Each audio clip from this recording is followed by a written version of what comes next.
Just when I thought I couldn't find my way out, yeah, I searched the God in me to find my way out. I know it can seem way out, but the Creator flows to and through me from way out. I'm talking way out, yeah, yeah, yeah. See, if you believe in the God in you, it's a better place. Creating the force and the power to live a better. Just know that love and joy and peace is one in all of the same space. That you were chosen just like God.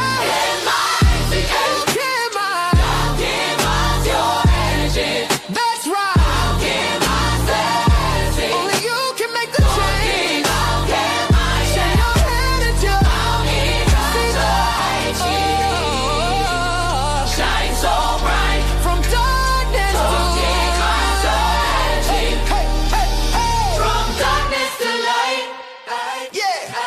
And you'll find your way out. Yeah, yeah. Oh, it won't seem way out. Yeah, yeah, yeah. The power of God will flow through you from way out. Welcome. This is DJ Jennison. I am here. This is Alchemizing Energy. And I want to do a quick show because I think it's interesting that, now that the Epstein files of the Great Distraction has gotten on social media, you're not hearing that much about ICE. And ICE is still going, guys. The whole situation is still going on. It's even getting more like vicious in their attacks. Well, we're talking about Bad Bunny and the Trump administration. There was supposedly going to be a government shutdown. I'm not sure if that's still happening. We have not been hearing anything about ICE. If you look on social media, ICE is almost non-existent in the social media sphere. And I think it's really interesting that at one point it was all over the news, then they released these files, and then everybody gets to talking about that. And they stopped talking about the elephant in the room. So let's talk about it. It hasn't stopped. Things are still going on. Families are still being victimized. Let's go.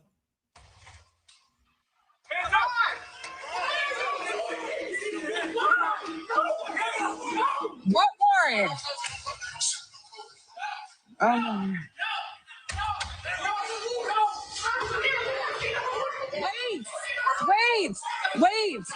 Wait. Under Fourth Amendment, your home is your castle, and if you do not invite them in, it is a blatant constitutional violation to break down a door with a battering ram, especially when they know that there's a 9-year-old inside. With most people with deportation orders from countries like Liberia, if they're not a danger to the public, our government for decades has offered essentially grace. We'll let you stay because it'd be dangerous to send you back. There's nobody in here but my babies. Sugar, stay in your room and shut the door. Now you see these are now Black Liberians and they're being attacked by ICE, And when it was about the Mexicans, it was like nobody cared. So now you're seeing Black people also being victimized. Looks like this might be even a daycare center. This is out of hand. And if anybody that thinks this is cool is crazy. He checked in just several days ago, and he would have had another check-in in a couple of months, I believe.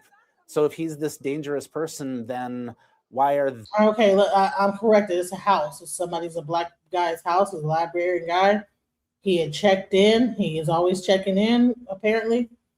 And they just still come in with a battering ram. Is that really necessary? Couldn't they have just went to the guy's house and said, "Hey, you gotta report"? Why is it all this going on? Then they're not even using judicial warrants. They're just using ICE warrants. This is crazy. Public.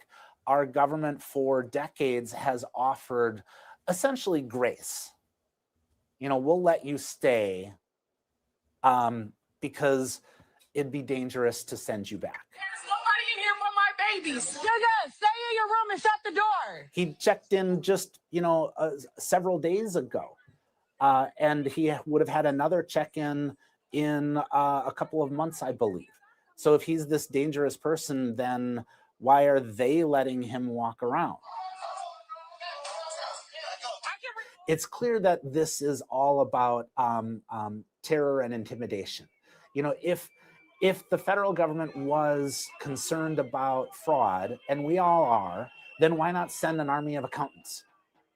Okay, you don't need weapons to look into somebody who's doing fraudulent billing practices. The purpose for this is to instill fear in the community, and that's why they use a battery.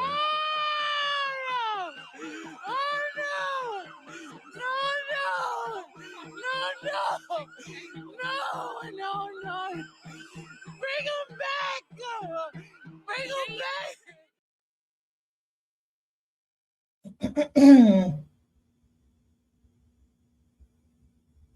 They're right there.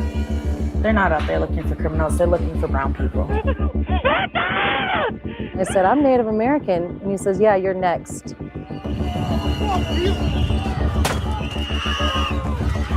native land. You're not welcome here.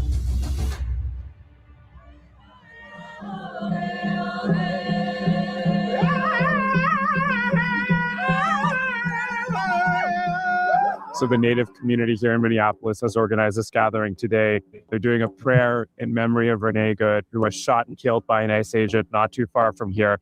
And they're also planning for how to respond to the influx of federal agents in their city. And here's another thing, you know, you do have Native reservation land that is also getting infiltrated in the same way. You know, this is a very much of an encroachment on people's rights. Let's go. This is not just our community. This is all of our communities coming together to make sure that we keep our neighbors and our people safe. For 2 months now, Minneapolis has been a city on edge. In December, the Trump administration started flooding Minnesota with thousands of federal agents, calling their actions the largest immigration enforcement operation ever. What's followed feels more like a paramilitary occupation, and even Native Americans have been swept up in the raids. Native people have been taken. They have been abducted. They do not care if you have a tribal identification or not. Rachel Dion Thunder is a Plains Cree organizer with the Indigenous Protector Movement. Why do you think they're going so hard on Minnesota? I believe that they're putting this many resources into Minneapolis because of how strong community and grassroots resistance is here.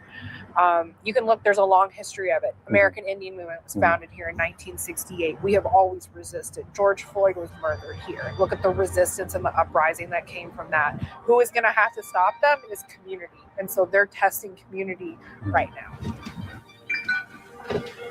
Confirmed ICE, Lake and Bloomington. This is Rachel Thunder. Dion Thunder spends her days patrolling the streets of downtown Minneapolis for ICE agents. On 19th off of 11th Avenue.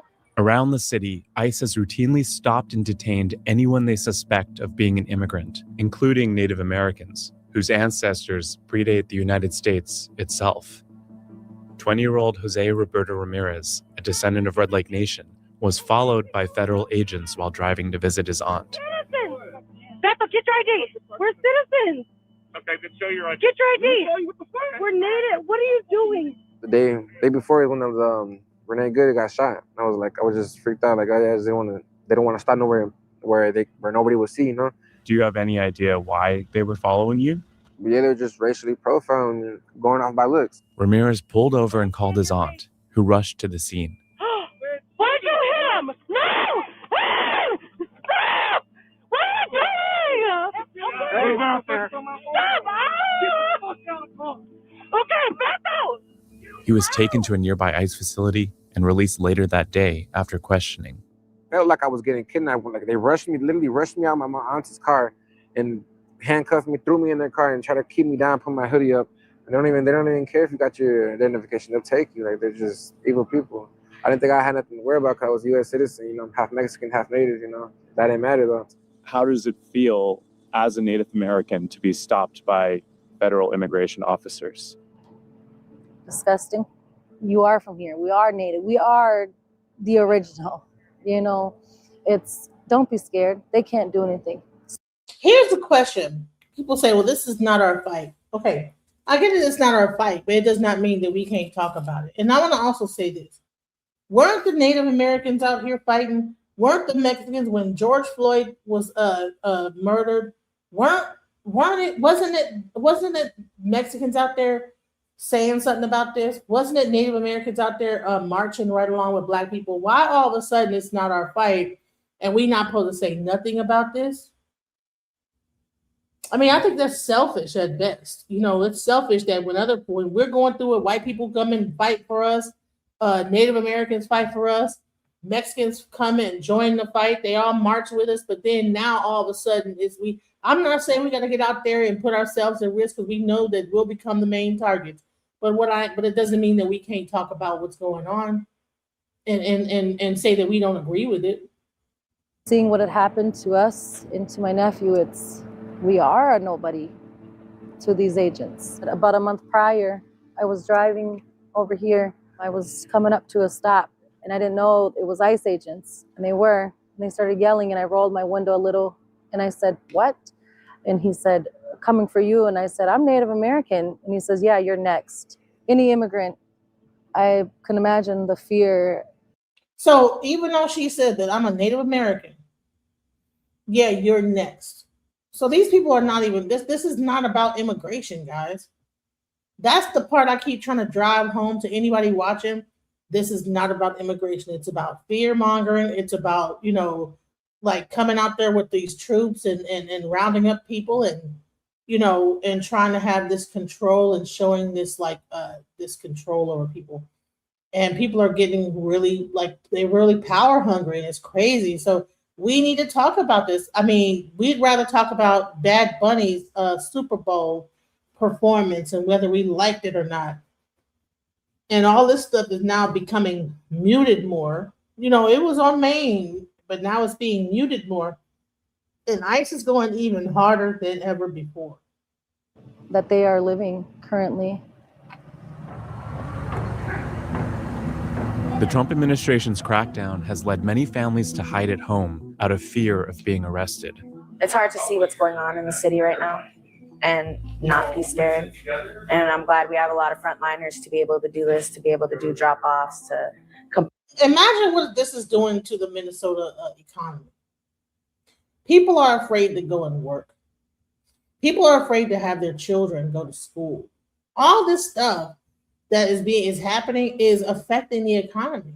And we can't have this be rolled out through all the cities in the United States and then the economy crashes, because it's bad enough that all the different tariffs and this, that, the other, but then you put this kind of a effort out there, and now you have people afraid to go out and actually work and go to work and get in their cars and drive somewhere because they might get encountered.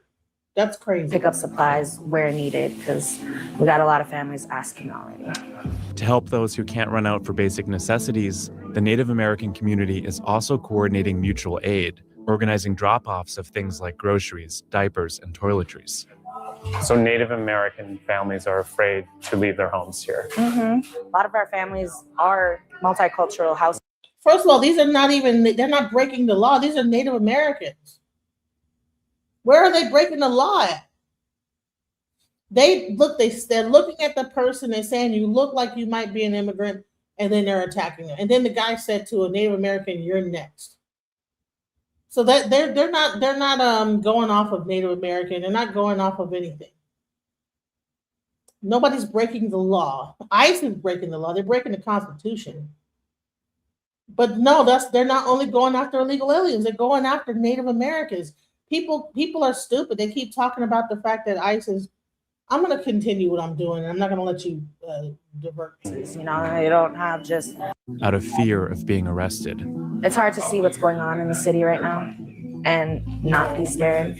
And I'm glad we have a lot of frontliners to be able to do this, to be able to do drop-offs, to come pick up supplies where needed, because we got a lot of families asking already.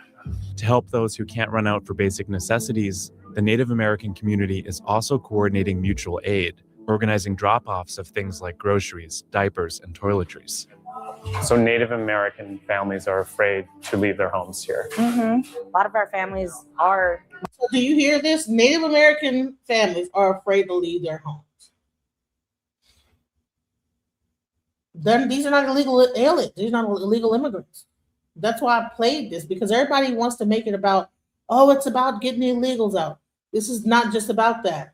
Anytime you have a whole culture of Native Americans, they're on their reservations in Minnesota and they're afraid to leave their homes, there is an issue. Let's go. Multicultural houses, you know, you don't have just Native Americans or Mexican, you know, families who marry in or something, dating, they're scared. They keep saying they're out there looking for criminals.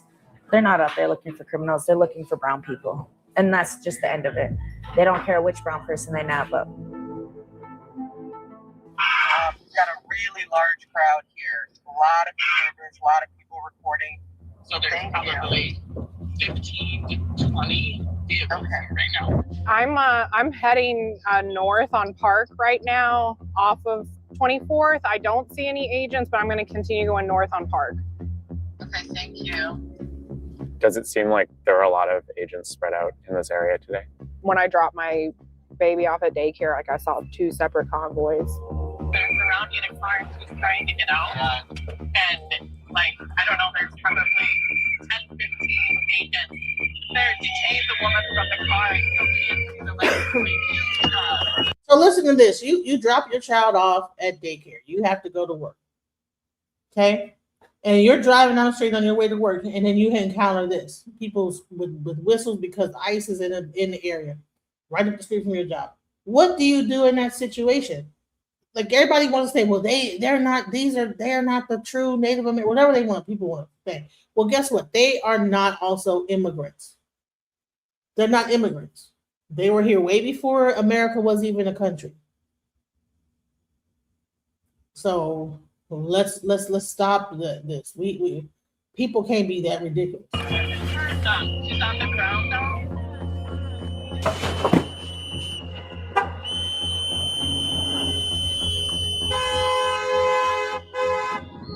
Get the fuck out of here! Go out of here! You're on fucking native land! This is native land! You're not welcome here!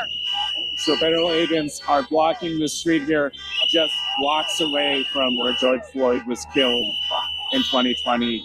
Community members instantly mobilized. They're here screaming, telling them to go away.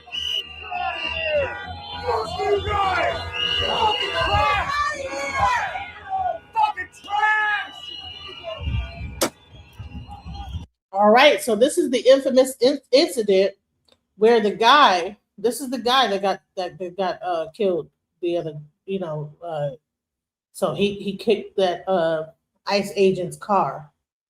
They found, so this is that video that everybody's speaking of. This is the guy. What's interesting is why would he have the same exact outfit on like 2 days later or whenever he got killed? He had the same exact outfit on. Something is weird to me about that whole story and who this guy was, because like nobody else is doing all this, but I think it's something interesting about the fact that why is he having the same outfit on both days the thing happened, where you can pick, say, okay, this is the same guy. There's something to this to me. See how he did that? Nobody else was doing that. Everybody was just blowing their whistles, screaming, whatever, making things. This guy escalated into kicking it the thing, And later he was the one who was killed. May he rest in peace. I think it's interesting that even when he was shot those 10 times, he had the exact same outfit on. There's something to that. Fuck you.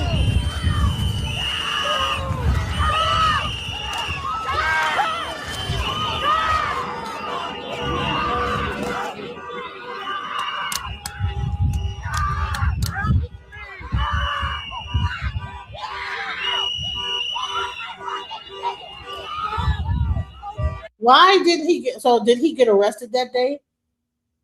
So they're doing all this. Did he get arrested and let back out? So like they apprehended him when he kicked that thing, like they got him, right? Did he get let back out and then they shot him? Like, what's going on? What was that? That's the reason why you had the same outfit on? Does anybody know? Motherfuckers! Fuck you!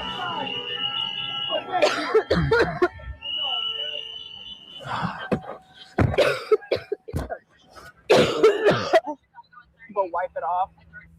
11 days after we filmed with Dion Thunder, federal agents shot and killed the man who kicked this SUV's taillight. Alex Preddy was a 37-year-old ICU nurse.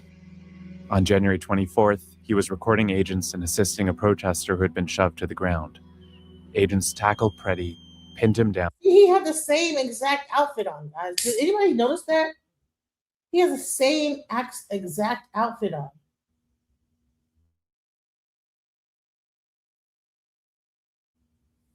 Okay, why is he wearing the same outfit? You know? The same exact shirt and pants? Did they just let him out and he went right back into the protest? Like something is up with this. And like I said, I believe that sometimes you'll have certain agitators that get hired, or maybe are a group that like are a little bit more extreme with how they do stuff. You went from kicking, same outfit on. Then a few days later, you're the one. Man who kicked this SUV's taillight. Alex Preddy was a 37-year-old ICU nurse. On January 24th, he was recording agents and assisting a protester who had been shoved to the ground. Agents tackled Preddy, pinned him down, and shot him 10 times. The Trump administration later called Preddy a domestic terrorist who approached officers with a gun. That claim was contradicted by bystander videos, which showed that Preddy was holding a phone, not a gun, when he was pinned to the street. On the day we filmed, we talked to Dion Thunder about the dangers that protesters face. Are you scared for your own safety? I'm not scared of my own safety. Like, what are they going to do? Deport me? Like, where are they going to send me? This is my land. It can be scary, you know. Like, they're murderers. They killed Renee. You know, they could kill me. They could kill any of these observers, these patrollers. They could kill somebody that they stopped tonight. I just want to protect the people I love. What we're experiencing here in Minnesota is a violent occupation of the Trump administration under an authoritarian regime. And to not sugarcoat it, that it is dangerous, it is violent, and we need every single person doing what they can to stop it. Because if they can get away with it here, they're going to try to get away with it everywhere.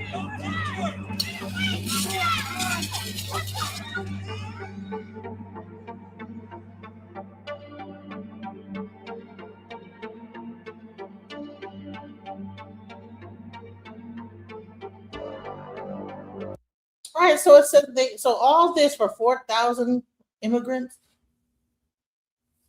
They're doing all this, and all that they can go to show for all that money being spent is 4,000 in this Minnesota thing. That's it.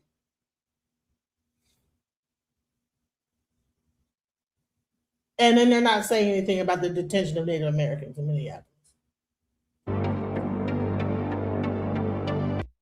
Look, they pulled over Jose Roberto Ramirez because he seemed to match the description of an Ecuadorian national with a criminal history, including aggravated assault and DUI. Or maybe it's not charges for aggravated assault. The Native American Rights Fund, which supports his legal defense, said Jose is innocent of this charge and is a victim of retaliation following his unlawful assault and detention, guys. So this is not just about, what they say it is. It's not just about detaining illegal immigrants. They are going after Native Americans.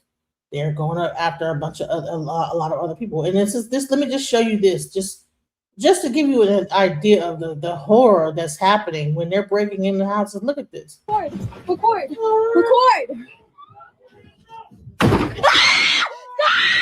Stop it! Stop it! No! Stop it!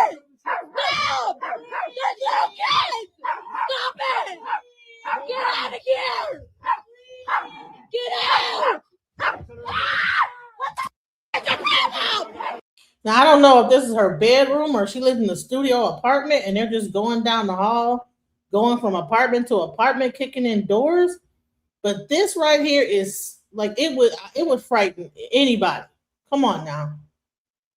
Get out of here! What the man?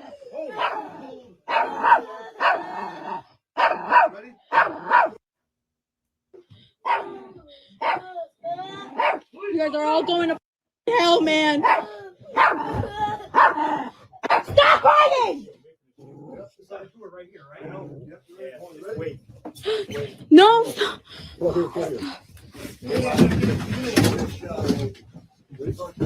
You're going to fuck hell, man.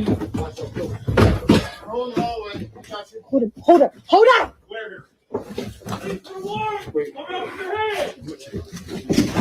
But well, the reason why a lot of Black people are not supporting the protests is because we know that we could easily become targets. It won't even be about immigration no more. Once we join and we get the protesting, it'll be a whole, they will get to jumping on us first and foremost. So I think that for the most part, we know that we don't want to become the targets of this. People are sitting it out because they know that that's how it's a scapegoat situation, and they know that we're in danger, of that. So I believe that that's the reason why most people are not getting involved in it. They are robbing the immigrants. Yes, like once they pull you over and everything, what happens to the car? What happens to your belongings, your house, when they ransack your house? They are all foreigners. Native Americans are foreigners. Native Americans are foreigners. Yeah, well, everybody's focused on Epstein and everything, but here's the thing. Like, it's all crazy. The whole thing. Regardless, they are people and deserve to be treated fairly, just like any other American. Yes. Even if they aren't American, they deserve to be treated fairly. Go look up the arrest records of some of these illegal aliens and ask yourself, is this all worth it? Listen, it's not. They're going into innocent people's houses just because they might, even if they might even be up to date on their papers. It's just a matter of like, just round everybody up and then sort it out later. For a long time, no one is being arrested for Epstein. Exactly. And look at all that PDF going on with that whole file. Where is that? Where are the agents busting into their homes because they're on this file? Right. Not one protest. But here's the thing. At the end of the day, it's like all this stuff is now being muted. And I think that's because they knew it needed to be muted, because they knew that it was going to get like this. Stay in the room, please. No, this is my house. This is my house.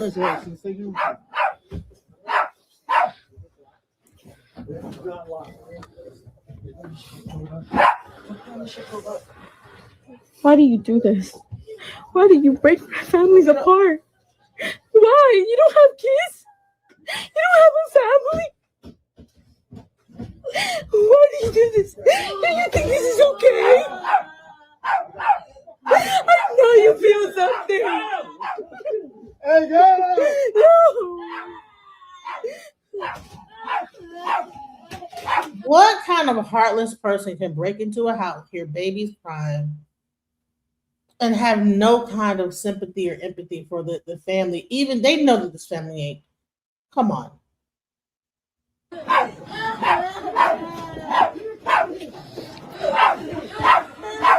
Stop crying! No! Call your mom. Call your mom.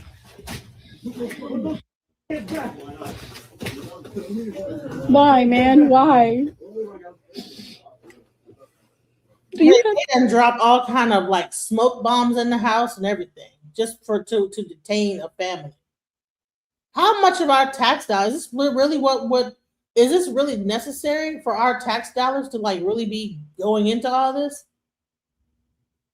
I mean, it'll be 4, 5, 6, 7, 8 ICE agents on one little family that's just crying and asking for like you know what I'm saying, asking for some kind of level of decency. These are not criminals that are like the Venezuelan mafia that they're busting into their houses and you gotta like they're going in with guns blazing, guns out like they're doing a street like level guerrilla warfare, operation. And these are families with kids. And to me, I don't like to say, well, hell, that's what they deserve because they're illegal. They might be illegal. We don't know if they're illegal or not. Because, I mean, if you look up the record, ICE has detained people that were illegal and were not illegal.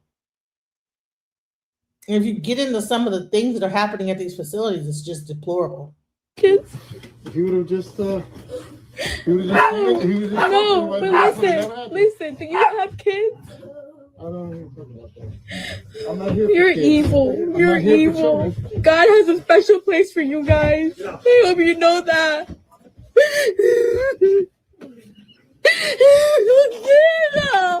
Don't hurt him! Don't hurt him! You're hurting him! What do you mean? No! No! Wow. And people will say that this is cool. That's all. You know what? That's what they need. They are illegal and they need to be deported by any means necessary, right? I mean, I think that we need to like check ourselves, Like, I mean, if we really think this is cool. And the crazy part is that let's talk about some of the stuff happening at these facilities. I found this one thing here. I said that I couldn't even believe it. Look at this. Look at this. ICE agents are deliberately crushing the testicles of boys and men. They are detained in a Texas torture facility. So they're like actually like crushing the testicles of little boys. All right, it says, I want you to read this slowly because the words are so vile in your brain. But we'll try to rush to pass them, okay?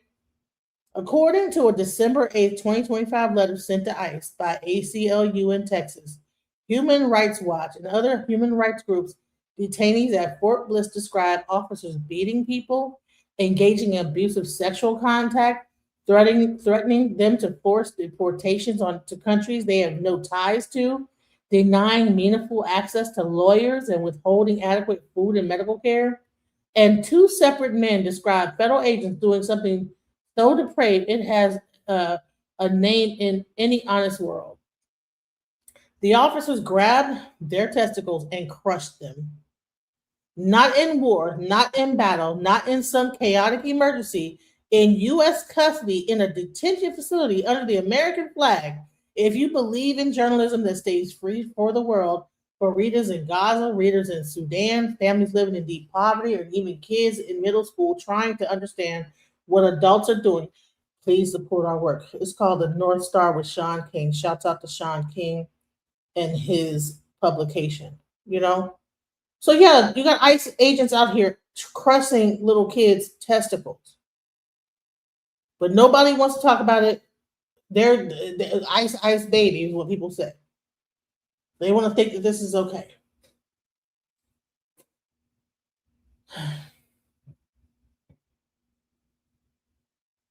So there's a situation where the ICE agent assaults a lawyer, makes a huge mistake. Let's go. I'm trying to pump my gas. He's got the camera on my face. The pictures on my car, walking around on the side over here. I don't want anybody sticking their camera in my face. I don't know what he's trying to do with this. In Chicago, that is ICE agent Adam Sirocco. He just pushed an observer and is now whining to local police. I'm pumping my gas here. I'm pumping my gas. He parks over. He's walking over there. He comes with his camera. He's showing me pumping my gas. Starts walking around my car. Takes a picture of the license plate, I'm assuming. Comes around over here. I said, what are you doing? Why are you filming me? I tried to grab his phone. But Sirocco didn't just grab the man's phone. He allegedly threw the citizen to the ground. Big mistake. Because this was the victim, Robert Held. And Held is a lawyer who knows his constitutional rights. I don't know who this guy is. And I don't like him sticking a camera in my face. I want to know what he was doing with it. I want to get the picture and I wanted to delete it. Yeah. Okay. The police play it cool with Sirocco and then interview Held. Thank you for coming out here. Oh, for sure. So what's going on? So I filmed him. I think he's a federal agent. Okay. And he got very angry that I was filming him. And he ran up to me. He grabbed me. Mm-hmm. He threw me on the ground. Are you law enforcement or what's? No. No? No. You have no federal involvement or Zero. anything? Zero. He threw me on the ground. And he tried to grab the phone out of me. Okay. And that's what happened. Held is 68 years old. How do you grab you? Like by your jacket or? To be honest with you, what are you called? Because of my adrenaline, I don't know, but there's a witness. I'm right here. Okay. She probably knows better. Stopped at a light and I saw this old man being tackled to the ground and pulled around like this by that man. And so I started beeping my horn so people would notice. Okay. And I said, get off him. Why? What are you doing? And that's the only reason I'm here. It's just to tell that. I got you. Okay. Held says he saw Sirocco come out of an ICE detention facility. It's the assumption that works for the government. He came out of the Broadview facility. Okay. The lead local cop then walks back to Sirocco. You work for the government or no? Do you work for the government or no? I mean, I don't know what you want me to do. You followed me from my work. That's it. I know. That's where this came from. Okay. Because we got, that's the info we got is somebody yelling and this and that when we were coming over. Followed me from my work. Okay. So after this, you start hollering and all that. This guy's alleging you tossed him on the ground. Yeah, I was trying to grab his phone out of his hand. Did he get on the ground? Did he get on the ground? Yeah, he made his way to the ground. He may have gotten on the ground, said Sirocco, but the ICE agent denies throwing or pushing Held. Ground with him? I wasn't on the ground, no. He get physical with you at all? I mean, he was actively resisting me when I took his phone out of his hand, which is fair. So, again, walk me through this because we're reviewing, obviously, the camera footage. At several points, it's not clear why the audio from the police body camera is silent, although personal information sometimes gets redacted. Did you see these people following you, everyone that stayed here? Was he following you? I didn't notice him when I was driving. I only saw him when I got out of the gas. Okay. And he's here, you're pumping gas, minding your own business.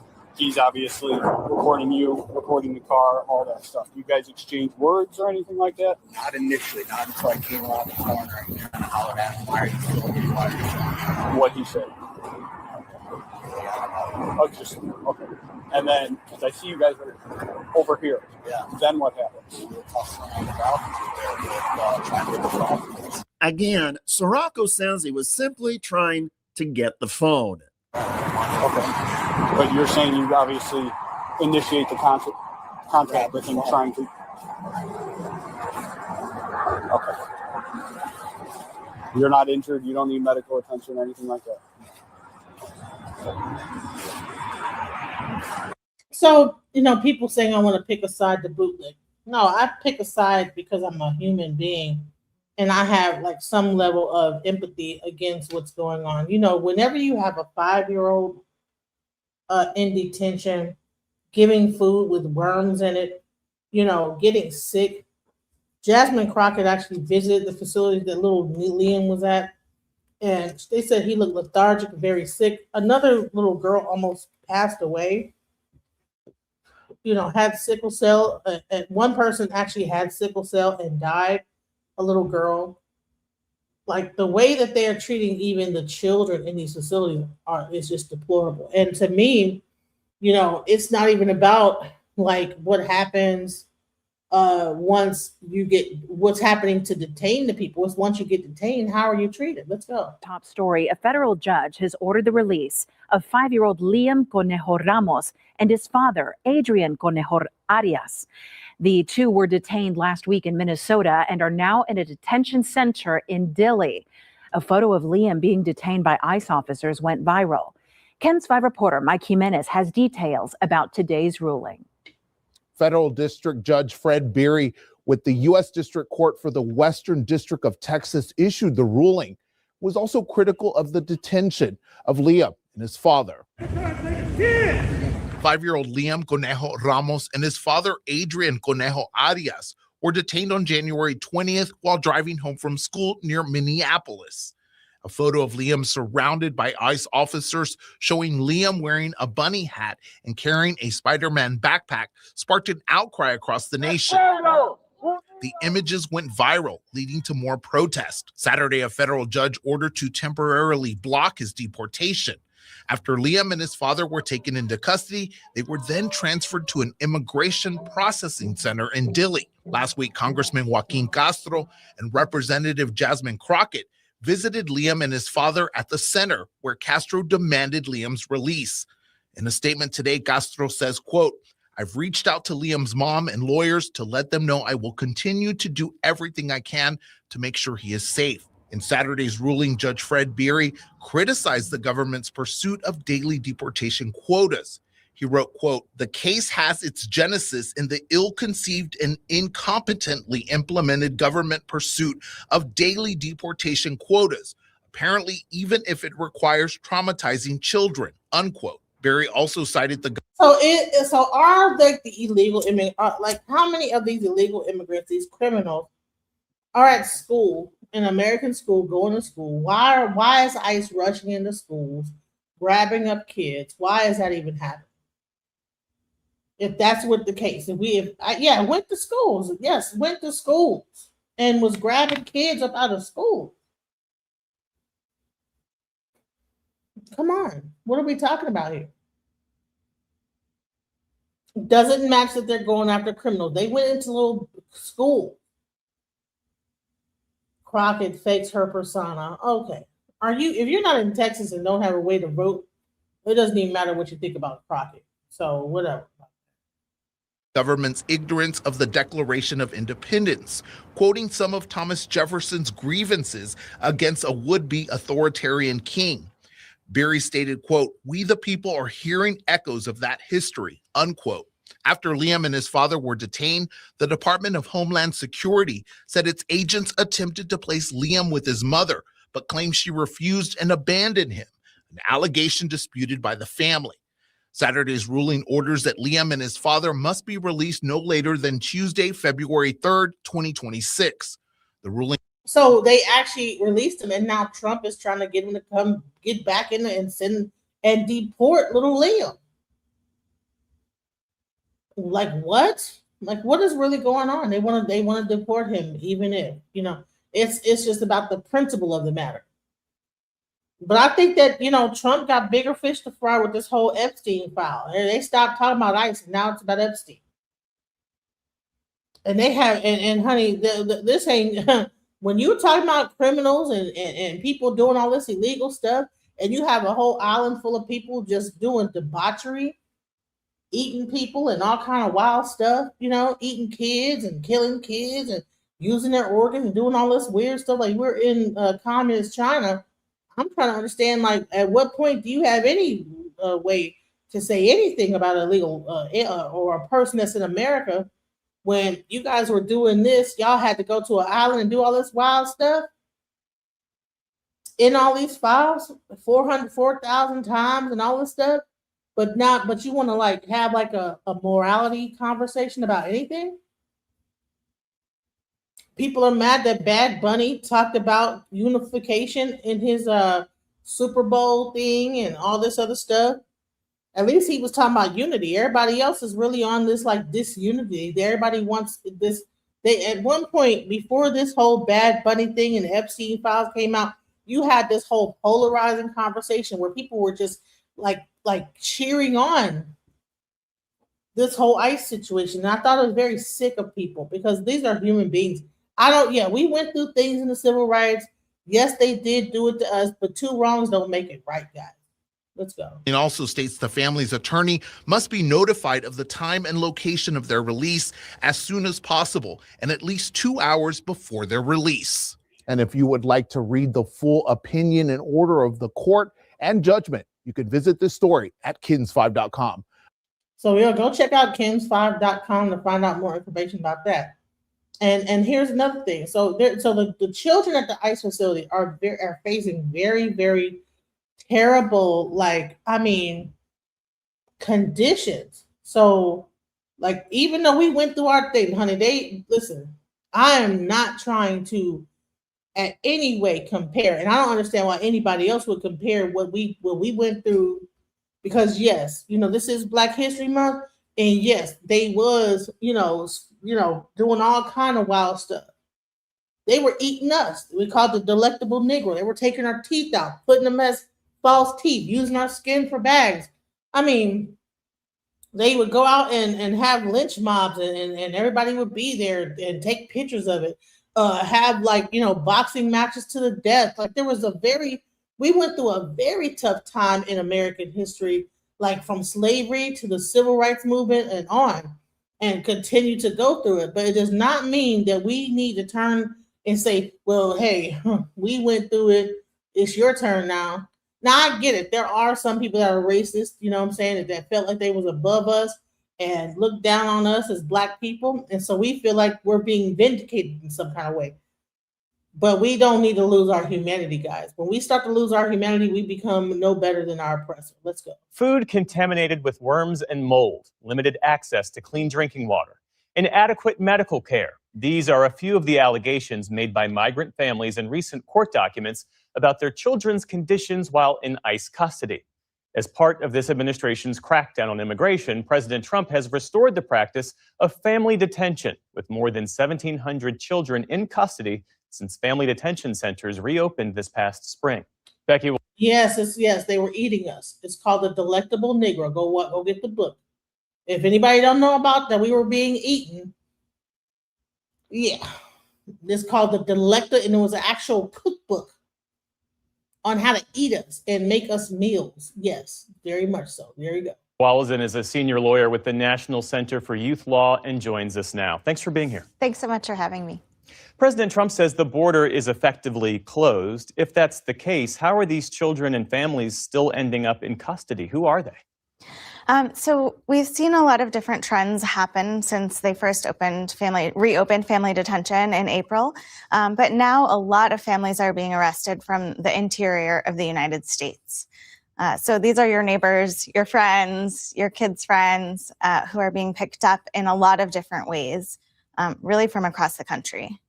And you've been inside the South Texas Family Residential Center in Dilley, where families are being held. Your organization has sued the federal government, alleging inadequate food, medical care, education, and safety. What were the most striking examples you witnessed that illustrate those failures? Well, there are really profound problems with basic needs like food and water. So we have seen and heard a lot of things about children not getting child-friendly food, not being able to eat what's offered. As you mentioned, people reported vegetables that were moldy or had worms in them. People have gotten sick following meals. And there's really not food that's appropriate for small children. So, for example, one mother told us that in order to try and get her child to eat anything, she had to suck the sauce off each piece of pasta to try and get him to just eat some kind of plain meal that's not the Teddy Grahams and juice that's available. For our viewers who might be unfamiliar, what are the minimum legal standards required when the government detains children and families? So under the Flores Settlement Agreement, there are some basic requirements for detaining children, and those are based on the settlement when it was created in the 90s. And so children have a right to safe and sanitary conditions, and they have a right to be treated with a particular attention to their unique vulnerabilities as minors. That's the Flores Settlement Agreement. There are, of course, other requirements and constitutional requirements in terms of detaining anybody, including children. But Flores sets a very basic floor on the conditions. And how do the current conditions compare with previous administrations? Is this a long-standing problem, or is this specific to the Trump administration? Family detention was not being used for many years before it began again in April. And so in previous iterations, there were very similar conditions issues. And one of the biggest problems is that In 1997, the standards were what the consensus was around child welfare at that time. And now we understand and know so much more. And we know that the detention of children of any kind is really harmful. And so what we see is that as kids are in these prolonged restrictive settings, they really begin to deteriorate. They have regressions in behavior. One mother explained that her previously happy toddler was starting to hit her and hit himself in the face because he was so distraught over the conditions in which they were living. Do you know there's babies that are in this detention center that are actually breastfeeding and they're not even getting any substances? They're pretty much starving. So I mean, I get it. You know, people want to say, well, we went through it. And for those that don't know about the Delectable Negro, let me just play this real quick for those that are not aware of it. African American Books Edition. Today, we're looking at a powerful book, The Delectable Negro by Vincent Woodard. Now, a quick heads up. Our voices are AI, but all the content comes straight from the book, and we think it's a great way to learn about African American history. Please consider subscribing for future content.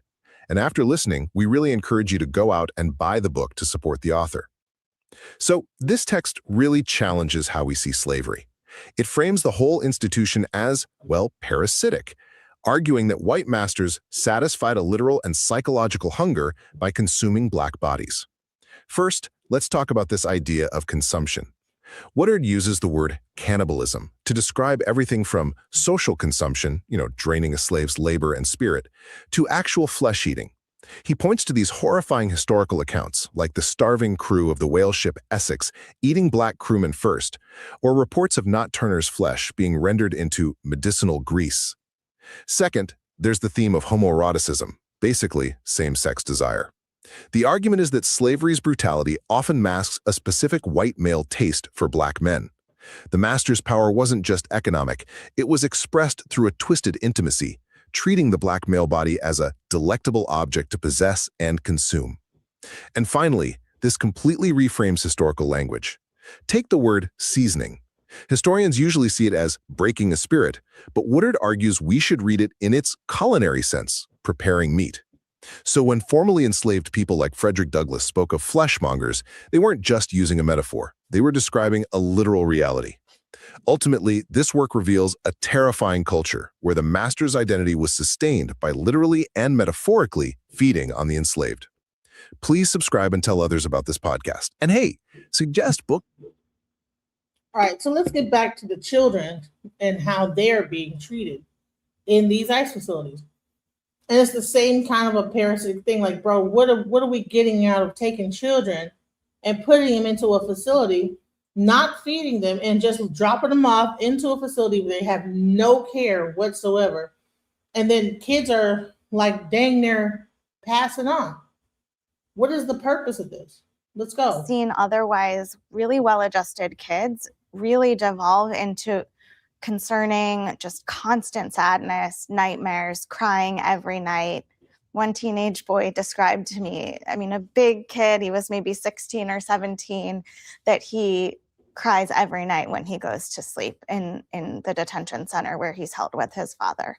I would say one other deeply, deeply concerning thing that we've seen in this iteration is really concerning medical conditions. So children are not getting the care the medical care they need. A lot of people are coming in with dangerous chronic medical issues that are not treated or are incorrectly treated. For example, one regular childhood illnesses become very dangerous in detention. So one child had an earache that turned into such a severe infection that she experienced hearing loss, and she really wasn't treated for a long period of time. And then when she finally was treated, the antibiotics they gave her were extremely strong and caused her a lot of distress. And so we see a lot of problems with just basic health, basic access to basic needs. And on average, how long are these children and these families held in these conditions? We've seen families being held for longer and longer periods of time. And so, most recently, according to the data that we get, we've seen several, I would say dozens of families and children that were held for more than 80 days. And so these kids are spending months in detention in these horrible conditions. So what? All right, all right. These are not criminal kids. These are not bad kids they picked up off the street that was doing something wrong. These are children that were detained with their families, and so now they're being put into a deplorable situation. So they're just thrown into a facility with less than enough to even be able to sustain them, and medically, with food, anything, they are overcrowded. People are getting sick amongst each other. And then when the person gets sick, it's like, well, we'll get to it, you know?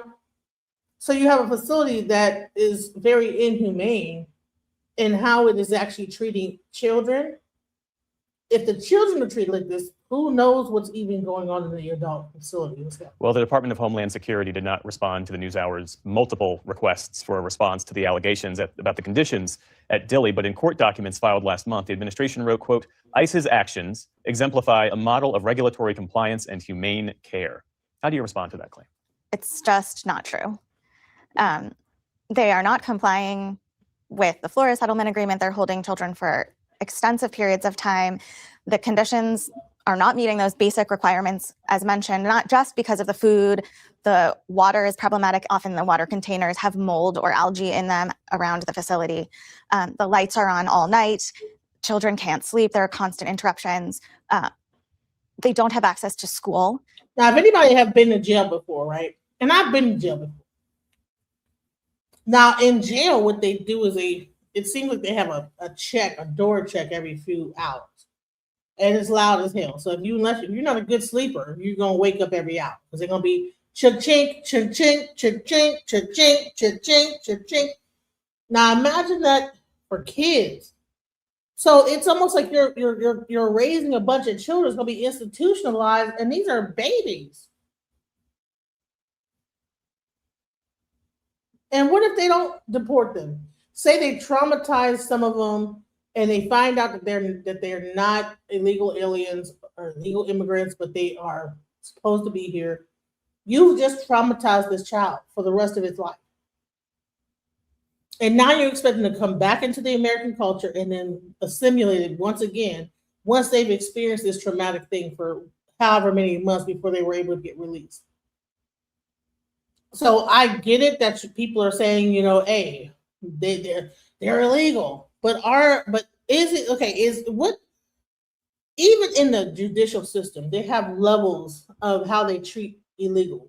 You know, there is different colors that you wear. If you are a person that off somebody, or if you're a person that was robbed somebody or did a certain thing, you're not put with a person that, you know what I'm saying, you know, that's just probably has a DWI. They have separate quarters, but now they can put everybody in one space. Everybody's one. And you don't know what kind of weird stuff could be going on. Which they admitted in their most recent filing. And in fact, there's so little to do there that it makes it all the more difficult for children to even cope with the situation in which they're being held. To what degree is this by design to get migrants to self-deport? I think it's very evident that none of this is necessary to carry out immigration laws and policies, regardless of what they are. Many of these families were arrested while complying with various different forms of immigration requirements. And I think that makes it very clear that the goal is cruelty, and the goal is to make people who came to the United States often seeking safety and security to flee the United States for the countries where they felt so endangered that they had to leave. And I think we're seeing that many families really cannot tolerate the level of harm that is being imposed on them by the government and are in fact leaving. Becky Wallison with the National Center for Youth Law. Thanks for being here. Thank you so much for having me. But these are kids though. These are children. The way that you guys are cursing about children, like really, really just venomous. I don't understand the mentality going on, you know? So now, on top of this whole like ICE situation, I'm gonna move the subject on, because just as much as people don't like ICE and don't like the immigrants, now they're mad about the Black national anthem. Oh yeah, See, just because they're talking about ICE right now don't mean we're off the hook with the racism. We're not off the hook. You got people still talking ish. You know, you even had Megan Kelly, whatever her name is, Megan Kelly. Well, we don't want to hear the Black national anthem. We don't want to hear you speaking in Spanish. People believe that this is a white country and everything needs to be just vanilla white. And just ignore all the multiculturalism that's been going on in this country for centuries. So let's go into it. People are demanding the Super Bowl erase the Black national anthem. Let's go. I'm going to tell you why the NFL needs to stop singing the Black national anthem. Also, what the fuck is this Black national anthem about? The regular national anthem is for everyone. Everyone that's an American citizen. Black people and white people and Asian people, everyone. The Black national anthem is only for Black people. Yet, if there were a white national anthem, it would be racist. It would be so fucking racist. If we had a White History Month, so racist. Did you ever hear the whole national anthem? Have you ever read the actual words of the entire national anthem? It's got some old crazy racist ass words in it. But it's interesting. You know, now they don't want to hear about the Black national anthem. Let's go. As with most things, racist white Americans are willfully ignorant to the history of their country and why things exist for Black people. They are crashing out online because they discovered that the Black national anthem, Lift Every Voice and Sing, was sung. They are saying things like, we are one country. We are not a white America. We are not a Black America. We are just Americans. Why do Black people have a national anthem? They're even going as far as to blame the Obamas for the Black national anthem. They will use the internet to spread racism, to spread xenophobia, and everything else besides looking up history. That the Black national anthem, Lift Every Voice and Sing, is 100 years old. And when you're looking at the NFL, which is a league that is comprised mainly of Black people, with 60% of the league being Black, only making up 13% of the population, you have to ask yourself, why would you not want Black history to be included for the very players that entertain you? But when you say things like, we are one American, we are the same people, do you guys know the third verse of the national anthem that talks about slavery, talks about slaves, talking about how we can keep slaves subjugated, and then that slaves will die? The third verse literally says, no refuge could save the hireling or the slave from the terror of flight or the gloom of the grave. Lift Every Voice and Sing was written in 1900 as a poem for Abraham Lincoln's birthday by James Weldon Johnson. It was intended to chronicle the Black American journey from slavery to freedom, which then became a rally cry for civil rights and a symbol of the Black identity and perseverance. It was adopted as the National Black Anthem in 1919 by the NAACP. Now let's get into this, right? Did y'all hear about what the actual words of the national anthem? If you didn't hear it, let me actually go and grab that second verse of the actual national anthem.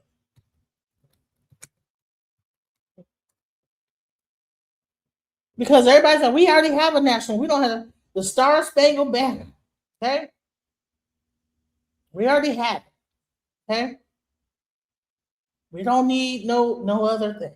Google. National anthem lyrics.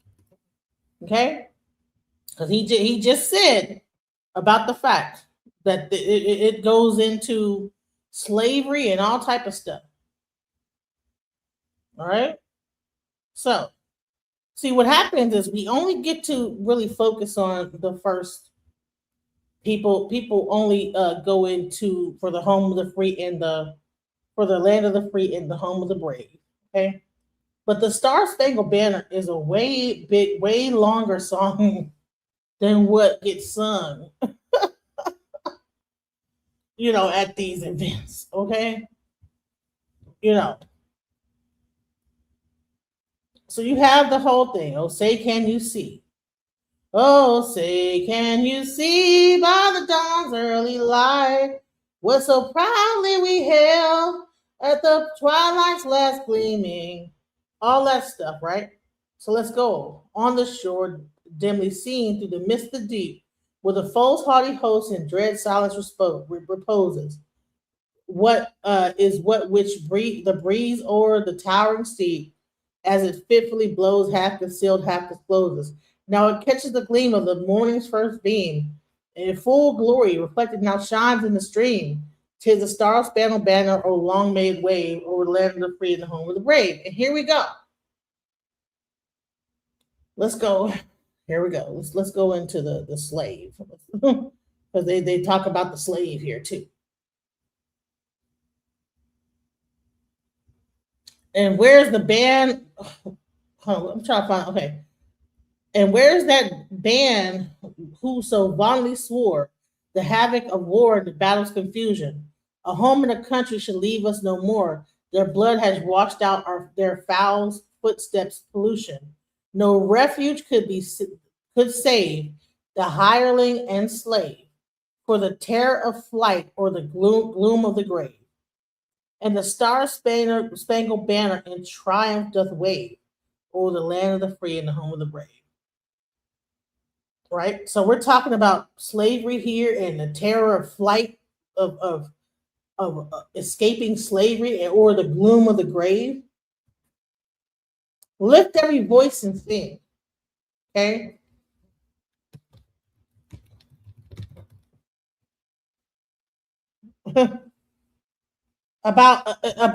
was about like, it didn't say anything about Black people. It just talked about like, lifting every voice until, okay, these are the words of the Black national anthem. Okay, lift every voice and sing till earth and heaven ring with the harmony of liberty. Okay, let our rejoicing rise high as the listening skies. Let it resound loud as the roaring sea. Sing a song full of faith that the dark past has taught us. Sing a song full of the hope that the present has brought us. Facing the rising sun of our new day begun, let us march on till victory is won. Stony the road we trod, bitter the chastening rod, felt in the days we hope on board had died. Yet we stayed with a steady beat, have not our weary feet come to the place for which our people sighed. We have come over a way, with tears have been watered. We have come treading our path through the blood of the slaughter, out from the gloomy past till now we stand at last, where the bright gleam of our bright star is cast.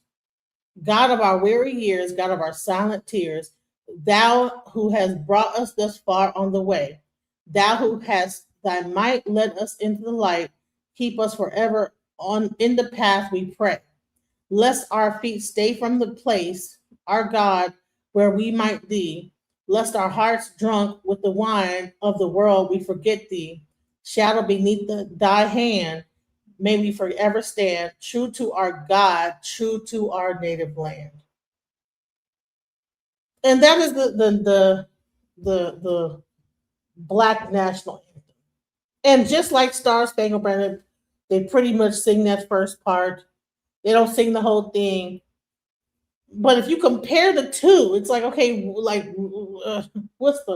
which one sounds a little bit, we're talking about slavery and us, being in fear of being enslaved and leaving and being running or whatever, or escaping slavery.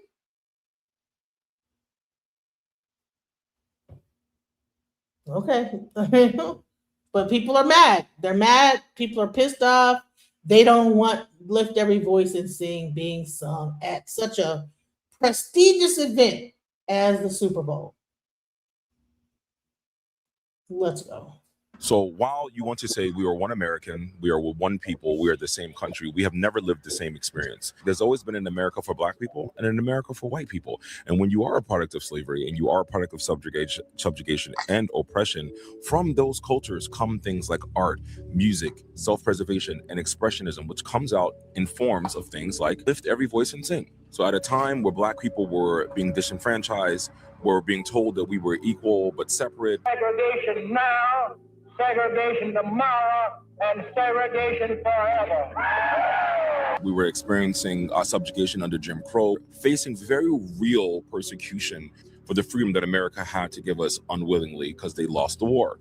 So to answer your question, for all of you ignorant buffoons out there who don't even understand the country you live in, but always want to get mad when you're excluded from something, Lift Every Voice and Sing is a part of Black culture, which is a part of American culture. And if you knew the history of this song and where it comes from, you would shut the fuck up and let us have it.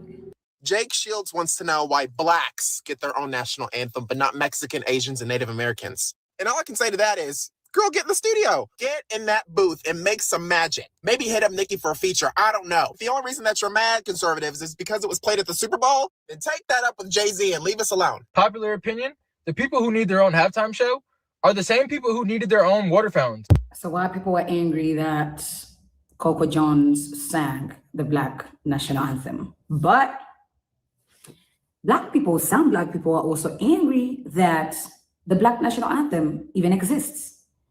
And my question to you is, do you think it is appropriate for the Black national anthem to be sung at the Super Bowl? Because what people are saying, this is supposed to be an all-American event.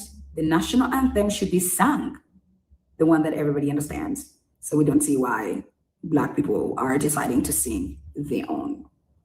Some white people know the background history on why the Black national anthem exists, and some do not. I must say, to white people that are complaining about the Black national anthem, I think it is so easy. That's why women say that. If we created our own national anthem, y'all will complain because you create your own Black stuff. And in my head, I'm like, white people, if you think you're so innovative and creative, just go and create your own.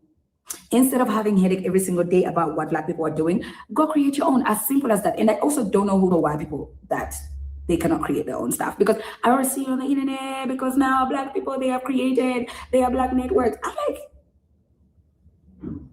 isn't everything white already? Like, anywho, every time I remember that Charlie Kirk has a wife, had a wife, okay, has a wife that created the All-American Halftime Show. She said, if you went to the Super Bowl or if you watched the Super Bowl, you ain't American. You see, the Kid Rock Halftime Show, that is the real halftime show. And it got me wondering, who is the American that was being referred to that deserved or that appreciated the halftime show for Turning Point USA? You know what I'm feeling? It's given white people did. I don't know all white people, but like MAGA white people, they did their own halftime show because they feel like we can all go and mingle with the Blacks and the Latinos. And everybody that is in support of that is not in support of America. But what would make America more than the Super Bowl? The National Football League is for everybody. Whites, Blacks, Hispanics, Asians. Say it, whatever it is, skin tone that is in America, they go to watch the Super Bowl. That's what is called America. But Turning Point USA did an all-American, like Americans only halftime show. Who are those Americans? Who are those Americans? And I feel like if in the name of whiteness, Turning Point USA has the rights to do their own halftime show, then Black people can surely have their own national anthem. I'm an American. I don't need a Black national anthem. Man, let me explain something to you. Something that has existed for 100 years. See, I'm Generation X, guys. I'm not these millennials. I'm not Generation Z, Y, whatever. The Black national anthem has been a part of like the Black experience for a very long time. The new generation does not understand its significance and how important it was, like just for even Black pride, even opening up. It was the thing that we opened up our ceremonies with, sometimes church events, all different types of things that we used to do, you know? And it's interesting that now people want to down it, you know? And it's also interesting to me how, like, this is an African podcaster weigh in on what she sees going on in America. And then that's why I really believe that this is important, because people are watching us from all over. And they are looking at us like we are crazy, bro. Like what? Like we think that we are looking cool out here and we're not. Okay, let's go. Just like white people don't need a white national anthem. Just like we don't need Black drinking fountains and white drinking fountains. I'm just an American. And the national anthem, The real one belongs to all of us Americans. Including the slaves. And skin color doesn't matter. My buddy here says the only thing that having a Black national anthem is doing is causing more divide in our country. It must be really fun to be stupid, but let me help you out. I made a little T-chart for the visual learners in the back. On the left, we have the Black national anthem. On the right, we have the Star Spangled Banner, the real national anthem. The Black national anthem, Lift Every Voice and Sing, was created because we were literally not allowed to be patriotic. It was created at a time where Black men were going to serve in World War I, coming back home and being lynched in their army uniforms. Star Spangled Banner was originally used as nationalistic military brainwash propaganda and nothing more. Look up the origins. The Black National Anthem was officially promoted by the NAACP as the Black National Anthem in 1917, whilst the Star Spangled Banner, after many failed attempts to get it recognized nationally and officially, was not officially recognized until 1931. Black National Anthem was written by James Weldon Johnson, a civil rights activist, writer, and leader of the NAACP. The Star Spangled Banner was written by a slave owner. Francis Scott Key owned 8 slaves at the time of his death. Black National Anthem is a song about singing together to honor your family and land from which you came, whilst the Star Spangled Banner has an omitted verse that describes the dying runaway slaves who didn't want to fight for the United States, and you have conveniently never heard about it. So you can keep singing your Confederate tunes over your lima bean salad, but I'm going to sing the song that actually means something. I don't like this whole Black National Anthem thing. What's the Black National Anthem thing? See? What's that? Well, it's newer the last couple of years, and it's at the Super Bowl. And see how stupid these young kids are? It's new. No, it's not new. This has been being sung like forever, bro, for like at least 100 years. And y'all are just now hearing about it and people making an opinion like it just like someone just wrote it and all of a sudden now it's being at the Super Bowl. Get the fuck out of here. This is not something new. This has been a part of Black American history for a very long time. It has been the opening of various ceremonies, at least like when I was growing up. And if anybody wants to join, I put the link in the chat. You know what I'm saying? I put the link in the chat. Anybody want to come here saying I'm crying and boo-hooing and I'm bootlicking and whatever?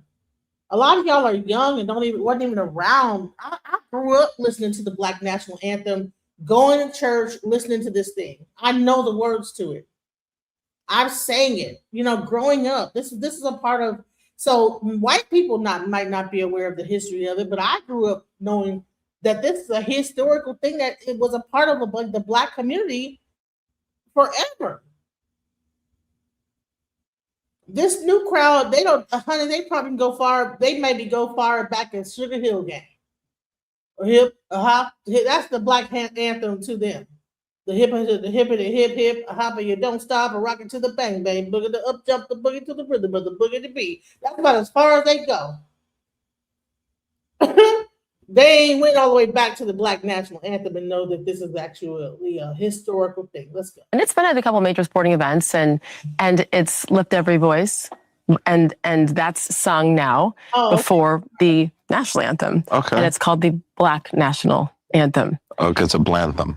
It's a blantham. Let's call it that. #blantham. Maybe if it were that, I would not think it was so ridiculous Then it would and change your mind. It's an aesthetic thing. Yes, totally. Put the hashtag, we're good, I'm cool. No, but like to me, and again, I'm sensitive because I've been told you're not enough, and then it's like, saying I sound like I'm drunk, or is this stupid ass woman over here saying that we don't need a Black national anthem? Sound drunk. She sounds drunk. Like, what are you talking about? Like, do some research before you get on a podcast and start talking shit about anything. Like, what are we doing here? Like, how does a Black woman get up here without no like research or anything, talking about the Black national anthem like we did? We don't need that. We just go to our original national anthem for everybody. Well, honey, have you read the whole thing? Did you hear the whole thing? About the slaves and in the grave and all. What the fuck? What? That's sick. Dude, we're one big melting pot. This is good. Why are we now choosing to separate again when we've been in a tough time here the past several years, to say this is only our anthem, but you all better stand up. You better stand up. And I think we're all like, we're Americans. What's your thought? I think what it is it's like when BLM first started, I was like, oh, that's cool. You know, that's cool. And then like, so there was like a 4-month period where that was really cool. Yeah. And then it got quantified and kind of reduced and then of course weaponized by like, you know, conservative racists or whatever that like started using the term woke and misappropriating the time, you know, and then it evolved and evolved. But to the point where we now know that it was sadly BS and the money never went to actually help people. Yes, exactly. Who needed it. So, so I'm glad we blew that up because it was a farce. No, that was fine. But I mean, yes, and that's great. But even if that had not happened, I think there was a problem with it. The problem is that when you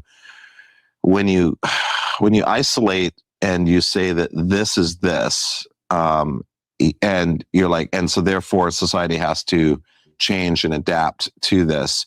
The problem with it is that it makes people feel like they're being forced to do something. And that's exactly the point of people who are xenophobic or racist or whatever.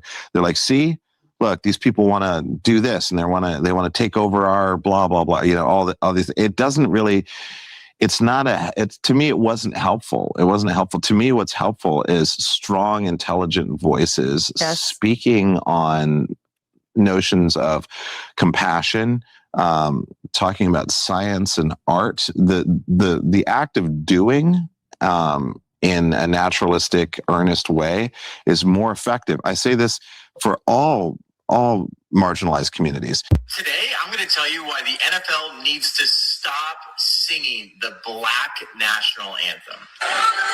The thing is, Lift Every Voice and Sing were never labeled the Black national anthem by its curators. You see, James Weldon Johnson and his brother wrote it as a poem and hymn for Black communities that were oppressed and living under Jim Crow, and not as an official anthem and not to replace anything.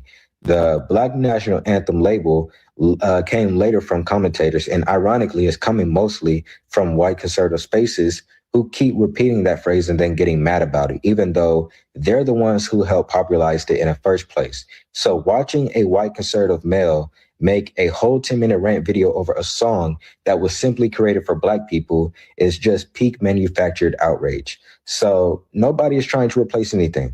Y'all are literally shadowboxing at this point. Y'all are not fighting anything. The song was written because Black people had no real protection from the state. And in many ways, we still don't, because we remain the #1 targets of hate crimes. Black people don't have much reason to feel included in American patriotism.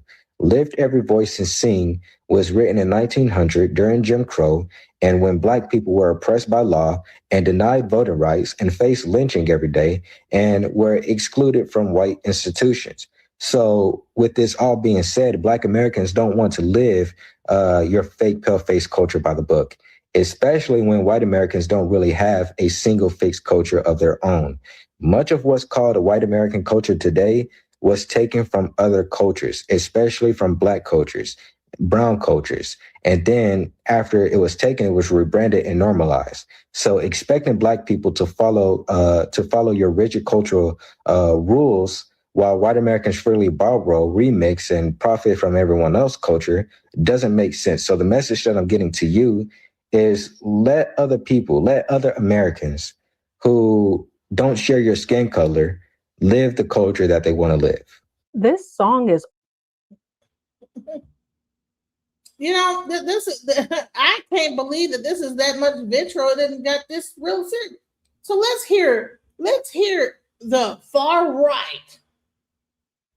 Because everybody wants to talk about the left all the time. Let's hear the right, and how they talk about Green Day playing and the Black national anthem, and like this is like the Bad Bunny, who loves preaching politics and a hard left agenda. The NFL also picked has-been pretend punk rockers Green Day, the painfully mediocre and lame Green Day, to perform at the Super Bowl. What? Green Day lame? Honey, I grew up on Green Day. What are y'all talking about? I grew up listening to Green Day. Is Alanis Morissette also far left too? Green Day. What was the other? Under the Bridge of the Town. What was it? Red Hot Chili. Are they far left too? Damn, is everything Generation X far left? what artists are far left, like artistry? And so this is the type of weird rhetoric that the far right wants to make the far left. So Green Day is far left. I don't know why. I haven't been watching enough of media on celebrities to know why they're being labeled as like this far left group. But they're just a rock band, bro. What are we talking about? Far left rock band? This is music. So music now is far left. I guess if we're not listening to Beethoven or something like that, okay, well, we should have had a whole Beethoven halftime. Oh no, Kid Rock, should have been on halftime. I think Green Day got way bigger hits than Kid Rock. I loved Green Day back when they came out. Is Nirvana also far left? I mean, the whole like garage band era, is that far left? Is that like woke? Let's go. Let's look at some of their recent work. Well, maybe I'm a American. I'm not a part of a MAGA agenda. Yes, changing the lyrics to their old songs to slam MAGA. How brave. There are no new songs anyone knows. They jumped the shark around 1997. But now they are interrupting their lame concerts to deliver political messages like this. This goes out to all the ICE agents out wherever you are. Quit that job you're at.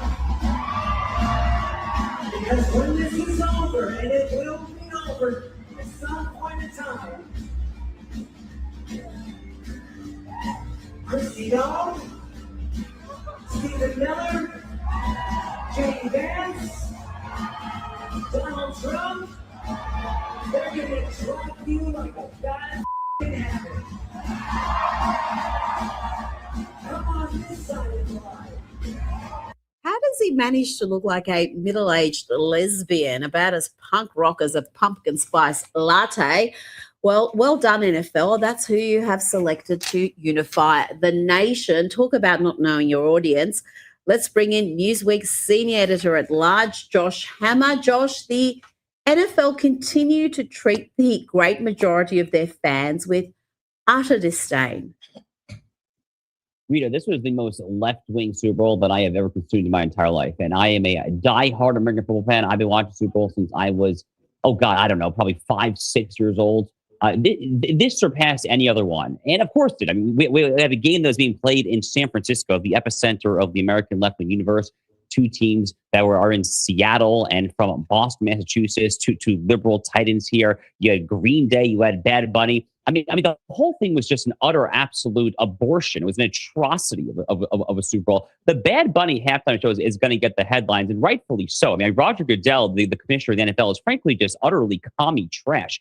But the silver lining, Rita, of all this, silver lining of Green Day, who is exactly as you say they are a radical left-wing ideological group of washed up, mid-50s, 60-year-old lesbian-looking rockers. But between that and Bad Bunny, this halftime show that was entirely in Spanish, like literally not one word, not even Lady Gaga saying a word in English. I was ready to punch a wall. I mean, it was utterly insane. I mean, it makes me just... That's how you know that this fool didn't even watch the halftime show. She sang her whole thing in English. This guy didn't even watch the halftime show and lied and just said that Lady Gaga didn't sing her part in English. She most certainly did. But listen, this is everybody saying, well, you only look at left-wing, left woke media. So now I'm playing the right media, and this guy is lying, saying Lady Gaga didn't sing anything in English. She sang the whole thing in English. This guy didn't watch the halftime show, guys. But then he's giving this scathing report. looking rockers. But between that and Bad Bunny, this halftime show that was entirely in Spanish, like literally not one word, not even Lady Gaga saying a word in English. I was ready to punch a wall. It was utterly insane. You wasn't punching no wall because you wasn't even watching it, sir. You probably was over there at TPUSA watching that boring show that only 4 million people watched. I mean, it makes me just genuinely live. My blood was boiling. But the silver lining here is that Donald Trump approval ratings are probably going to spike in response to this, because the people will see this and they will see that this is the opposition, that they celebrate the multicultural agenda. They celebrate the desecration of American heritage. They celebrate the notion that America will ideally in their dystopian future not be an English-speaking country there. They love that there. So frankly, I think that ICE actually could see a spike in approval rating as a result of this. Donald Trump, I think, will probably benefit as well. Rita, that's the silver lining. But frankly, this whole Super Bowl, frankly, the football game stunk too. It was a very boring game. But the entertainment was, frankly, just an utter atrocity.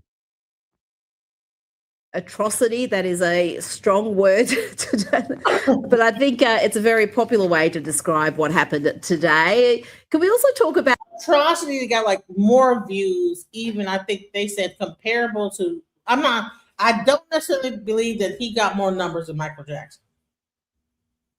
I think that's like some bullshit, fuck that. No, he did not beat Michael. They're gonna say that. No, he don't get to beat Michael Jackson. Michael Jackson is number one. So. At the Black National Anthem that was performed before the game.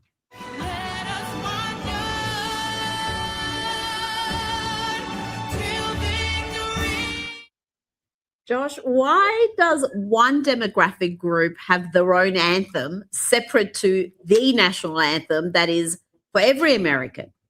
Honey, because the real national anthem talk about slaves and the grave and all that weird stuff. You know what I'm saying? They had that, and then he talked about that earlier about how the real national anthem, with the real story of the Black national anthem is. We're gonna get back to the other commentary, but I think it's really interesting how people really. I don't even know who this woman is. She look like a Black woman herself in Australia. That shows how ridiculous people could be. And I get it. I see that whole tether. This is a tether right here. Because she's up here looking Black. I don't know. She might be Indian. I don't even know. Whatever her nationality is, I need to look it up. But it's crazy how she's over here with this conservative, thing, asking people, this guy haven't watched nothing, lying, saying he watched, and even Christina Aguilera didn't even speak English. He didn't watch it. He's lying, bro. And she don't even know nothing to watch. She didn't watch it either. How the hell you'll be a news reporter and don't watch it and be able to correct him and say, no, she did. Christina Aguilera did. Her whole song was in English. That was the only part that was in English. And this guy don't know it because he was too busy probably running his goddamn mouth during the halftime show saying, this is whatever, talking to people, mad, whatever, with his eyebrows. Rita, one of my producers from my show texted our show chat just before the game started. He said, "I'm getting ready for the black coin toss. How about you guys?" I mean, it's just so silly. It's just so utterly stupid. Frankly, it's not the first time the NFL's done this. They've actually done this in previous Super Bowls as well. Memory serves, all since St. George Floyd, our great late martyr, died in May 2020. The NFL has been all in on the woke agenda. They have end racism and blazing in the end zones there. It's really just awful. And it makes you wonder, Rita, just what they're seeing that the consumer is not seeing. Because football is like the most red-blooded American sport other than WWE wrestling and probably like NASCAR, right? I mean, the NFL football is a flyover country sport that is popular first and foremost in the South and the Midwest, in disproportionately MAGA parts of the country. I'm sure there are plenty of liberals that like football too. But I mean, just a total misreading of the audience. And when it comes to specifically to the so-called Black national anthem, can you imagine if you had a white national anthem? I mean, everyone says this is a David Duke rally, it's a KKK rally. I mean, you would never do it because you recognize intuitively how utterly insane it is. The national anthem here in America is for everyone of all religions, all sexes, all sexual orientations, all skin colors there. Blacks, whites have fought and died for that flag. They're the Tuskegee Airmen in World War II. It's just awful. It's just absolutely awful. This is where the NFL has gone to, Rita. Frankly, it makes me, again, as a lifelong football fan, makes me frankly want to tune out the game next year. Well, I tell you, if they want to redeem themselves next year, have a country music-led halftime show. It will absolutely be brilliant if they select the right artists, and their fan base will actually enjoy it rather than wondering what in God's name is happening. Now, I'm going to do a full breakdown of all the Super Bowl craziness in tomorrow's show, but Josh, can you explain what is happening here? This is Patriots wide receiver Mac Hollins showing up to the Super Bowl, is wearing handcuffs, a prison jumpsuit, and a Hannibal Lecter-style mask, no shoes. What is happening, Josh? I could not work out what this meant. Rita, that frankly makes two of us, if I'm being very candid to the audience. It was actually my wife who flagged this for me. I totally missed it. My wife found this video for me and said, honey, what the heck is going on here? He's clearly making some sort of political statement. It's not entirely clear exactly what he's trying to say there. I presume it's some sort of ICE open borders, anti-incarceration, pro-decarceration agenda. But remember that, again, this game was in San Francisco. San Francisco, the 49ers, the NFL team there, they had Colin Kaepernick as their quarterback for many years there. So, I mean, this was kind of the moment with Green Day, with Bad Bunny, and the backdrop of Nancy Pelosi and Gavin Newsom and Colin Kaepernick's beloved state of San Francisco. This was the time to pull out all of these stupid stunts, even if the stunts, frankly, don't make any sense there. So, again, it's so cryptic and it's so utterly dim-wit and low IQ that we can't even figure out what he's trying to say there. It's clearly some sort of anti-ICE, anti-incarceration, anti-prison, anti-MAGA, load of just utter gobbledygook there. But it failed, and frankly, for what's worth, his team actually failed epically too. They got their butts kicked by the Seattle Seahawks, and rightfully so. But this is some sort of just utterly idiotic attempt to get the man, to get the political establishment there. And the fact that you and I are still having a hard time figuring out what in the world he was trying to say shows what an utter failure it was. Crazy. Well, let's get back to understanding the Black National Anthem, what it really means. Let's go. Older than most of the outrage about it. That part seems to get skipped. Lift Every Voice and Sing was written in 1900. Let me go back. So let's go back. Makes sense. So the message that I'm getting to you is let other people, let other Americans who don't share your skin color live the culture that they want to live. This song is older than most of the outrage about it. That part seems to get skipped. Lift Every Voice and Sing was written in 1900 by James Weldon Johnson with music by his brother, J. Rosamond Johnson. It began as a poem written for Black school children in Jacksonville, Florida, to honor Abraham Lincoln's birthday. But it did not stay a poem. It became a shared language. Black communities carried this song through segregation, Jim Crow, church basements, school assemblies, and civil rights marches. It spoke to faith when the country failed us, hope when the law did not protect us, and resilience when dignity had to be self-assigned. That is why it is called the Black National Anthem, not to replace anything, not to compete. It earned that name because it held a people together when the nation would not. Now let's talk about the Super Bowl moment. Coco Jones did not just sing Lift Every Voice and Sing. She understood the assignment. Her delivery was controlled, grounded, and reverent. No theatrics, no dilution, just respect for the weight of the song. And yes, the tribute was intentional. Coco honored Whitney Houston through her clothing. The outfit was a deliberate homage to the iconic look Whitney wore during her Super Bowl performance. The white, powerful silhouette was not accidental. It was lineage. Whitney set the standard for dignity and presence on that stage. Coco wore that history while singing a song rooted in survival. That is cultural literacy. That is knowing exactly where you stand in the story. And for those who are mad about it, stay mad. This song does not ask permission. It explains itself. If history makes you uncomfortable, the issue is not the anthem, the artist, or the outfit. Am I the only person who had never heard of a black national anthem until yesterday? What? Is that just me? Put in the one in the chat if you guys had never heard of a black national anthem until the Super Bowl. I mean, put in one. Maybe I'm like just so old that I'm like, this is in my growing up, that was a normal thing. Have you guys never heard of the black national anthem? Put a one in the chat. 2. All right, 2. 1, 2. 2 if you heard it, 1 if you have. Because I am over here like, what?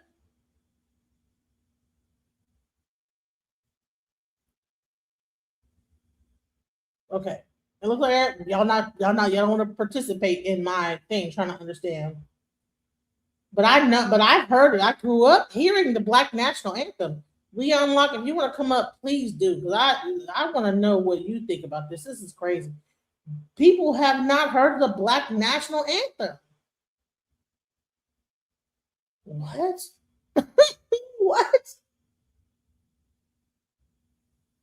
Oh my God. All right, here we go. The young people are talking. Like, what the hell was this yesterday? I mean, look, I'm not gonna lie, vocals on point, all that, all good. Nobody has done the national anthem better than Whitney, and likely never will. I'm just gonna say it. She had the greatest national anthem of all time. But this right here, folks, this is an embarrassment. To everybody around the globe who was watching this, I'm sorry. We promised y'all that after the Civil Rights Act was legislated into law, that we would finally let go of just this perpetual race thing. But here we are in 2025, year of our Lord, 2025, and we have to have 2 separate national anthems. Do you understand that the point of a national anthem is to unify the nation? But instead of having one anthem that unifies us all, we had to have a separate anthem for black. This guy probably have not even read the full national anthem. Black people. And I'll be honest, y'all, I don't know who that anthem was for. I don't. If you're not somebody on this fringe far left, so-called woke activists, I don't know who the hell this was for. I did not even know it existed. The black national anthem. Why? Is there a Latino national anthem? I thought that was just the regular national anthem in Spanish. Y'all let me know what you think in the comment section, but they have their own halftime show. Black people can have their own anthem. That's what I'm trying to say. I have so many videos to make about the Super Bowl, and my voice is hanging on by a thread, but we're going to get through it. First, we have to start with Miss Coco Jones, because she won Black History Month. She performed the Black National Anthem, Lift Every Voice and Sing. Now, I missed it because I thought it was going to be in the section where you had America the Beautiful and the National Anthem. It started right at 6 o'clock, right when I was outside the Super Bowl party I was going to. I had to watch it on Twitter. Now, I knew when she had this on during rehearsals that the look was going to eat, and it absolutely did. Now, her look is custom Carl Kami. It is a tribute to Whitney Houston and her Super Bowl performance from back in, I believe, 1992. Y'all correct me on the year in the comments if I got it right. As soon as I saw the violinist in the back, I knew we were going to get a historic performance, and she did just that. I know her mama was so proud of her, and of course, her fiance was on the field cheering her on and ready to kiss her as soon as she rapped. This is definitely getting framed at the house. Oh, I can't wait for their wedding. From Disney to the Super Bowl, I could not be any more proud. Next time, she will be on the Super Bowl stage at some capacity. I don't know what, but I know Atlanta's hosting 2028. So whoever's performing that night, bring Coco with you. Today, I'm going to tell you why the NFL needs to stop. This is that. Wow. People don't even know what the young kids. Man, listen, if any of y'all are millennials or Generation X that got kids, please play your and teach your kids about the Black National Anthem. There should be no way that Black people are getting up here like, what is this? What is this black national anthem that I'm hearing that I've never heard of before? I never heard of a black national anthem. But you know what? Alicia Keys sang the black national anthem. I mean, several people, have sang the black national anthem during the Super Bowl. It's not the first time. Here's this dude. The question is there a Latino American national anthem or a Jewish American national anthem or a Polish American national anthem that has to be sung before the Super Bowl as well? Or is it only the black national anthem that gets sung before the Super Bowl? I'm just wondering, again, the Super Bowl is supposed to be a grand unifying cultural event. Why you have a woke sectarian lead up to the event? So here was Cheryl Lee Ralph singing the so-called black national anthem. Sing a song full of the faith that the dark past has taught us. Sing a song full of the hope that the present has brought.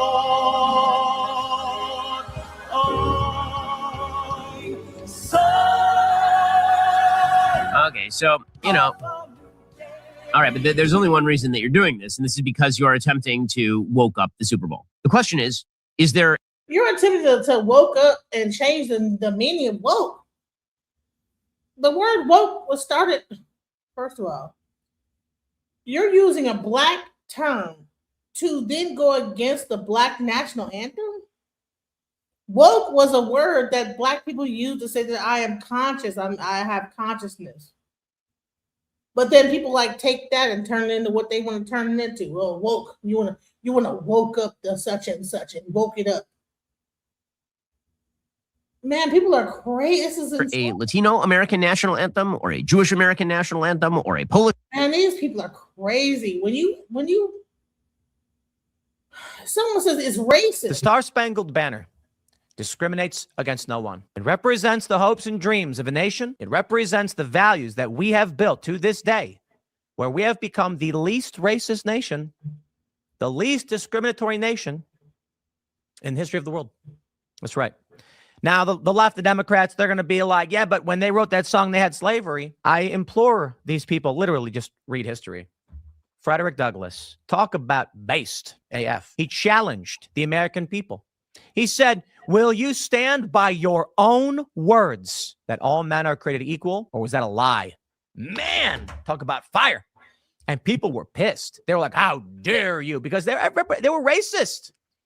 But he was right. He said, how dare you claim all men are created equal when you actually only meant white men or your people, your race. And so while I can certainly recognize this country is imperfect, of course, we're sane people. It was the values of the founding fathers distilled over time to create this beautiful and great and wealthy, powerful, prosperous nation. So my friends, the Star-Spangled Banner is a message to all races, to all peoples of the American dream. The idea that we would have a race-specific song is an affront to the great American melting pot. The Star-Spangled Banner discriminates.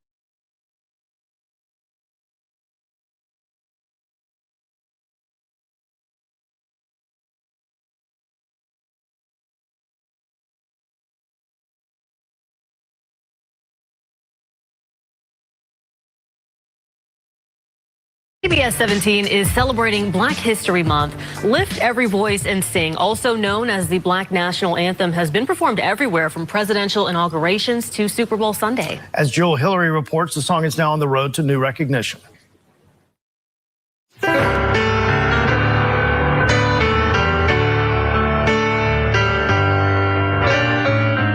First performed by a group of school children, it should come as no surprise that this beloved piece of American history is the brainchild of a teacher. In the year 1900, James Weldon Johnson wrote the poem that would eventually become one of the most recognized songs in the country. It was just one of his many accomplishments.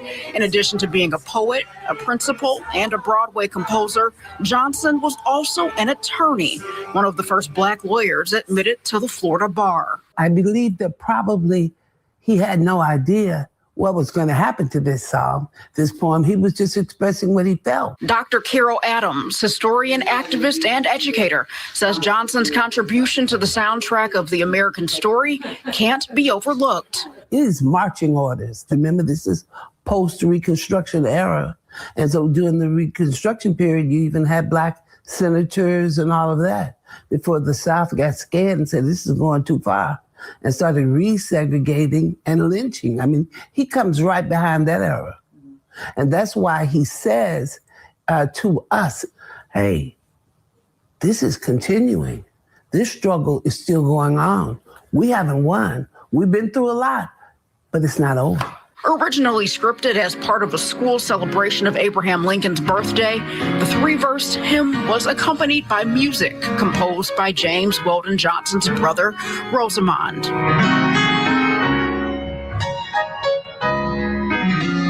In 1919, during one of the most racially violent periods since the Civil War, the lyrics were given new life. Again, by educators. Many of the children who first learned the song went on to become teachers themselves, reviving it for a new generation.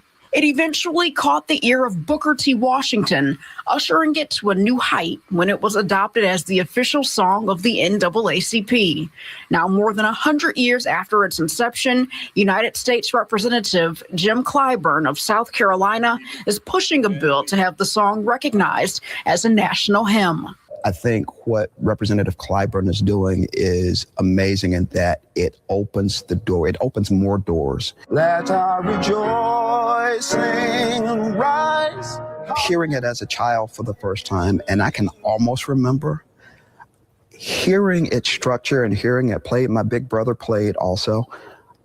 Even though I didn't know the context and I didn't know the history, I knew it was important.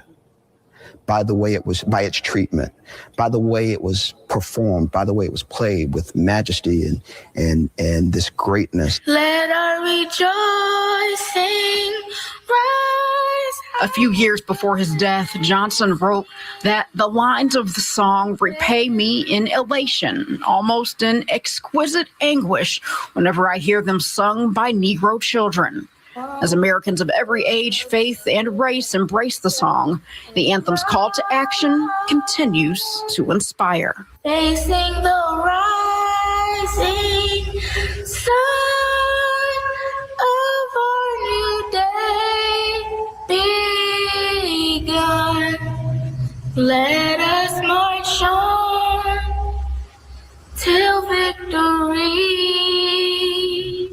is won.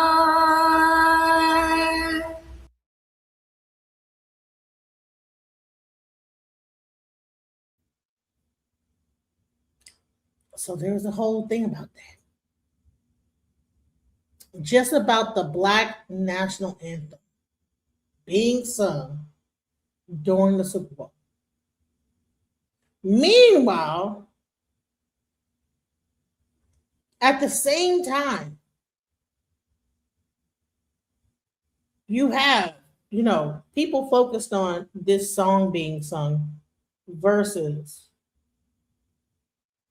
all this other stuff going on in America.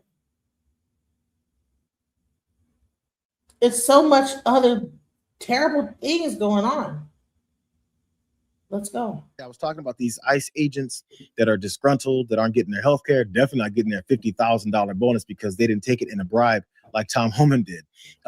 They're a little bit upset. They're frustrated. And maybe I was asking them, I said, when are you guys going to man up and maybe start, leaving? So this happened in Los Angeles. My job. I just quit my job. Yes!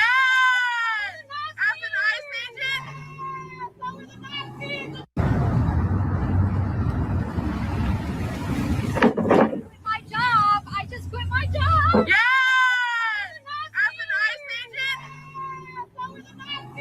Now, we're looking to take the word of some random woman who drives out of, this ICE facility where they're all inside planning their next murder. But she drove up, rolled down the window, and apparently these are activists and protesters standing out here, and they record many of these guys coming out as they have to leave that particular exit. And she pointed out that she just quit her job very happily. We don't know if it's true, but she's only one person. If she did, that's actually good for her. Let's continue taking down the entire system. But I asked for it to happen, and maybe it took this lady to be one of, and she announced it. Maybe others are quitting in mass numbers, and I don't even know about it because they're not announcing it on camera. I just wanted to, I guess, give a little bit of a John Iadarola type of optimism. One of them left. Now, by the way, go ahead, go back home. I'll need to hear more from you. Just, I'm glad you're leaving the organization for yourself, for your own soul. That doesn't mean that makes up for all, the terrorism that you took part in. You have to do a lot more work to come back from that. But I mean, it's a starting point. But still, things are starting to close in on this agency, specifically Department of Homeland Security and all their illegal activities when it comes to Border Patrol and ICE, because more Democrats are stepping forward and saying and doing more. Specifically, as I talked about earlier, the funding when it comes to DHS. Here's one representative, let me get his name right, Raja Krishnamurthy. And he was talking about some of the devastating things that ICE has done, the murders that ICE has taken part in. Here's some details of what he's upset about and the reasons why they don't want to have more about, they don't want to have anything more to do with funding this murderous terrorist organization. The story of Mr. Silverio Villegas Gonzalez. Here's a picture of Mr. Silverio Villegas Gonzalez. Mr. Romanucci, he dropped his kids off at school one morning, and then ICE agents stopped his car. When he tried to drive away, the agents claimed that they, quote, feared for their lives and then shot him in the neck. Mr. Villegas tragically died of his injuries. Mr. Romanucci, videos from the scene do not show Mr. Villegas Gonzalez hitting or attacking the agents. You're not aware of any evidence to the contrary, right? I am not aware of any of that. DHS also claimed an agent was, quote, seriously injured, but body cam footage showed the agent in question said his injuries were, quote, nothing major. You're not aware of any evidence to the contrary, right? I am not, and that is very typical of the cover stories that we hear and the false narratives in order to defend their actions. There was no evidence. This is part of a pattern. As you know, Mr. Romanucci, Mr. Villegas Gonzalez was stopped and then he was shot dead. The nation knows the names of Renee Good and Alex Preti, but let us please not forget Mr. Silverio Villegas Gonzalez, a Chicagoan and a father of two, pictured here. I love it from Representative Krishnamurthy. Make his name be remembered too. He was one of the first, at least the first on camera. Who knows how many they've murdered and we just don't hear about because there weren't enough people recording it at the time. But Representative Krishnamurthy is giving the case for Democrats and how they're increasingly, maybe slowly, but increasingly coming forward to maybe do something about all the atrocities that we continue to see. He gives another example in this same hearing where he focuses in on Greg Bovino. Yeah, Greg Bovino already left Minnesota, but did you know that Greg Bovino did all these other countless horrific illegal things? Stoughton, in a ruling on DHS's excessive use of force, U.S. District Judge Sarah Ellis accused Greg Bovino, a commander in the Customs and Border Patrol, of quote unquote outright lying. That's what this poster shows, and that's what he did in a court of law, right?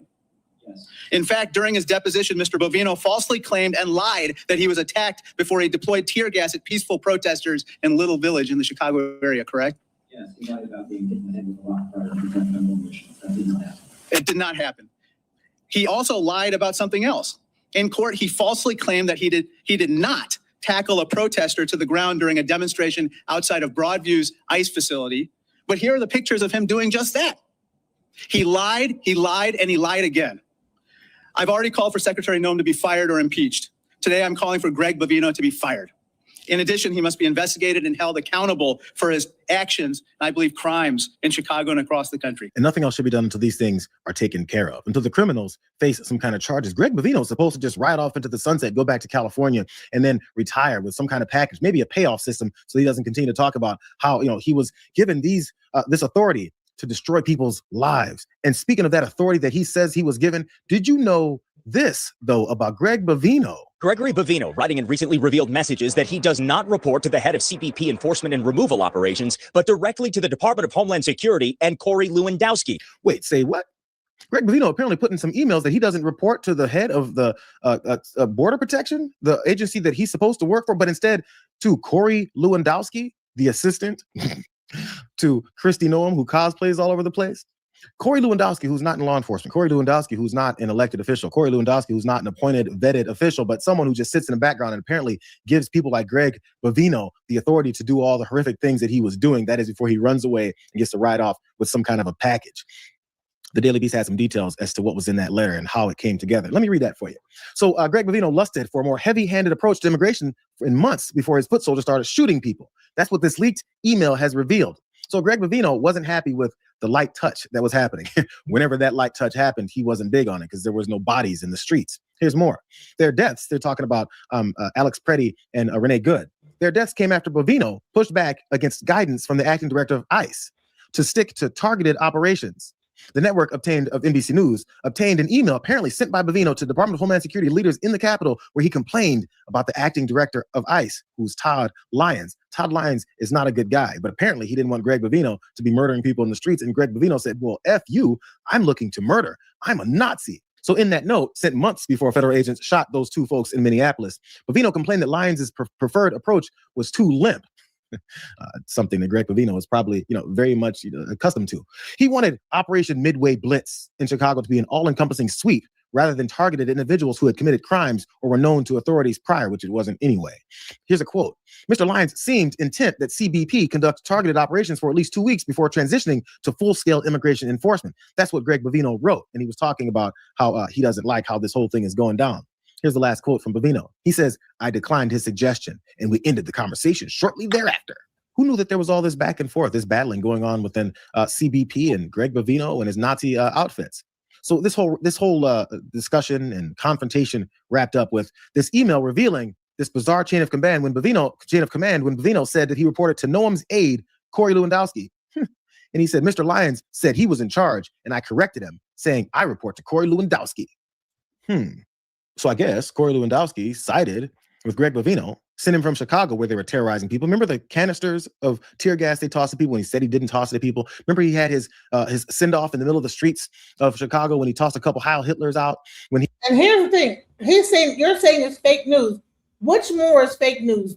This guy saying what is going on, showing evidence of what's happening, and then I showed a right-wing news channel from Australia discussing the Super Bowl. This guy didn't watch it clearly and said that Bad Bunny didn't have nothing in English. It was all in Spanish. And we all got to hear Lady Gaga sing her one song in 100% English. But this is fake news though. See, the thing is that people want to stay stupid. They want to stay on this side and they don't want to hear nothing else other than their side of the news. Fox News and any of this news is skewed and they will leave out stuff on purpose. But that's why, like, when I watch this, like, so-called leftist stuff, the reason why I watch it is because they actually will tell stuff, let you know things going on that other news, when I tried to watch the other side, I don't really see where they're really covering anything. He was embarrassingly sent away. Apparently, Todd Lyons and his horrible self won that battle, or maybe it was the courts and that one particular judge that kicked Greg Bovino out, and he was sent directly to Minnesota, where we see what has happened since. So, because of all this that we're learning, and we saw a little bit about Representative Krishnamurthy, who's pointing out the horrible things that we're seeing. Democrats are starting to get a couple pieces of a backbone together, and they're now holding up potentially the government to continue to stay open after they averted one government shutdown that happened just recently, like for a day or two. There's potentially another one in the works because now Democrats have a few demands when it comes to DHS before they're willing to fund them more. Here's details. Jeffries and Schumer laid out 10 key demands from Democrats on this DHS funding, which includes calling for judicial warrants before agents can enter private property. Wow, so over the top. A ban on ICE wearing face masks, requiring the use of body cameras, and new laws for use of force standards. They didn't get into details of what those new laws were for those use of force standards, but I would assume it's not, murdering people. Here's more. Furthermore, there are steps that the Trump administration has the power to take right now to show good faith, including ramping down the surge in Minnesota and removing Kristi Noem from her position. That's what both Hakeem Jeffries and Chuck Schumer wrote in that letter. And after they wrote, that list of demands that they would like before they go and fund DHS, which they shouldn't fund even if they agree to those things, because it's still a terrorist organization on the American people. I feel like they must have been exhausted. Chuck Schumer and Hakeem were like, whew, oh, that's all we got all year. That backbone, that little bit of a pushback, these one simple list of demands that really tired us out. They finally had one thing that they say they're going to stand up for. So let's see if they stand up for it. But Senator Chris Coons, Democrat, he stepped onto CNBC and he talked to Joe Kernan. Joe Kernan is supposed to be talking about, things like finance and everything like that. And what Joe Kernan does not want is for there to be another government shutdown. So he had Chris Coons on and decided to berate him about this new Democratic position to not fund DHS and their willingness to hold up this government so that this won't continue. Both caucuses, House and Senate, Democrats have laid out what I think are perfectly reasonable demands that your average American goes, yeah, okay, that makes sense. But once again, you're using funding to get what policies that interest you, and it just is a bad These precedent. aren't just policies that interest me. Joe, the idea that federal law enforcement I know, but you're shutting down the government. You're shutting down the government. It's the same rules that NYPD is following right there in Times Square right now. When Republicans do you see roving bands of NYPD Senator, with masks and you're putting up another red herring. You're shutting down the government because how you do policing. You lost the election. You lost the election because you lost the election, which put you in the minority party doesn't give you the right to shut down the government to get what you want. Let me ask you this. It does mean I have to fight for the core values of our democracy, which includes supporting law enforcement that is accountable, that is transparent, but that doesn't murder American citizens in broad When daylight. Republicans are in the minority, they have issues that they think that you disagree with. You don't want them shutting down the government. Joe Kernan does not care that there's masked racists in the streets taking orders from Corey Lewandowski and Donald Trump and Stephen Miller because he wants his government open, because apparently there's some kind of financial advantages that Joe Kernan can get from keeping the government open in the face of all of these atrocities for the American people. I mean, Chris Coons made a couple decent points, but maybe you should ask Joe Kernan directly. So, Joe, why do you like for children to be separated from their parents? Why are you okay with the murder of people in the middle of the streets? Why are you okay with women being snatched out of their cars and stomped in the middle of the streets and then taken into detention centers where they're denied any kind of medical treatment? Why do you like that stuff, Joe? Because that's the case that Joe Kernan was making, which leads to this last exchange that they had, which may be even a little bit worse. Because Joe Kernan first was talking about how you guys lost an election. Hey, Republicans lose elections all the time. And afterwards, they hold up any progress. What did they do to Barack Obama and all of his potential judicial nominees? I remember that Mitch McConnell's bragging about how he held up all of them because Mitch McConnell doesn't care about whether or not he wins or loses elections. But now Democrats are supposed to care about that. But this was a big moment, I think. After all those other declarations and arguments failed, Joe Kernan went to this one. Why? Because there are conspiracy theories why you'd let in 10 million undocumented Democrats. They're not Democrats. I'm kidding. I mean, I'm saying that that's the whole and you don't want no ID voting. At the same time, you let in all these illegal. I have to show an ID every time I vote in Delaware. Look. You see what I'm saying? You see what I'm saying? Democrats will never lose again if they're left to their own devices. True, as you well know. Look, God help us. Joe Kernan's pitching this great replacement theory that racists like to pitch. The conspiracy theory from these, MAGA conservatives that like to say, look, they're admitting all of these brown people that are, of course, only going to vote for Democrats illegally because there's somehow mass election fraud that Donald Trump likes to keep saying is happening. I guess Joe Kernan also thinks the election was stolen in 2020 from Donald Trump because this is his pitch. This is what Donald Trump says all the time. So Joe Kernan. What about all of the Cubans that make songs? I will vote Donald Trump. What about all of the Mexicans that voted for that? And then a lot of them getting deported right now till we speak, to this day. I will vote Donald Trump. And they now they on their way out the door. And I don't have no problem with it. In his fight with Chris Coons to say he wants to keep the government open is somehow pitching, you guys are admitting millions and millions of illegals that are going to be voting in elections, and that's your purpose. You see how he was a little bit embarrassed when Chris Coons said, what are you talking about? I feel like this must be one of those moments, when a couple of white guys are saying racist things and then they're not sure one of them is going to say it and the other one's not sure if the other one's on board or not. So he kind of tests the waters. I don't know. This is a thought I had in my head. I don't know how much this actually happens. And he's not sure if that white guy is also as racist as he is. So he's like, can I pitch this whole theory? Because those brown folks are rigging our elections against us good lily white people. Was that him testing the waters and he forgot he was on TV and he didn't realize that Chris Coons wasn't going to buy into it? Anyways, I hope these Democrats maybe find a way to continue to hold on to the bits and pieces of spine that they've put together, the collection of guts that they've got, and not let folks like Joe Kernan and them tell you that you're destroying the country by shutting the government down. Not funding Department of Homeland Security, and then Republicans not agreeing to normalcy in this country, and therefore they don't get our money anymore. So let's talk about the government shutdown. Government shutdown fixing to happen, right? That's what they say. Let's go into it. Here we go. Government shutdown, and now Congress is heading toward another funding fight with a deadline just days away. CBS News Justice correspondent Scott McFarland joining us again on this Friday. Scott, good to see you. Let's start with the showdown centering on ICE funding. What's at stake, and how close is Congress to another lapse in funding? This is a big, fat snooze button they're going to keep hitting through the year on whether and how to fund the Department of Homeland Security. Everything is tied up and knotted up over how to fund immigrations and customs enforcement because of what's happening in Minneapolis and because of the growing concerns in other cities around the country.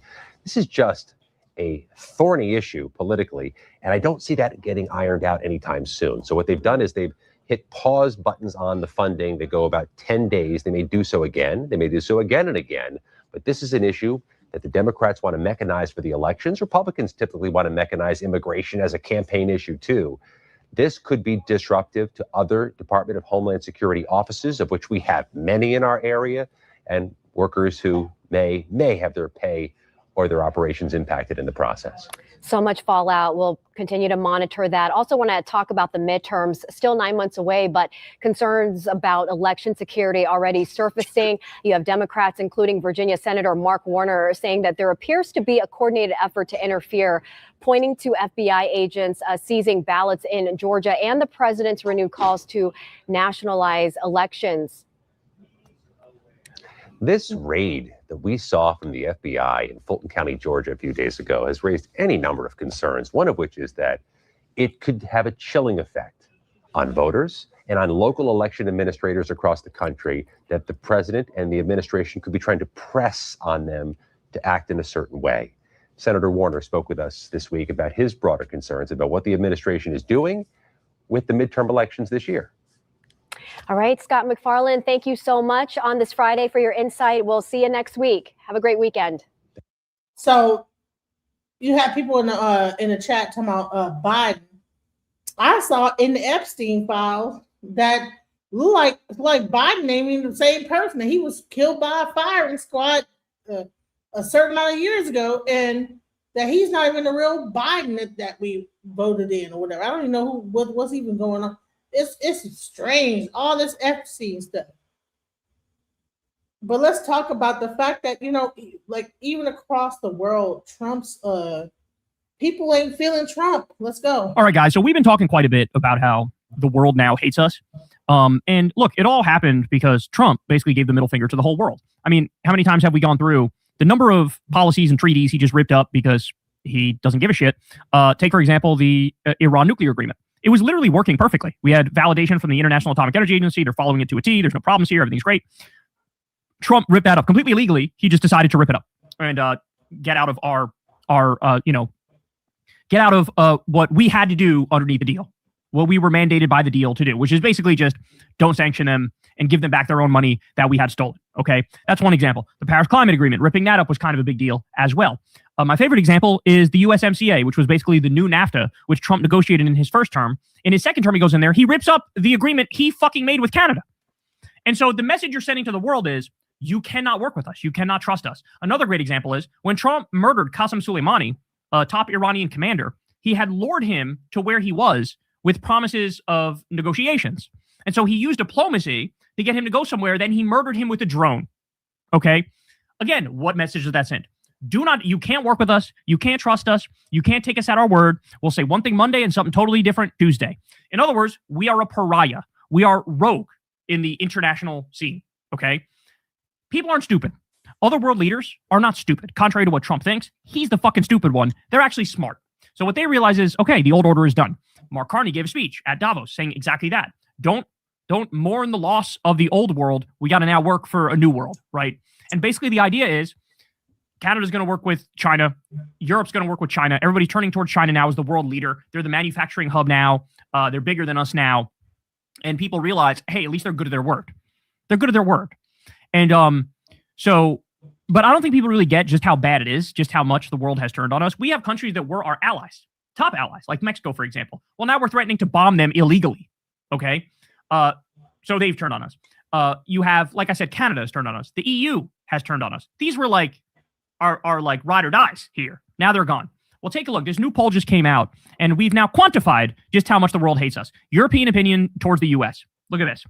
Great Britain, Now, 64% in Great Britain view us unfavorably. Denmark, 84% view us unfavorably. France, 62% unfavorably. Germany, 72% unfavorably. Italy, who, by the way, is also being led by a far-right government with Meloni, 63% still find us unfavorable. And in Spain, 66% find us unfavorable. This is catastrophic. Because now, not only is it, hey, you can't work with us when it comes to foreign policy, now it's also the world's going, all right, we're got to be done with the dollar. So now countries are slowly but surely dropping U.S. treasuries. Eventually, I think they're going to hop off the dollar as the world reserve currency. And at that point, we're just cooked. This country is going to see a crisis the likes of which we've never actually fucking seen. And that's where we're headed. What this man has done. His first term was bad enough. And, you know, I consider myself a bit of an expert on his first term in terms of the policies that he implemented. I know more about that than probably almost anybody does because I talk about it all the time. But in just a year in his second term, he's arguably done more damage than his whole first term. And it's because, at least in the first term, he was surrounded by people like Steve Mnuchin and Gary Cohn and Mark Meadows and others and Mick Mulvaney, people who, yes, they're asshole Republicans, but they're also not sadistic and suicidal, where they realize, hey, we got to keep the train on the tracks to one extent or another. Surrounded by people like the generals at the time who were like, hey, let's not deploy the military and shoot protesters in the leg over George Floyd. So you're calling the FBI office tomorrow to do what? To say someone is showing information online about what's going on in the whole situation. What are you talking about? You're weird. I'm calling the FBI office tomorrow. What do you say? He said I'm calling the FBI office tomorrow. Like a schizophrenic. You don't sound like a fucking weirdo. Let's go. But now that's all gone. Now he's surrounded by little sycophantic idiots. You know, people like Kristi Noem and Stephen Miller and Secretary of War Crimes, Pete Kegsbreath. And they say, hey, whatever you want to do, sir, let's do it. And so here we are. You know, you let the Republican id go run wild. And it took a year to destroy our relationship with Mexico, to destroy our relationship with Canada, to destroy our relationship with all of Europe. And there's no repairing that. Because as I've said to you guys, what happens if we have, let's say, a good lefty Democratic president gets elected, tries to repair these relationships, you know, tries to fix a bunch of the crap, which is going to be really hard to do, by the way. But let's say they succeed in doing that. The whole world is going to look at us and go, look, we're sorry, but how do we know the next Republican president who gets elected is not going to mirror themselves after Trump and put us through the same shit? We're done with you. We're done with you. It's never going to be the same. He broke the trust. And so that's it. It's over. It's done. There is no recovering from this. There is no, I'm sorry. Because if J.D. Vance wins or any other right-wing asshole, Ron DeSantis or whoever, fill in the blank with whoever you want, Don Jr., doesn't matter. They could just do the same shit that Trump did, and then we're cooked again. So I'm sorry. We're moving on from you. So this is where we are. As the guy lies and brags and pretends like everything's going great, it's actually the golden era is here, all that shit. It's all literally covering up for the fact that the exact opposite is happening. That the downfall is occurring, and it's happening more rapidly than anybody thought was possible. It's amazing how much you can piss away, you know, a generation of effective goodwill where the whole world was just like deferred. Yes, you're the leader. Now that is gone. It took literally a fucking year, and here we are. Hey, y'all, do me a favor and like and subscribe. It helps out big time in the algorithm. And then on top of that, you have other people. See, the thing is, everybody wants to pretend like that Trump is not in the Epstein files. Let's go. The reason why I think I give him a hard time is because I find him very charismatic, very entertaining, and I just think he's better. Why is it? Because now the Epstein files is out there, it's real heavy. Why are we pretending like the Trump is not in them? Oh, is that fake too? That's fake news? Is the Epstein files fake news, even though it's put out by the DOJ? Is that fake as well?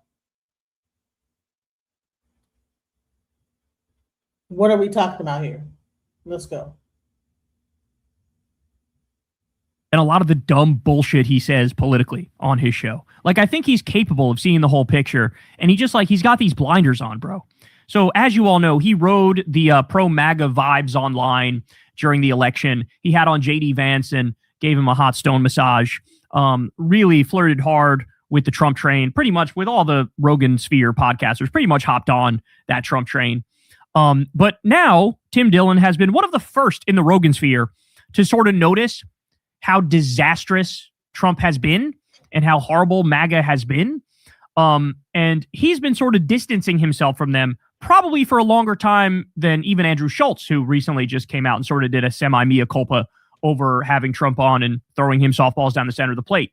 But what's interesting now is I think the rhetoric has escalated a touch where, now it's not just, hey, these vibes are off. Now it's like, motherfucker, this guy's tanking the entire goddamn country. And everybody sees it. And if you don't see it, you're a fucking idiot. You're just a total moron, right? So his friend Joe Rogan, Rogan is literally protecting the Epstein class on a regular basis. Had on Mike Benz to lie for the Epstein class, the sadistic, rapist, pedophile billionaires. Has on Elon Musk all the time, Mark Andreessen, Peter Thiel, Mark Zuckerberg. Seemingly every week, it's a new billionaire to lie to the American people and act like they're special and they're amazing. And, Rogan sits there and huffs their farts and goes, oh, really, bro? Oh, that's crazy. Oh, the Consumer Financial Protection Bureau is evil, bro? Damn, bro, that's crazy. I guess we should get rid of it and stuff, man. Like, that's the whole show. Just utterly embarrassing. So here's Tim Dillon, and you tell me, am I looking too much into it, or is he actually escalating his rhetoric now against Trump and Trumpism? Here he is discussing the Epstein files, and listen to what he says here. She has one thing left to do, and it's destroy Trump, because I don't... He's talking about Hillary, I should point out. He's talking about Hillary and Bill Clinton and how they want to do a committee hearing, which is live, and answer all the questions about Epstein. And his theory is, well, maybe they're going to do this to really expose the game, really expose to everybody how it works. And now Bill's 100 years old. Fucking Hillary's not going to run for office anymore. So maybe they view their last thing they want to do on this earth is really nuke Donald Trump completely and just tell the truth. Tell the whole truth and nothing but the truth and blow the lid off the Epstein case. She has one thing left to do, and it's destroy Trump, because I don't know what Trump was a part of, but he's probably fucked some underage people, I would imagine, and God only knows what else. He's been accused of horrible things in these files. Now Trump's saying he likes Bill Clinton. Play this, because Trump knows. Here's what Trump knows. Trump didn't fear Hillary when she had something to lose. Do you understand? When Hillary needed the dark overlords, when she needed them, he didn't fear her. Now that she doesn't need them and she's about to slip her skin suit and go back to her home planet, he knows that she will go in front of Congress. There she is with her husband, Bill, and they're going to light this shit on fire. They're going to talk about Trump. They're going to talk about everything. Let's play the video where Trump is talking about liking Bill Clinton. But it bothers me that somebody's going after Bill Clinton. See, I like Bill Clinton. I still like Bill. What do you like about him? I liked his behavior toward me. I thought he got me. He understood me. He's guilty. It's guilt. This is guilt. This is guilt. I think he's right. Why would Trump say that? Trump is going to say that because he knows, hey, if Bill Clinton actually tells the whole truth, I'm Fucksville, bro. Like, yes, there's assholes like me on the internet going through the Epstein files with a fine-tooth comb and the emails and finding all the things about Trump and sharing it with you guys. But mainstream media is not talking about all the actual dirt on Trump that's in the Epstein files and the Epstein emails. And Bill Clinton might have stuff we don't even know about, right? I'm sure, he was close enough with Jeffrey Epstein. He knows the whole shebang. And so if Bill Clinton goes up there and I'm going to tell you all the whole truth. You want to know what Donald Trump was really into? You really want to know what he was into, right? And remember, we've seen all sorts of horror stories. The trap door underneath Rape Island that Epstein owned. There was a trap door that led right to the fucking ocean. Emails about torture. Emails from people that say, I'm so happy I didn't kill anybody last night. I guess I got lucky. Shit like that, right? Epstein ordering a bunch of sulfuric acid right as the investigation was first opened up into him. You got all this stuff going on.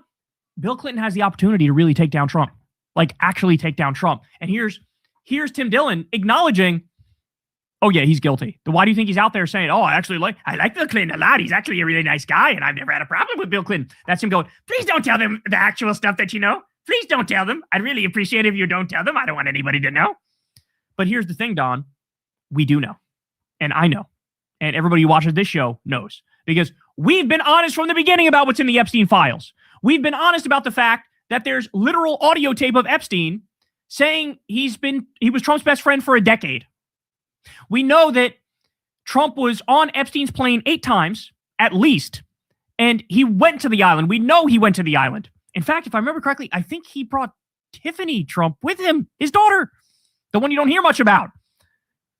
We also know the first time Trump and Melania had sex was allegedly on the Lolita Express. That's Jeffrey Epstein's pedophile plane. Epstein knew the inner workings of Trump's White House, and Trump and Epstein shared a girlfriend in the 1990s. Okay? This is all stuff that we learned. Trump's creepy love letter written to Epstein on his birthday. We share certain things in common, don't we, Jeffrey? We sure do. Trump allegedly offered Epstein a job in his first term. Now, why would he do that? He's doing that because he wants to shut him up. Hey, don't spill the beans. Do not tell the truth. Here, would you like a job? And of course, Epstein turned him down. But this is another thing that we learned because of the Epstein files. We know that Epstein allegedly learned human trafficking tricks from Trump's teenage modeling agency. I can't get over this, right? Like, it's so crazy to me that the Democrats don't hammer away on this and the media doesn't talk about this more. What kind of grown-ass man, Donald Trump, probably in his 40s at the time, goes, I'm getting into a new business, teenage modeling. Could you imagine that I went up to Crystal and I was like, hey, Crystal, I'm opening up a new side business. I'm going to run a teenage modeling agency. Yeah, no big deal. I'm just going to traffic some girls from Croatia who are 15 years old. And don't worry, it's all on the up and up. And I'm going to give them modeling opportunities and make them a lot of money. Bro, and see, here's the thing. Now, everybody was like down when we were like dissing Corey Holcomb for what he did and what he said. But now you have Trump that is pretty much doing stuff. He ain't saying it, but he doing it. 100% he doing it. Are you kidding me? That whole business was rife with abuse. The whole point was the abuse. John Casablancas, Jean-Luc Brunel, Jeffrey Epstein. Go look into these people. They're literal proven pedophiles. In fact, Jean-Luc Brunel died in prison, committed suicide the same way Jeffrey Epstein went, and he was a well-known pedophile. And Trump basically gave Ivanka over to these people. I don't think you really understand the depths of the depravity among these people, y'all. I don't think you get it. I don't think you really understand. When Trump hosted a private event with teenage models at Mar-a-Lago, it was only Trump and one other person there, Jeffrey Epstein. Why don't people talk about this? Why don't they bring it up? Okay? Why don't they bring up that Michael Wolff said he saw the picture of Trump with underage girls and Trump had a stain on his pants and they were bending over and pointing at him and laughing? Why don't they talk about that? Why don't they talk about the picture that's the giant check of Trump handing a check to Epstein in Mar-a-Lago, and it says he's buying a depreciated girl? Remember that one? And I could go on here, bro. We could talk about Katie Johnson. Go watch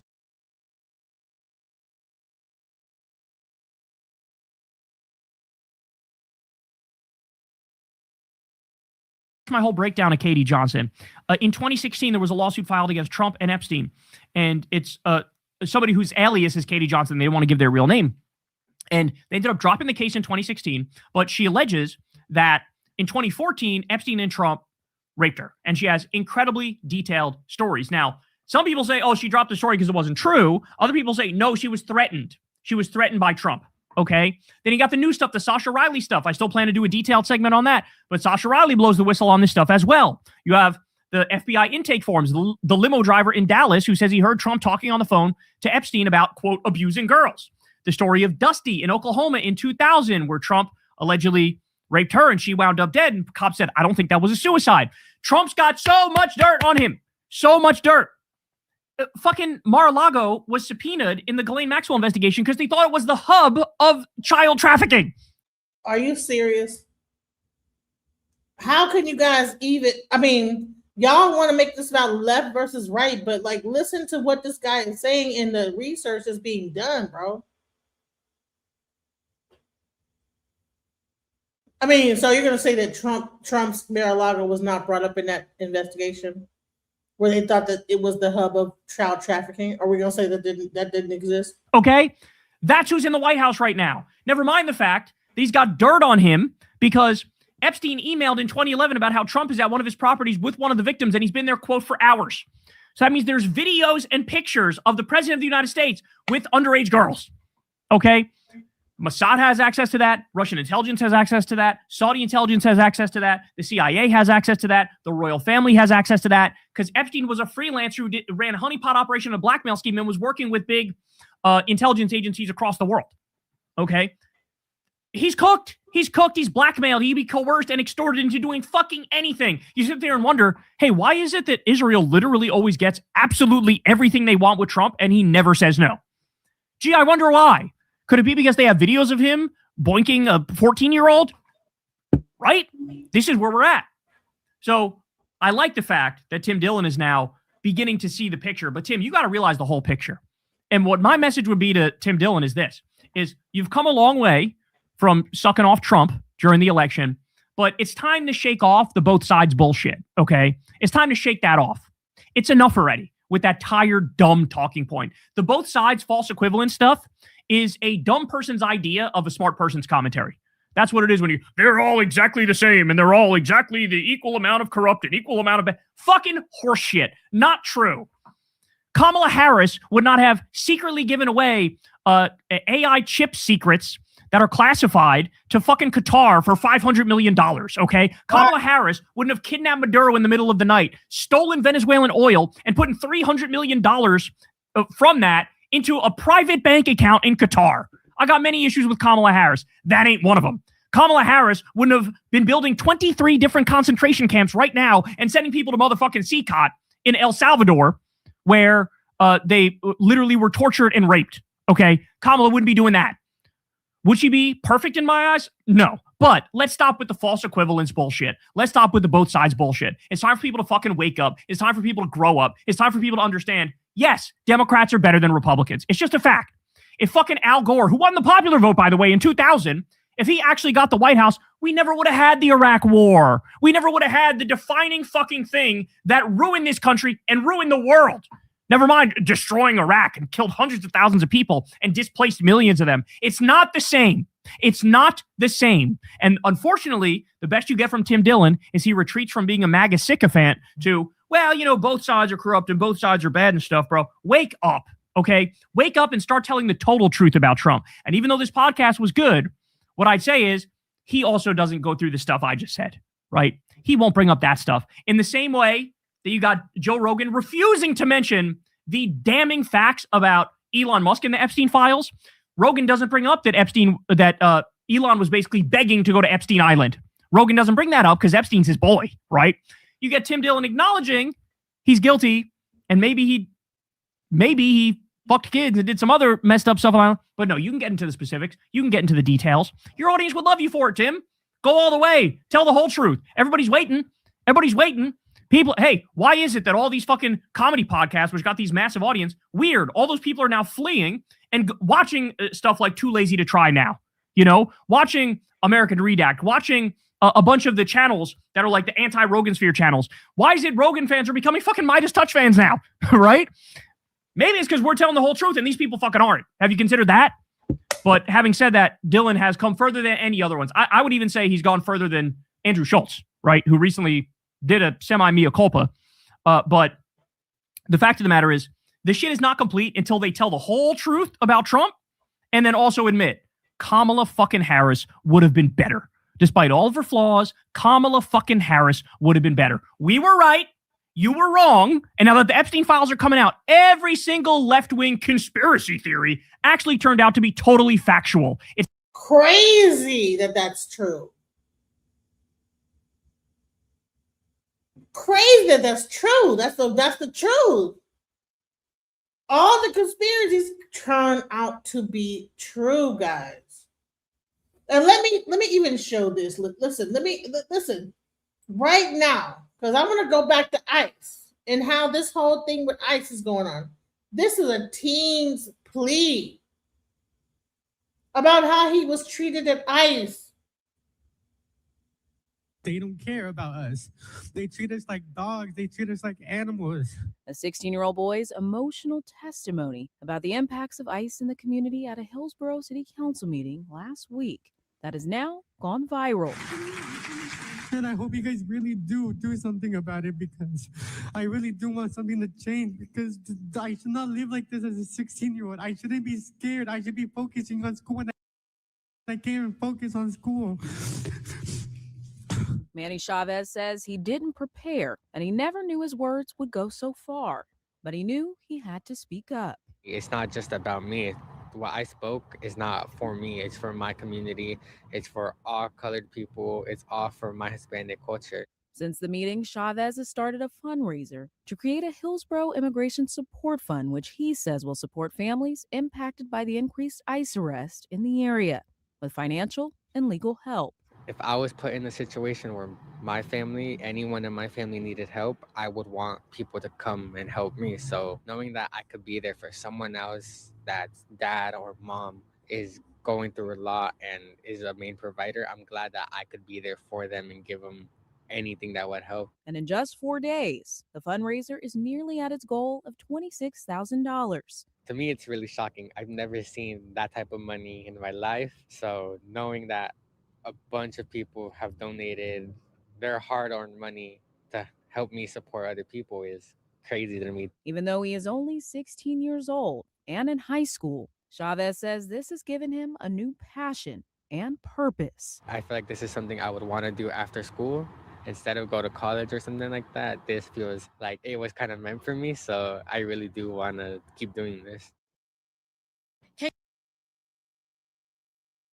Chaos in Little Village as a neighborhood resists federal agents and their Operation Midway Blitz.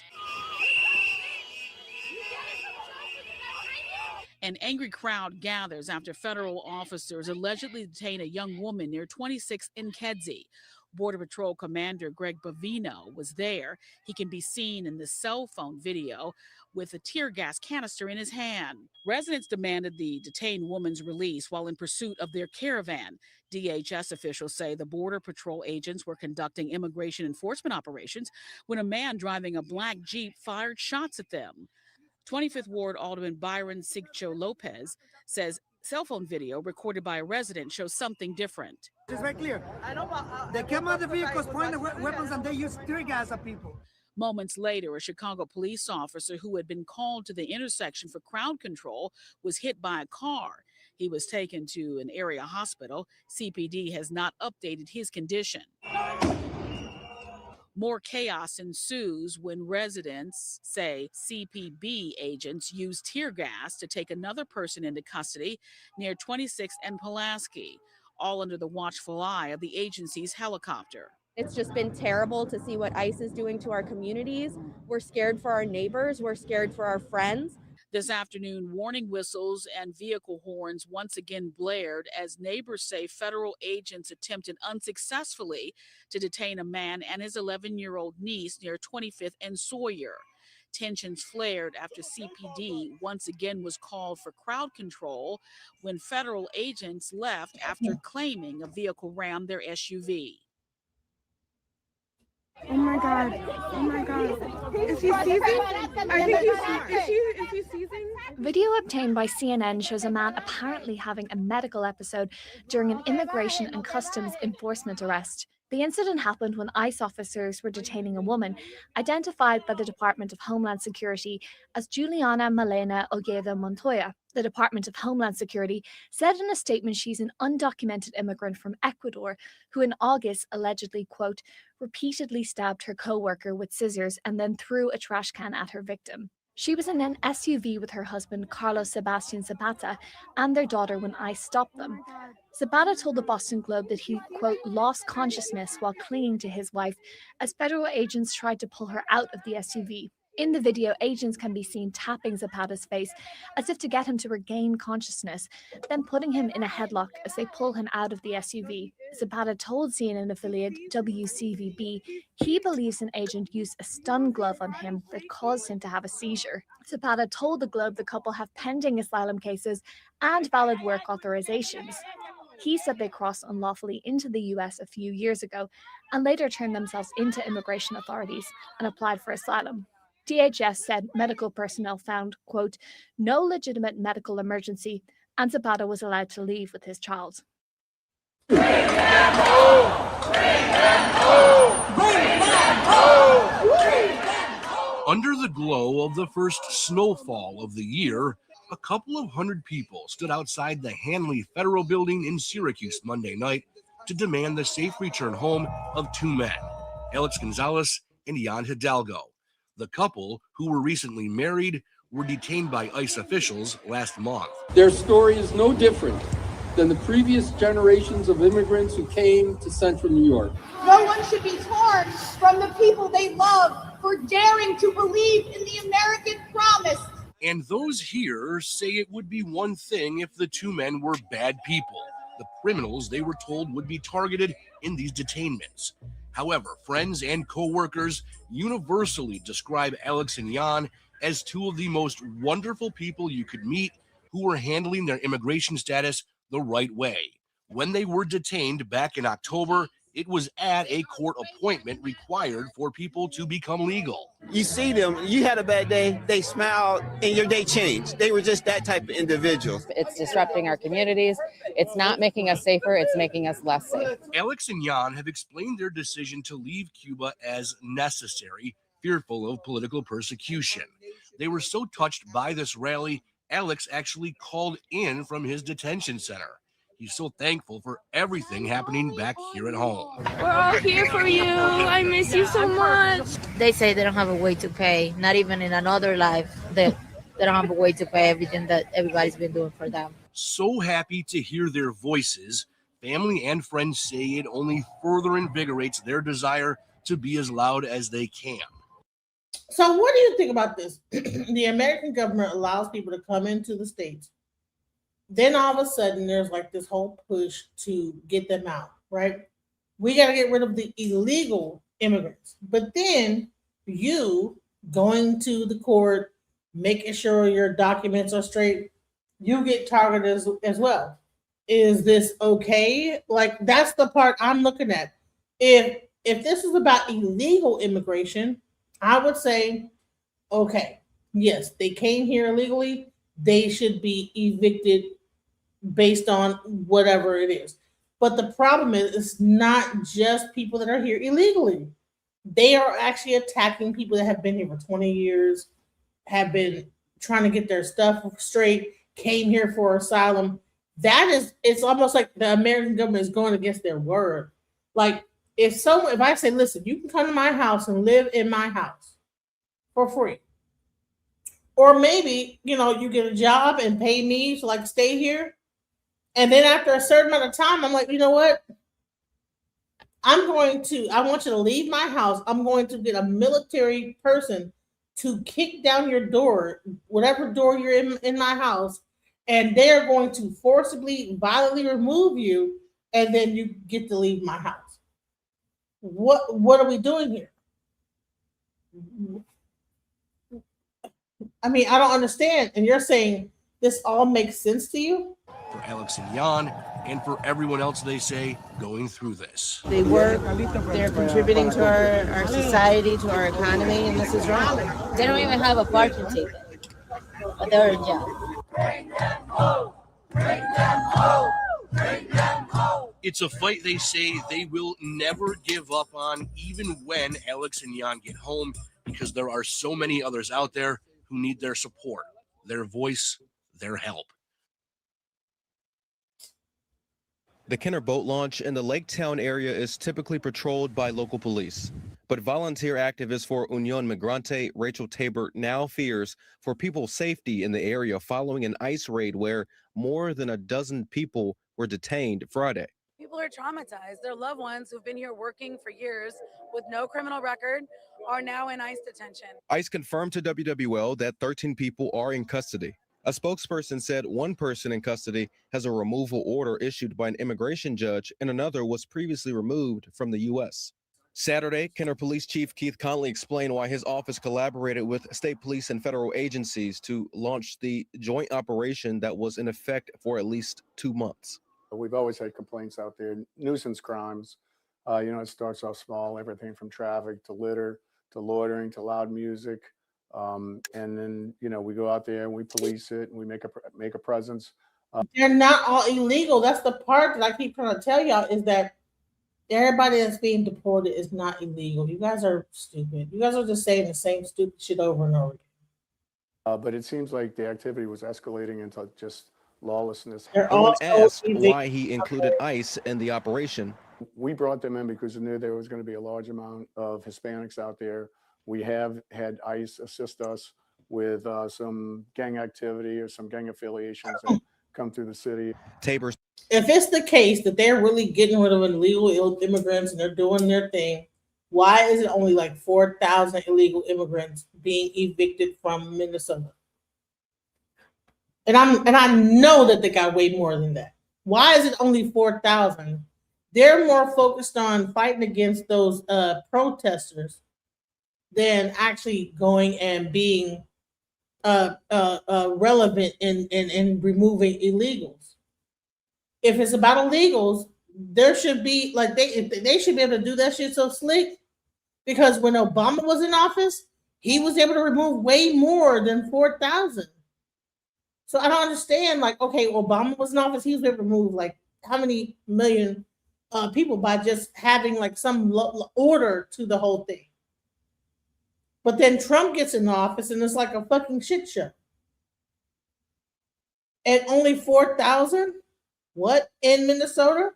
So all this tax dollars, all this fighting, all this back and forth to remove 4,000 illegal immigrants?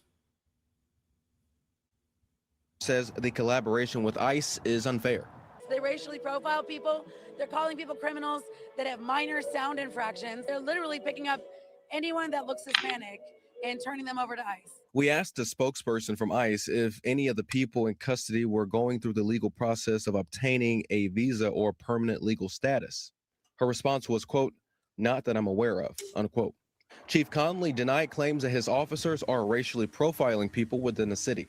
I can assure you they're not, but if they have a complaint, they're more than welcome to contact our Internal Affairs, Department of Justice, FBI. We're an open book. Reporting in Kenner, Winston Reed, WWL, Louisiana. So all this is going on. So now you have Nick Fuentes.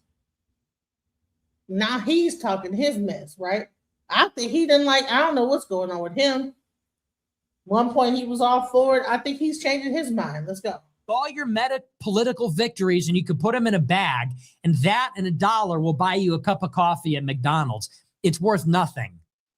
You know what I want? I want my border wall. You know, I want my 30-foot, 2,000-mile long concrete fucking border wall. You know, what did he say in 2016? Does anybody even remember? Seriously. Think about how much you've been gaslit. Do you even remember that when Trump ran in 2015, 11 years ago, he said, we're going to build a big, tall, powerful, impenetrable border wall and Mexico will pay for it. Does anyone even remember that? Do you even remember? This is y'all boy, right? Y'all far right conservatives. So your own conservative dude is talking against Trump. What's up with that? Remember, we're going to build a wall. Mexico will pay for that wall. The wall just got 10 feet higher. How are you going to get her to pay for it? I'm great at deals. People don't even, so many promises broken and forgotten. We don't even remember all of them. Trump was synonymous with border wall. Now people don't even know. They don't even remember. It's not there. It doesn't exist. We got 83 miles of 18-foot steel bollard fencing. He promised us 2,000 miles of 30-foot tall concrete wall. Okay, we played this game. Trump said in 2016, I'm going to build the wall and Mexico will pay for the wall. And it never happened because Republicans disobeyed him. They didn't give him the funding. They didn't. This y'all boy, though. Here we go. Follow through on it. And in the end, it's because they really didn't want to control illegal immigration. So they put together this nicky-knack Remain in Mexico executive order architecture. And Biden undid it on day one with an executive order. And then we got 10 million illegals. Trump, once again, is swept into office by this groundswell of opposition to illegal immigration. He promises mass deportations. We're going to kick them all out. Pack your bags. You got 30 days. And they didn't even deport as many people as Obama in his first year in office. And they're already walking it back because they don't really want to deport all these illegals. What's crazy is he Is he illegal? Isn't his last name Fuentes? Crazy. You were tricked. People say, this isn't what I voted for. Yeah, it fucking is. This is exactly what you voted for, you idiot. It was obvious. Trump and Vance were both saying this throughout 2024. Throughout 2024, the election, Trump said, we need the people. We need to let them come in. We need the people. We need them to work certain jobs. He promised David Sachs, I will staple green cards to diplomas. Whenever they were asked about the deportations, they would say, we're prioritizing criminals. We'll worry about everybody else later. It was. But hold on. Y'all will say, I'm only playing the far right, left hand thing. This is y'all guy, Nick Fuentes. He is as far right as you can get. And now when I'm playing him, it's like, oh no, he's a dumbass and whatever. But no. This is your guy. This is your far right hand guy, even going after Trump. So y'all need to eat this one. Clear as day. It was in black and white. It was obvious. You just did not want to listen because you wanted to believe. You were so caught up, so emotional, so involved in the groupthink. You didn't want to listen. You didn't want to see it. It was right in front of you, smacking you in the face. You didn't want to see it. And it was right in front of you all throughout last year. Okay, I get the point Nick is trying to make here, and I kind of agree with him, but I don't know if it's fair to like blame the people, because what other option did we have? Vote for Kamala Harris? Like, are you kidding me? What a joke. That was not even an option in my opinion. But yeah, I get the point. Like, Donald Trump promised us so many things and he never. How is this guy talking like vote for Kamala Harris? Honey, you don't even, you sound like, I don't even, he has an American flag behind him and vote for Kamala Harris. I don't even know what, like, bro, who are you? And where, how, well, I just need to be showing up at your door, okay? Because your accent and the American flag, what are we doing here?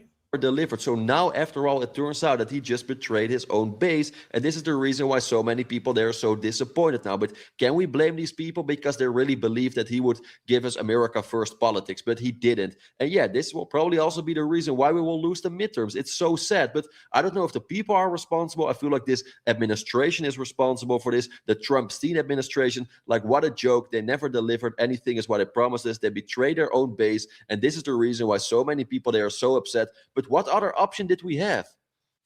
Well, now look at where we are. Looky where we are now. It's 2026, and it's already too late. It's the midterms. They are going to redistrict Virginia, and Republicans are going to lose 4 seats from that alone. And we're going to get slaughtered. So you think now there's going to be a big push for mass deportations? Good luck. You can't deport 750 people per day without getting riots and protests and body cameras, and they're defunding the fucking police over it. You're going to quadruple those numbers in a midterm, and what, the media is not going to catch it on camera, and you're not going to get any more dead communists to cry over? Forget it. And what do you think is going to happen when the Republicans lose the midterms? Not if, but when the Republicans lose the midterms. What do you think is going to happen? Well, you're going to get a lame duck from November to January. And then in January 2027, when the new Congress is seated, they will not fund DHS. They will not fund the government until we defund ICE. They're doing it already. They're showing us. We had the longest government shutdown in history last fall over a symbolic provision about. Oh, no, now he a sellout, though. Oh, he a sellout. Nick Fuentes is a sellout, though. But when he was talking all y'all points, he wasn't one. Okay, all right. Healthcare credits, which they didn't even get. They just wanted to be uncooperative. Now we're getting another partial government shutdown of DHS because Democrats want to force restrictions on ICE. That is when they are in the minority in both chambers. What happens when they have a majority in the House? They're going to shut down the government all the time. They're going to impeach everybody, investigate everybody. The work of this administration will grind to a halt because they will be distracted. They will be out of energy. Their personnel will be involved in this. They will not be able to get anything through Congress. And if anything, Congress will impose restraints on everything that they do legislatively. So you think you're getting it in 2026? Not going to happen. You think you're going to get it in 2027 when the Democrats have half of the divided government? Not going to happen. 2028? Who even fucking cares at that point? And I told you it would be like this. Now all the Republicans are already saying, well, hey, everybody, let's get everything back on track in 26. Get it back on track. This is supposed to be the golden age. Huh? 2016, we're going to make America great again. 2018, hey, we need more seats in the House. 2020, we got to keep America great and, finish the wall and stuff. 2022, we got to hold the line, stop the Democrats in their tracks. 2024, all right, this time a golden age, this time for real. 2026, nevertheless, we got to get them back on track. Another vote. Imagine. Oh, by the way, I'm a veteran that is doing this. I'm an Air Force veteran doing this show. So thank you for your support of the vet. Still playing this game. Dude, these people. This administration, people say, you want to burn it all down? Yeah, I do. People say, you want to burn it all down just so you could rule over the ashes. See, you don't seem to have much of an imagination. I want to burn you to the ground. You will be turned into ashes. We will still be very much intact. People say he just wants to burn it all down so he could rule over the ashes and whatever's left. No, you got it wrong. We want to burn you to the ground. Wow. We want to burn the Republican Party to the ground. That's not us. We want to burn you and this administration and all these criminals that are stealing from the government, all the liars that made false promises, all these people that buried the files, brought us to war in Iran, failed on deportations. We want to burn you to the ground. We want to destroy your careers. Wow. Wow. And wow. What? Nick Fuentes want to burn the Republicans to the ground. Crazy. Interesting, though. Bro, what? Wow, man. Very powerful message. And maybe it sounds a little bit rude, but I mean, I kind of agree with Nick. Come on, what is going on? Yeah, see, this guy is not even from America. And he has an American flag behind him. And he's talking to his German accent. This is interesting. This whole thing is crazy, right? I just found a thing talking about Nick Fuentes, and look at this. A German with an American flag behind him agreeing with Nick Fuentes of burning the republic to the ground. Let's go. Going on. This is not what is going on now with this administration is not what the people voted for. This is the opposite is what people voted for. This administration turned out to be one big joke. Meanwhile, Donald Trump said that he was different than all these other politicians, that he would actually care about the people in his country. He doesn't. He doesn't. And maybe it turns out that he is even worse than all these other politicians. Let the mass deportations be another example. Are you kidding me? Barack Obama deported more people than this administration. And the majority of the people voted for this administration to give us mass deportations. And they're not even doing this. And this is just another example. Exactly. I'm not even going to talk about the wall, or Nick did already. I'm not even going to talk about. Isn't he a Republican? So now you're seeing all the Republicans.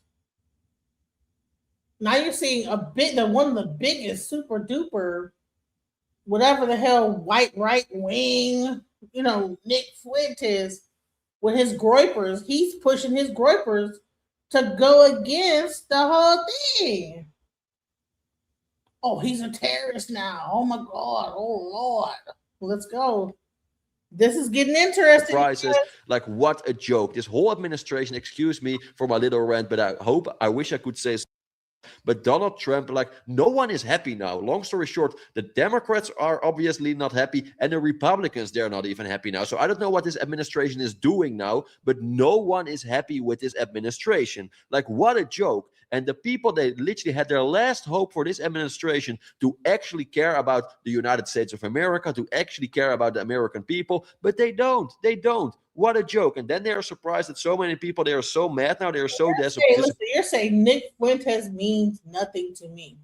Honey, Nick Fuentes has an audience. Do you have an audience comparable to a Nick Fuentes, sir? You don't. Do you? He has an entire Groyper audience, young Republican audience. And now he's turning against the Republican Party. Wow. Disappointed because they didn't listen to us. We want to primary you, we want to fire you, and then we want to build a different party. Anything would be better than this. You have had your chance in 16, 18, 20, 22, 24. Now they want another vote in 26. They think they got us on lock in 2028. Let's try something different. Let's fire you. Let's burn you to the ground. And maybe this time you're going to be the sucker. Because every time we go and vote, you get privileges. You get patronage, contracts. You get to skim. You get to graft off of the movement. And we get We get 600,000 Chinese students. We get 130,000 H-1B Indians. We get another $20 billion to Israel. We get 230,000 deportations. Maybe it's your turn to get f***ed. You've been burning us to the ground for 35 years. You burned us to the ground in 86 with the amnesty, in 1990 with the Immigration Act, in 2003 with the war in Iraq, in 2008 with the bailout, in 2018 when you couldn't cough up $1.3 billion for a border wall. You've been burning the country to the ground. Maybe it's time for you to burn to the ground. And I would gladly rule over whatever is left after that. Gladly. Better than this. So they're always saying that, well, what are you going to do? Are you going to burn it all down? Yeah, I think I'm ready to do that. I'm ready to burn down everybody that isn't Thomas Massey. End of list. I'm ready to burn down every Republican that has been complicit in this. Stephen Miller is retweeting Lindsey Graham. Wake up. Hello. Stephen Miller is retweeting Lindsey Graham. And by yeah, he's a far right. All right, so everybody been like talking about the far left. Okay, so your far right guy has turned against you. What are you going to do? What's going to happen now? By the way, if Stephen Miller and J.D. Vance were so fucking great, then why can't they get the job done, huh? All the hype, all this propaganda on Twitter, all of this paid influencing campaigns to promote Stephen Miller and J.D. Vance. Hey, if they're so great, why can't they get the job done? Trump is 100 years old. What is their excuse? Trump is 90. He's falling asleep in meetings. He's obviously out to lunch. What is their excuse? Isn't Miller supposed to be our base Jew? Isn't Vance supposed to be our based Halo, Code Red Mountain Dew drinking savior? Where are they? They say, trust the plan, trust in Miller, trust in Vance. They'll get it done. Really? Well, where are they? We're going to vote for them in 2028. What are they going to do then that they can't do now? You are there now. You're in the White House now. You can make the change right now. If you can't, you got no business being there. If you won't, then you should have never been there in the first place. Yeah, eat that popcorn, honey. Either way, people say we're going to need Vance to, keep up the good work. Dude, it's a joke. It's a disaster. And here's going to be the delicious irony, and I can't wait for this. Peter Thiel and Little Tech and CIA Tucker Carlson with the CIA daddy Dick Carlson that ran Voice of America, that is in bed with Hungary and Israel-backed NGOs. Yeah, Tucker Carlson, who's hanging out in the Gulf. Tucker, who's hanging out in Russia. Tucker's best friend, J.D. Vance, Peter Thiel's sugar baby. They thought that by putting him in the sidecar for Trump was going to guarantee his ascension in 2028. I'm sure that when Trump tapped him to be the VP in 2024, they were clinking their glasses and saying cheers to the 48th president of the United States, our puppet J.D. Vance. What they didn't count on is that Trump ruins everything that he touches. They thought that Trump would be a Trojan horse, Trump would be a vehicle to propel Vance. Trump is Vance's tomb. Trump, and this second term, this is J.D. Vance's mausoleum. This is where J.D. Vance for president went to fucking die. Maybe, arguably, he could have been a contender if he was in the Senate for a little while longer, built up his record, maybe put some time in, maybe did some actual work. They really thought they were going to put him next to Trump, and this was going to be his Disney fast pass to the presidency, and then they could get all their contracts for Anduril and SpaceX and OpenAI and Palantir and all that garbage. Israel would get their bombs. They would get everything that they wanted, their charter city in Greenland and wherever. And instead, Trump is an albatross. He is dragging Vance to hell with him. The failure, the vaporware, the scam that is Trumpism, it is dragging J.D. Vance right to hell with this whole sick fucking thing.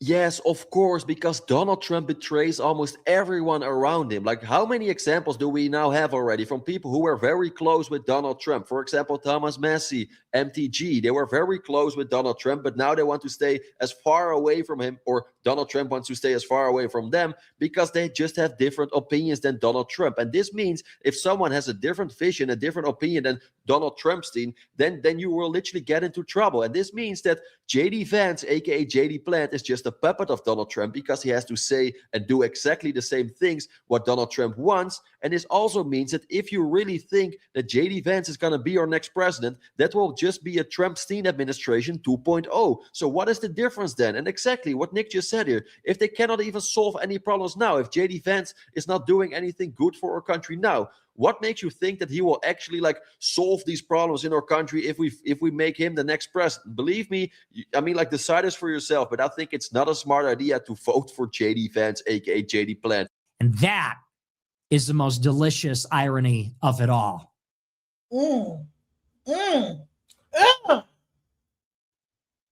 Crazy. So Mark Lamont here went in on a few of the Trump people.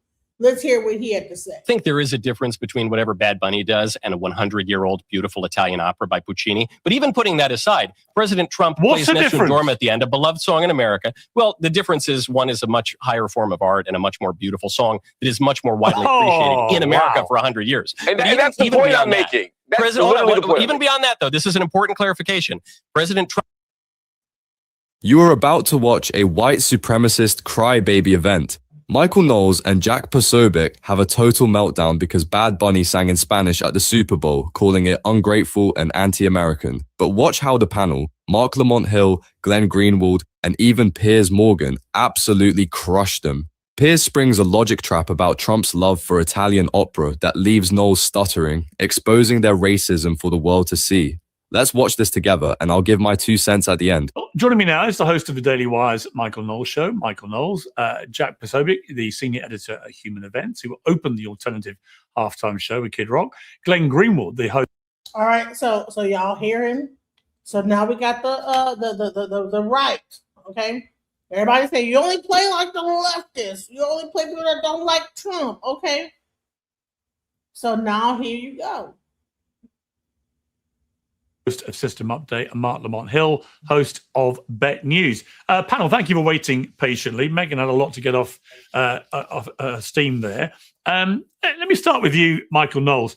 This whole Bad Bunny thing, I can't help but think that we've got to a place now in the United States where everybody's desperation to march to their tribal tune overrides any sense of reality or just staying calm and looking at something objectively. I watched the Bad Bunny show.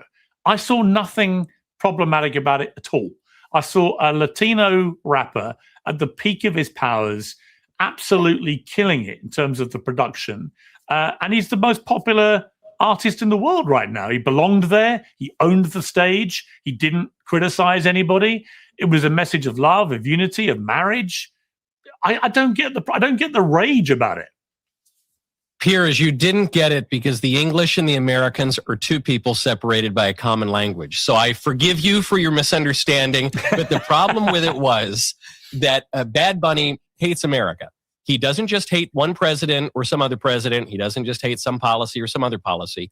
He is specifically irate over the enforcement of federal immigration law passed by both parties, enforced in history by both parties. And he has frequently thrown jabs at America, up to and including speaking a language that the vast majority of Americans do not speak at this performance. And then I think the key that he did not have good intentions here came at the end when he said, the one fleeting little bit of English in the performance, he said, "God bless America." And then he followed that up by naming a ton of Latin American countries. So when we hear God bless America, traditionally we use that to mean God bless our country. He was using this in an ironic way to say, you're not even America. And then he named Chile, Argentina, some countries that I do like, El Salvador, Cuba, great cigars, and all of that. He didn't even make America the final country, the apotheosis. He then went on to say Canada. And then finally he said, and my homeland, Puerto Rico. So even though Bad Bunny's an American citizen, he made a point to clarify. He said, I don't really consider myself American. My homeland is Puerto Rico. It was just a thumb in the face of Americans, I think. And, there were other problems with the performance. I agree some of the choreography was well done. But the question you got to ask is, what is the Super Bowl halftime show for? Is it just for great entertainment? Is it just for musical prowess? Not really. The whole point of public games, going back to antiquity, going back to ancient Greece, is patriotism, is to support your country. And this ran totally contrary to that. That was obviously Bad Bunny's intention. And I just think he had no place there. He can go sing his songs. He can get lots of streams on Spotify, but that's not what the Super Bowl's for. Mark Lamont Hill, I mean, there are 54 million Americans who have Spanish as their first language at home. That number is rocketing year by year by year. So, in 20, 30 years, it's quite likely that the United States will have as many people who have Spanish as their first language as have English, which, by the way, is my language.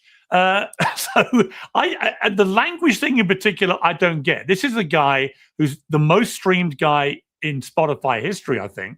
And he always sings in Spanish.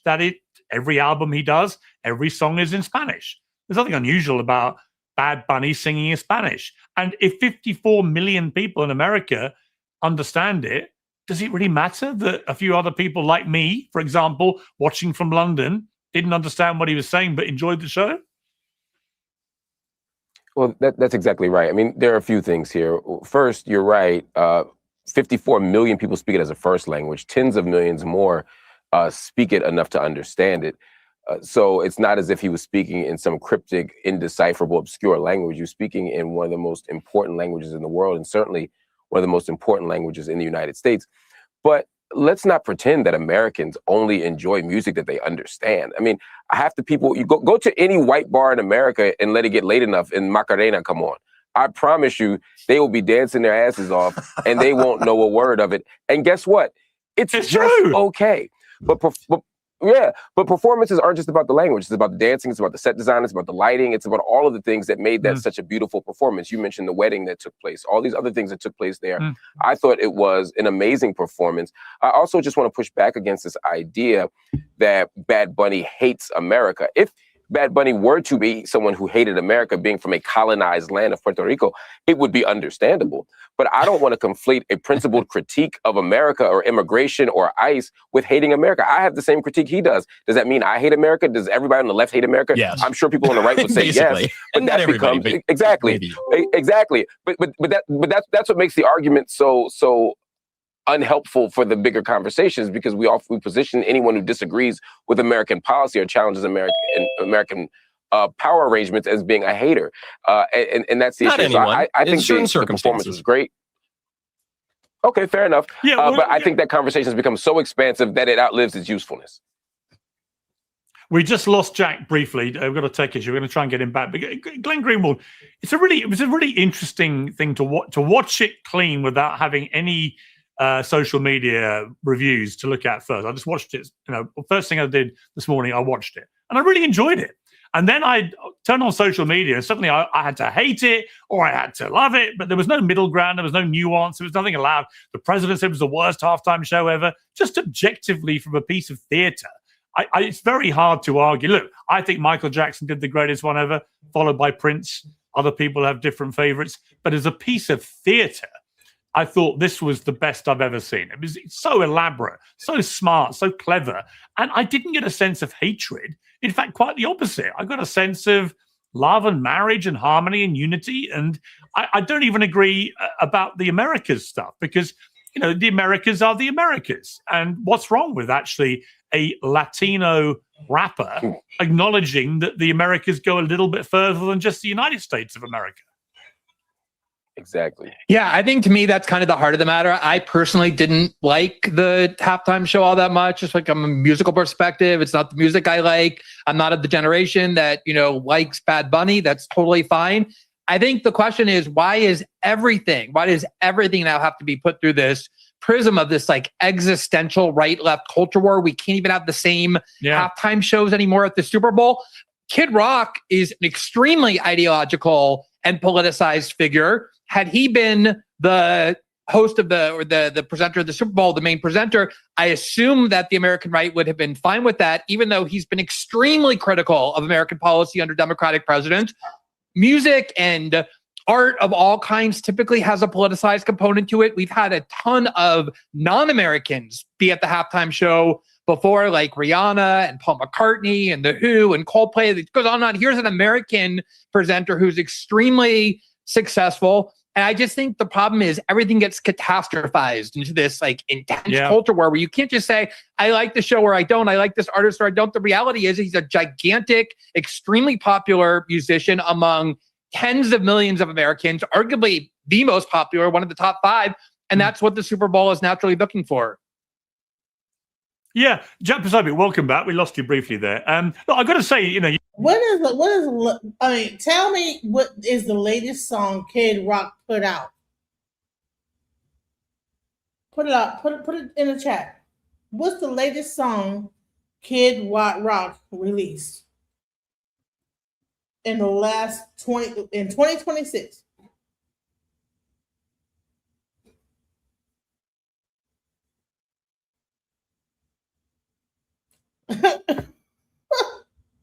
I kind of agree on that.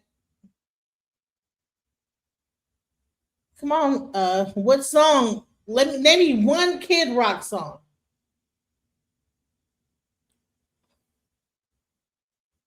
Respect your elders. I don't think that's a Kid Rock song.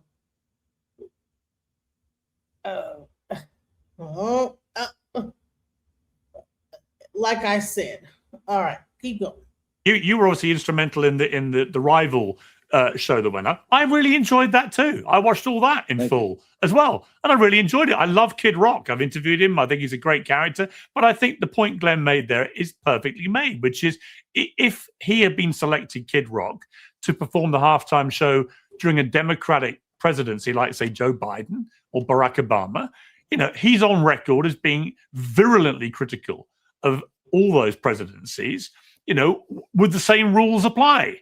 Would the conservative right be happy with that? Or would they apply intellectual honesty and say, actually, it applies to our side too? If you've been really critical of a president or a presidency, then de facto you're criticizing the country and you disqualify yourself from being able to perform the halftime show. In other words, I think there is an intellectual dishonesty here, and it's very tribal. And in this case in particular, I don't see how anybody who watched it with an open mind could not conclude it was just a very fun, entertaining 15 minutes, as was your show. Well, yeah, I appreciate that. And, you know, I think part of this too is, you know, we want to make sure that we're comparing apples to oranges because, you know, country music and rock music have not been featured at the Super Bowl in decades. And this was a key reason that when you looked at the show that we put on, you've got Kid Rock, who, you know, kind of straddles that bridge between rock, and he does little rap sometimes, certainly in his earlier stuff. And then he also has country music with his newer stuff, moving obviously now into Christian with his latest song, which is tearing up the charts right now, Till You Can't, that cover that he did, added to it with the tribute to Charlie. And so this is a group of people, this audience of people, which, by the way, overlaps very much with the demographics of who watches the NFL, who watches the Super Bowl, that has been completely underserved because for years, the Super Bowl, going back to 2019, signed a deal with Rock Nation that's run by Jay-Z, as Megyn Kelly was talking about that a little bit a while ago. And they've completely rejected these type of artists. So country music, rock music, not shown the type of music that middle America, average Americans, what they would refer to as flyover America. Stephen Colbert was attacking people the other day saying, oh, these are a bunch of unknowns. You can't even pronounce their names, right? And then we got more views than he did. And by the way, the numbers just speak for themselves. It was the #1 entertainment event in YouTube history, the #1 US live stream in US history, or excuse me, YouTube history, #1 American event in YouTube history, #1 English language live stream in YouTube history. So the numbers speak for themselves. There were a lot of people who switched over last night. But why can't we just enjoy both? Why does it have to be politicized, or as Glenn put it, catastrophized, where everyone races to be kind of virulent, when actually what's there to be virulent about? I mean, if Bad Bunny had turned all political during the performance, I'd agree with you. It would have been inappropriate. Well, he was politicizing it before. That he was the one who politicized it in the first place. This isn't even the first time that Bad Bunny has played a Super Bowl. Right, he performed with Shakira back in 2019 when she was up on stage. You had a smaller part, a backup singer, but he wasn't being political back then. So nobody really batted an eye. Nobody had a problem with it. And Shakira, obviously, she's I think Colombian. Jennifer Lopez played there. She has a Puerto Rican ancestry, and nobody cared. It was just a nice Latin music show. The point was that he was being political all the way through. His choice back, I think it was October, when they announced him, is really what drove so many people to say, you know what, I don't want to watch a show like that. We're going to turn the channel. We're going to put on something else. And we were able to really step up and meet that demand for something that's just pro-America, is in English, celebrates the country, and by the way, reaches out to a group of people that have been overlooked for decades by the NFL. Yeah, so Michael Knowles, to be clear, hang on one second. Just going to go to Michael. I made this point to Megyn Kelly earlier, is in a way, he's the perfect American story. He was born in Puerto Rico, part of the United States. His dad was a truck driver. His mum was a teacher. He wasn't born with any money or any privilege. He worked his way to the top. He worked hard. He got a break. He took it. And he's become the biggest star in the world. I mean, if you look at just his downloads on Spotify, he's #1. He's the guy. And therefore, he's earned his ticket to the Super Bowl. And frankly, if the criteria for Super Bowl performance is you can't be critical of any administration, then you're going to rule out almost everybody. Most of these celebrities, for better or worse, at some stage criticize a president or a presidency, and it depends whether they're from the right or left, which one they do. But, if we're going to be honest about this, I don't think that can be a criteria for deselection. Nobody wants them politicizing the actual performance. But if we're going to say, look, you can't be critical or politically active at all, and otherwise you can't perform, who's going to be left? Well, I agree with you, Piers, that Bad Bunny has benefited greatly from America. The problem is he constantly shows ingratitude. including during the performance. The very fact that he made this little joke at the end, he said, "God bless America," but I'm actually going to name all these Latin American countries, and I'll throw America in there somewhere toward the end, but I'm going to claim Puerto Rico as my homeland, not America, even though I'm an American citizen. That is an expression of the kind of ingratitude that we were expecting from Bad Bunny. The fact that if we were supposed to have this great unifying performance, the fact that he sang exclusively in a language that most Americans and certainly most Super Bowl viewers don't speak is offensive. That demonstrates an ingratitude toward the country. And even if he were talented and skilled, and I'm not saying that he is, I find his music awful. I'm totally with Glenn there. Even if he were talented and skilled, the Super Bowl halftime show is not some purely meritocratic event. We do it for a reason, and we do the Super Bowl for a reason. This is America's, not the whole hemisphere. A lot of the hemisphere like soccer. This is America, USA, baby. This is our main sporting event of the year. It's a celebration of America. The purpose of it is for patriotism. It would be nice if the audience were able to understand the music, and it would be nice if the performer didn't. The purpose of the Super Bowl is for patriotism? Is that, I didn't know that. Is that what the Super Bowl? I thought that they were playing football. Constantly express antipathy for the country that I think you're right has been very good to him. I just don't think he's been very good for the country. Did you understand the music? You speak Spanish. Hang on. I'm curious. I'm just asking. No, I want to ask Michael a follow-up, which is this. So when Donald Trump... Well, can you just answer that yes or no? What was the question? Hang on. Well, do you speak Spanish? Did you understand the music? No, I have Italian, a touch of French, and Latin, but unfortunately, Bad Bunny doesn't sing in any of my preferred languages. Esperanto would have been better. Okay, but I only asked because you criticize his talent as a... Go ahead. Well, I'll come back to it. Well, I can understand percussion and rhythm and melody even in another language, and that was all pretty bad. All right, but you understand Anyway, Italian. Piers, you're right. I speak a bit of it. Right. But you understand that he's a rapper, and so the skill would be the lyrics, and you didn't understand the lyrics. You're saying he's not skilled at his profession, which is writing lyrics. Yes, music isn't exclusive to a single language. It involves notes and chords and percussion, so you can understand those even in a different language. Let me bring this. Right, but that's not the point I'm making. You're being obtuse. He's being obtuse. What I said is his skill as a writer is to. I understand what music means, but what we're talking about was his writing. You said his skill, his express skill is writing music. It's lyrics, and you didn't understand the lyrics. And you're doubting his skill. You inserted that because you tried to make a point that I refuted. No, what I'm saying is, I'm telling you what his professed skill is, what his articulated skill is. I thought he was a dancer and a singer and a pop star. You're trying to narrow it to try to save your point. Right. Look. No, I'm not trying to doing that. I'm trying to make a point that you're not listening to. All right, Mark, look, let's just agree, whether you like him or not, he's obviously a brilliant singer-songwriter, or he wouldn't be the most streamed, downloaded guy in the world. The point I would make to you, Mike... He's saying he's not a great songwriter. That's the point I'm making. Well, hang on. Please let me ask a question, which is, again, a question I put to Megyn Kelly. Donald Trump, in 2016 on the campaign trail, played Nessun Dorma by Luciano Pavarotti at every single one of his rallies. He's played it at the RNC, right? And it's all in Italian. I didn't see anybody leaping up and down saying, well, we can't understand it, therefore it's an insult to all Republicans. What's the difference? Well, I think there is a difference between whatever Bad Bunny does and a 100-year-old beautiful Italian opera by Puccini. But even putting that aside, President Trump plays Nessun Dorma at the end, a beloved song in America. Well, the difference is one is a much higher form of art and a much more beautiful song that is much more widely appreciated in America for 100 years. And that's the point I'm making. Even beyond that, though, this is an important clarification.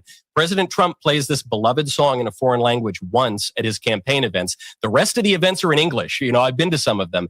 And so had Bad Bunny done one number in Spanish or something, I don't think anybody would really be complaining about that. The fact that his entire performance at the apotheosis of American sporting events excludes English, which is the language of the United States, tells you that he's making a political point. Lady Gaga... Lady Gaga sang her song in English. That's true, but Bad Bunny did not sing in English. And so the criticism here is of Bad Bunny. I suppose there are other criticisms of Lady Gaga, but she was friends with Tony Bennett, so she gets a pass from me. So can I respond now? I do think you're struggling a bit on this. I have to say. About No, the not at all. consistency, You but, understand. Here's the distinction is Nessun Dorma is a very famous popular song. But this is one small moment, a little cultural flavor, a little spice in President Trump's campaign events. The rest of it is in English, which is accessible, and he's promoting it. I'm not saying we can't have a little variety or exotic flavor in life, but it's kind of like the old melting pot imagery of America. If you put a little foreign spice in, that might improve your food. If the entire meal is just curry or something, it's going to be a little too much. It's going to be too many tamales in the pot is going to ruin the Super Bowl performance. Hey, Pierce, can I ask Michael a question?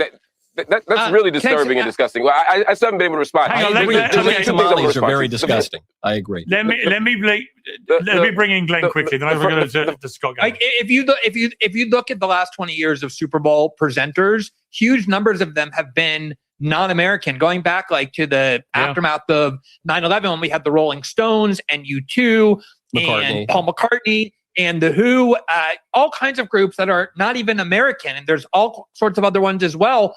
And those are extremely politicized musicians, to say nothing of people like Madonna and others who have hosted halftime shows. I don't understand why they are totally fine. These non-Americans, these foreigners, these people who are highly politicized.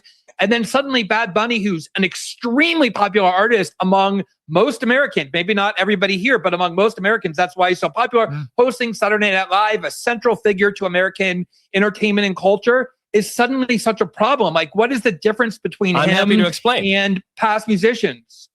I'm happy to explain. So all of the foreign artists you're citing just can I jump in and respond at some point? Come from England. 1 second, Mark. Glenn was asking me a question. The one similarity that they all have is they all speak English, and our country, in fact, comes from England. So we have a shared cultural patrimony, and all of those artists are beloved in America. They're all libs. There's no doubt about it, but they're kind of polite about it. They're not in your face. They're not, for instance, pushing transvestitism and like guys grinding on each other and like attacking ICE and federal law enforcement. They're not pushing that like Bad Bunny is. So I think it's just different in kind. Madonna is not we have very pushing different aggressively. Madonna pushes slightly deviant sexual stuff. If I could point out the elephant, I agree. If I could point out the elephant as the token Englishman here, if I could point out the elephant in the room, which you've just hinted at, you don't even speak American. You guys speak English. You speak a foreign language, which is mine. It's my language. We perfected that language, Piers. That's the distinction. Actually, in many ways, you've ruined it, and you know you have. Right, whole fire panel. I'm going to come back to you in a moment. I want to be joined now by Professor Scott Galloway. That was embarrassing, but it was also incredibly revealing about the tactics the right uses to gatekeep what it means to be an American. Let's break down the two main failures we just saw from Michael Knowles and Jack Posobiec. First, the high art dog whistle. Did you catch Knowles' panic when Piers Morgan asked him why Donald Trump plays Nessun Dorma, an Italian opera, at every rally? Knowles had nowhere to go. He couldn't say foreign languages are bad anymore, so he pivoted to, well, Puccini is a higher form of art. This is classic pseudo-intellectual racism. To them, European culture, Italian, French, German, is sophisticated and patriotic. But Latino culture, that is trashy, ungrateful, and divisive. It's not about the language, it's about the color of the people speaking it. Second, the silent majority lie. We also have to talk about Jack Posobiec. Did you hear him claim his alternative Kid Rock stream was the #1 English language live stream in history? Let's be real. He wants you to believe a Turning Point USA stream beat out SpaceX launches, the moon landing, and Mr. Beast. They lie about these numbers to create a false reality where they are the majority. They have to convince their followers that everyone secretly agrees with them, when in reality, Bad Bunny is the most streamed artist on the planet, and they are just angry that the culture has moved on without them. Credit where it's due. Mark Lamont Hill correctly identified that critique of policy isn't hatred of country. Glenn Greenwald pointed out that non-Americans like U2 and the Rolling Stones have played the Super Bowl for decades without this backlash. Piers Morgan delivered the fatal blow. By forcing Knowles to defend Trump's Italian playlist, he exposed the double standard for the world to see. These guys are terrified of a multicultural America, and as we just saw, they don't have a single logical argument to stop it. If you enjoyed seeing these arguments get crushed, hit the like button and subscribe. That was crazy, guys. And it did get crushed. At the end of the day, got crushed. But, you know, I like to see Trump get crushed because let's go. That's the best part of the whole thing.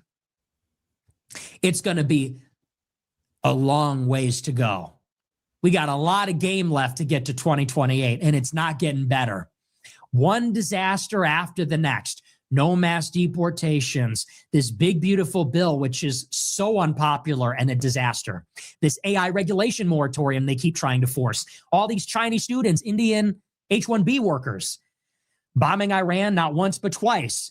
Ukraine war still going on. The job market's terrible. Software industry is taking a dive. Bitcoin is down 50%. Epstein files have exposed all your cronies, Howard Lutnick and Peter Thiel and Reid Hoffman and the Israelis and Trump and the rest of them. And it's only February 2026. We got a long ways to go. You know what I can't wait for? I cannot wait for the Democrats to take the House. They subpoena and investigate Kristi Noem, Lauren, and Corey Lewandowski, and they find so much corruption. It's going to make the impeachments during Trump 1 look like a joke. All that stuff about Paul Manafort and the business documents and the Ukrainian phone call. The corruption that they will discover when the Democrats are in the House, it's going to make all that stuff look like a joke. And they're just going to keep stacking it up on top of Vance. We're going to be in our war with Iran. The Middle East is going to be a mess. The economy is going to be a mess. The Trump administration is corrupt. He might even be impeached. You are f***ed. And we are not going to bail you out. Sorry. 2026, I'm telling people to stay home. You know what my message is in 2026? Stay home. I mean, yeah, he telling his groper to stay home. Let's go. An artist that maybe they liked. So instead of just saying, okay, not our day, let's go do something else. There's all. Hold on. It's another day in America. So MAGA right wingers are crying and whining and melting down. We're going to take a look at clips from Abby Phillips' show with reaction to the Super Bowl, which has MAGA clutching their pearls as usual. We're going to take a look at this panel on Abby Phillips' show. I want to share my thoughts as well. Let's get into it together. For weeks, conservatives complained about the choice of Bad Bunny as the performer, and President Trump predictably says he was not impressed. He called it, quote, absolutely terrible, one of the worst ever, and an affront to American greatness. But you didn't hear Bad Bunny mention ICE. He didn't mention immigration. Instead, he celebrated his Puerto Rican roots. And he ended the show by marching out to a parade of flags with these words on the big screen. The only thing more powerful than hate is love. Now, before spiking the football at the end, with these 4 words emblazoned on it, it said, together we are America. Well, heartwarming, right? I don't know. I mean, I guess this whole thing has been perplexing to me. I mean, conservatives, I'm sure they don't like a lot of the halftime performers, but popular music is popular music. And if you don't like it, just go watch something else. Yeah, don't complain about it. Plenty of things you could be doing instead. I didn't find it super objectionable in comparison to previous halftime shows. It was pretty much equal level of outrage, except there wasn't any outrage, if you want to call, provocative dancing. That was probably the maximum that you could really muster. As far as the America is not great criticism from Trump, maybe he took the Bad Bunny line about, everything is America, or, God bless America. And then he lists like all of the Latin American and Central American countries. But honestly, I don't think that's objectionable either, because I think what that is just a unifying message. And I think most Americans just took it at its artistic performance value, which was family friendly, actually family focused. There was a lot of wedding that community. happened. One of the biggest performers in the world. 3 of the top 10 songs are his. He's an incredible international performer. America, he's a part of America, right? He's Puerto Rican. He's a part of America. This is an opportunity to introduce that part of the culture to a lot of people who never saw it before. I think he did it in a phenomenal way. He made sure the background of Puerto Rico was displayed. It was a chance for us to learn about America and our fellow Americans, and it really should be no controversy. I mean, first of all, it was really just a fantastic show. Oh, I mean, so happy. it was like watching a movie set, as he moved through the entire show. But we also are having all this anxiety about whether or not it was American. We've had U2, we've had Celine Dion, we've had Coldplay. We've had a lot of international acts with people who literally were not Americans, and nobody cares. I think 2 things are true at the same time. Number one, I think the conservatives, some of whom are saying this was the worst thing in the world, including the president, I completely disagree. It wasn't the worst thing. it's also not the best Super Bowl halftime show we've ever seen. Like some of the praise of it has been over the top to also make political points. And, you know, to your point, there were a lot of people who did leave and didn't watch. They watched Kid Rock, which was also something that was happening at the time. They competed really well, I think, given it was a YouTube-only event. And Kid Rock was mocked, and conservatives were mocked for doing that. So they did do what you said. It was bad lip syncing. Only because it was like, it was kind of like, it was a response. The conservatives didn't have an artist that maybe they liked. So instead of just saying, okay, not our day, let's go do something else. There's all this, there's a lot of insulting happening of the Super Bowl. Jake Paul says, turn off this halftime show, or a fake American citizen performing who publicly hates America. I cannot support that. Kid Rock, this is today. Here's what he said about the Super Bowl halftime production. Nothing against Jay-Z. I respect him for his hustle and his music, but it seems like there's a little bit of a DEI hire there going on, you know? I don't know. I mean, that's the stuff. And that's not it can't be about his music. I mean, I mean, if you want to put DEI on the table, right? If this is about merit, I mean, Jay-Z and his career runs laps around Kid Rock. Oh, yeah. So what are we even talking about here? And This even is album it sales. seems like cultural resentment. And Yeah, it doesn't it is. It's the reactionary culture that I think is so insufferable to so many Americans. And if you want to really take the Kid Rock lyrics, you want to take the Bad Bunny lyrics, I mean, come on, it's like a whole nother level. And that's coming from a conservative who's like, this is outrageously there was a vulgar. piece of Kid Rock's lyric where he's talking about underage girls that was highlighted a couple days ago. And the thing about, you didn't have to speak Spanish to know what he was saying, right? And it was so joyful. It was so upbeat. It was so young kids and people getting married and, iconic. But even if it wasn't, you don't like the music. I didn't know what he was saying. I didn't hate the performance. Even if it wasn't, you don't like the music, it doesn't make it un-American. No. One, America doesn't have a national language, right? And so if he spoke Spanish, he spoke Spanish. He's Puerto Rican, he speaks Spanish, he's Puerto Rican. It should be but imagine being so bigoted that you think, I don't like this music, so it's un-American. Right. Well, I don't think Bad Bunny set himself up for success, though. He tainted his future performance by his anti-ICE activism that nobody asked for. Or he elevated his stature. He set himself up for success by being the top-selling artist right now in the world. He has But 3 that's why songs in so the many top 10. Americans, I think, That's why tuned he was in the out. Super They Bowl. tuned out because they anticipated an anti-law enforcement screed when they would have just wanted a performance, which didn't happen. Which didn't happen. You're right, So but that's why you don't use that stage for that. Hatred of him. And they had And by the way, Kid Rock just did an anti-woke screed, right? Right when they had the and conversation. he's getting criticized by the left for it. Because the artists are ought to be able to say what they want.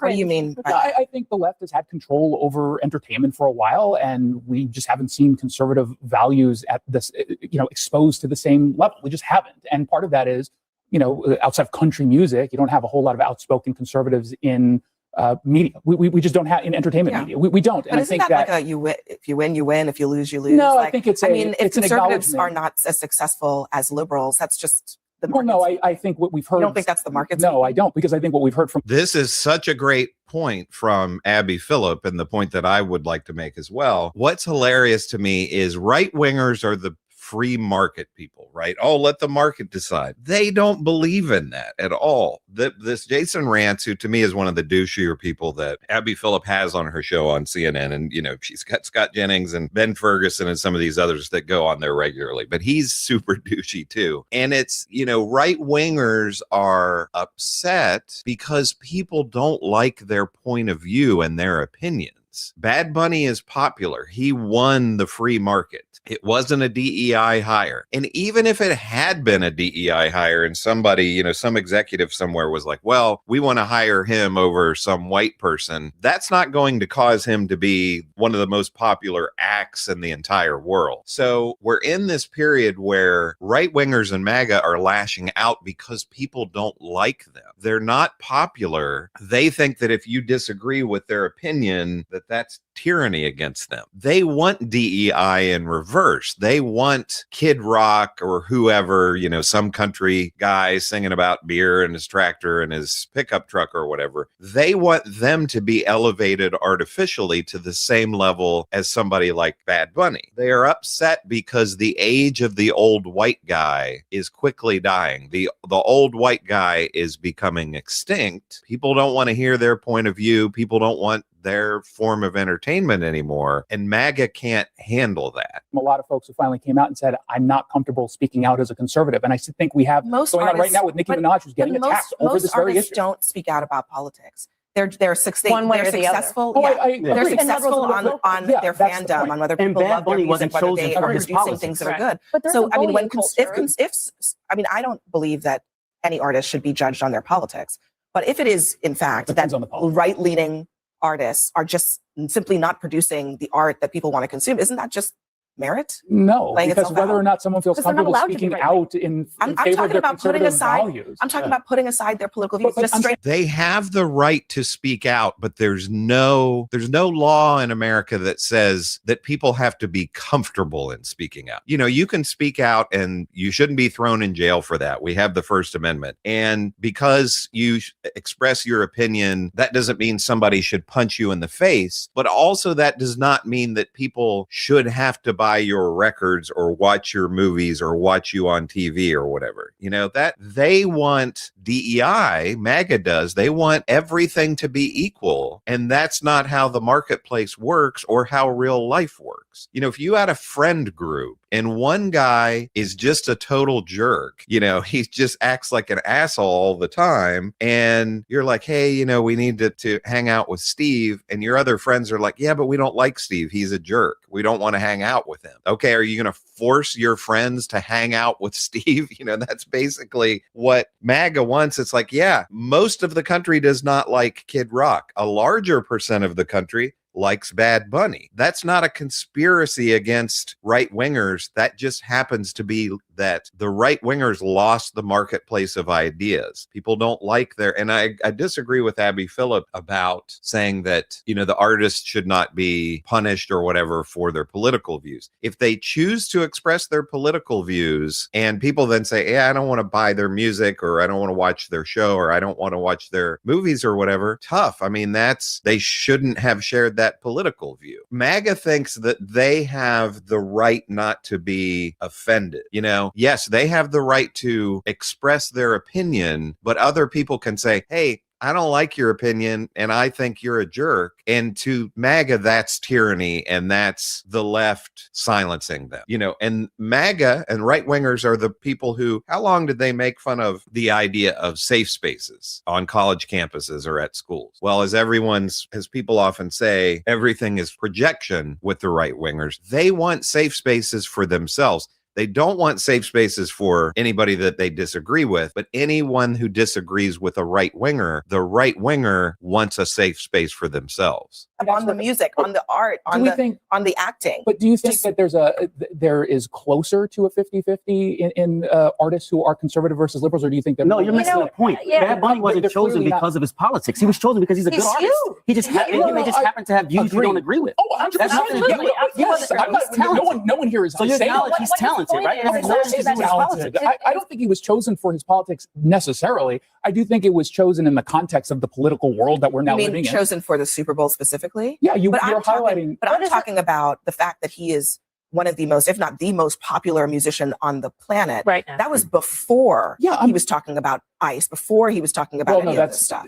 Yes, but they were also concurrent because he was also going after ICE. He's been going after ICE for a while. This was before Donald Trump was president. Yeah. Before ICE. Bad Bunny was a massive music star globally. Yes. And that has nothing to do with the reason why he got on the attention of conservatives who expressed some reservations was because of his political stances in a context in which conservative viewpoints generally not put on display. You're right that that's the reason that conservatives started paying attention to him. That is not the reason that he is a massive star. Right. He is a massive star. I don't know. And you're right. The reason he was actually chosen is because Roger Goodell wants the NFL to go global, and he wants to expand into the Latin America markets. Bingo. That's why he's chosen. That's capitalism. Exactly. Capitalism. We hear there at the end. Again, Jason Rance is talking about, well, do you think it's 50-50? He wants there to be a world, and MAGA wants there to be a world. Okay, well, if you've got Bad Bunny and you have Taylor Swift and, you know, they get all this attention and everything because people like them and they're popular, we must have a conservative person who also is equally given the same amount of attention and is equally popular, which this is another thing that's hilarious to me. How much of media is controlled by conservatives? You know, they would say, well, the hosts and the actors and all of that, they're not conservative, but the people running these companies, the CEOs in most cases are conservative. And, you know, we've got Fox News and we have these other networks. Make conservative product, make conservative content, make conservative music and TV shows and movies and whatever other forms of entertainment. And if it can compete in the marketplace, great. But that's not what's happening because people as a whole don't like the conservative content. And creative people and artists just tend to be more liberal in general. I mean, conservatism is all about conserving, keeping things the same, whereas artists tend to be people who are forward thinking and looking at the world in a different way and questioning things rather than saying we must conserve and it must be exactly the way it always has. I mean, that's just the way it is, that artists tend to be a little more liberal or progressive, or they're going to push boundaries, which conservatives don't like. So that's also a clash between conservatism, MAGA, and artists, which these guys like Jason Rantz don't understand. They think it should be this 50-50 level playing field in terms of, hey, the people that I like, because I'm a right winger, should be given exactly the same platform and publicity and push as somebody else that I disagree with. And that's just not real life, nor is it the world that conservatives have claimed to always want, with the free market controlling everything. But what do you think about this panel on Abby Phillips' show with this? All right. So here's the thing. I'm going to go into Cat Williams. He's going to go into the Epstein files. I mean, we talked about like the whole Super Bowl thing, but again, we still have this weird thing going on. Epstein files, weird people doing weird stuff, Hollywood on some weird stuff, rappers, all this stuff, being sucked into all this. And so, you know what? Cat Williams, he called all of the shit out. He said, you know what? There's a lot of stuff going on. And here is the real and the truth of it all. Let's go.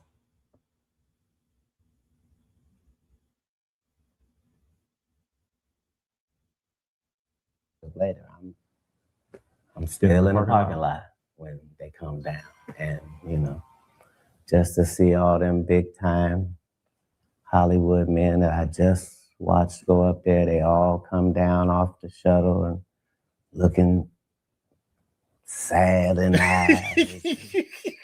All of them wearing Sean John, looking oily.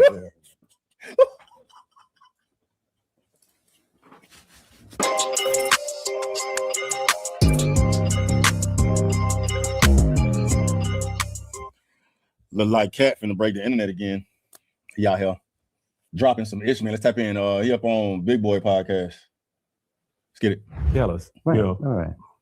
Had you ever went to a Diddy party? Like, I'm talking about not what it turned out to be, but I'm talking about like when he would have. Like, bro, what kind of question is that, dog? You try to disrespect me, bro? That is a valid question, though, for someone to be so confident. And Diddy just love to party, and sometimes you got to tell him no. Now, I've had to turn down $50 million 4 times. 4 times, just to protect my integrity and that virgin hole I was telling you about. Right, because P. Diddy be wanting to party, and you got to tell him no. You got to tell him no. You know what I'm saying? Because he said, I took pride in keeping my little hole protected. Whatever he said on Club Shay, bro, that shit was classic, dog. They get not what it turned out to be. You got to but tell I'm talking him about no. like when he would have the NBA All-Star party. None of those. You taking too long, boy. You taking too long, dog. Yeah, so to quickly answer your question and to not say anything that would infringe legally. Yeah, a lot of people indeed do ask that. Like, how do you know what goes on at the P. Diddy party if you weren't at the P. Diddy party? But oh no, that's not what I'm asking. No, because there were different levels of parties too, though. You know what I'm saying? I'm talking about like some shit at the Palladium or some shit like that. I ain't talking about like some at the crib type of shit. No. And I'm sure that's easy to damn know because people talk. You know what I mean? Everybody know about that shit, bro. Surprised there ain't more stories come out being that bro is in jail. Like, what are y'all afraid of, man? What are y'all afraid of, bro? Y'all would get more coin, more attention, more views, more riches, more respect if y'all came out here and said what it was. You know why they don't? Because they was complicit. They was baby oiling it up too, rubbing semen on the nips. I see how that's gonna be clipped. That was just as good as Shannon's. Come on, man. When you went, well, what? Did it what? I wouldn't ask you about that. I didn't ask you about a foul. Come on, Jack. Come on. Yeah. So one of the jokes that I discussed on the tour is the fact that they would have these parties in the Hollywood Hills, you know, and then they would have a parking lot where they would shuttle people up. So everybody would meet in this parking lot and they would send shuttles down to, you know, Diddy's parties. And so I wasn't ever invited to the parties, but I was invited to the parking lot because I knew the people that ran the shuttle service. You know them too, as it turned out. But yeah, I would go to the parking lot and I would watch them all go up there. And, you know, they would be thinking I'm coming later. I would just be on the car having a grand old time, smoking and laughing and watching everybody going. And yeah, so you can't tell me what goes on because 5 hours later, I'm still in the parking lot when they come down. And, you know, just to see all them big time Hollywood men that I just watched go up there, they all come down off the shuttle and looking sad in the eyes. All of them wearing Sean John, looking oily.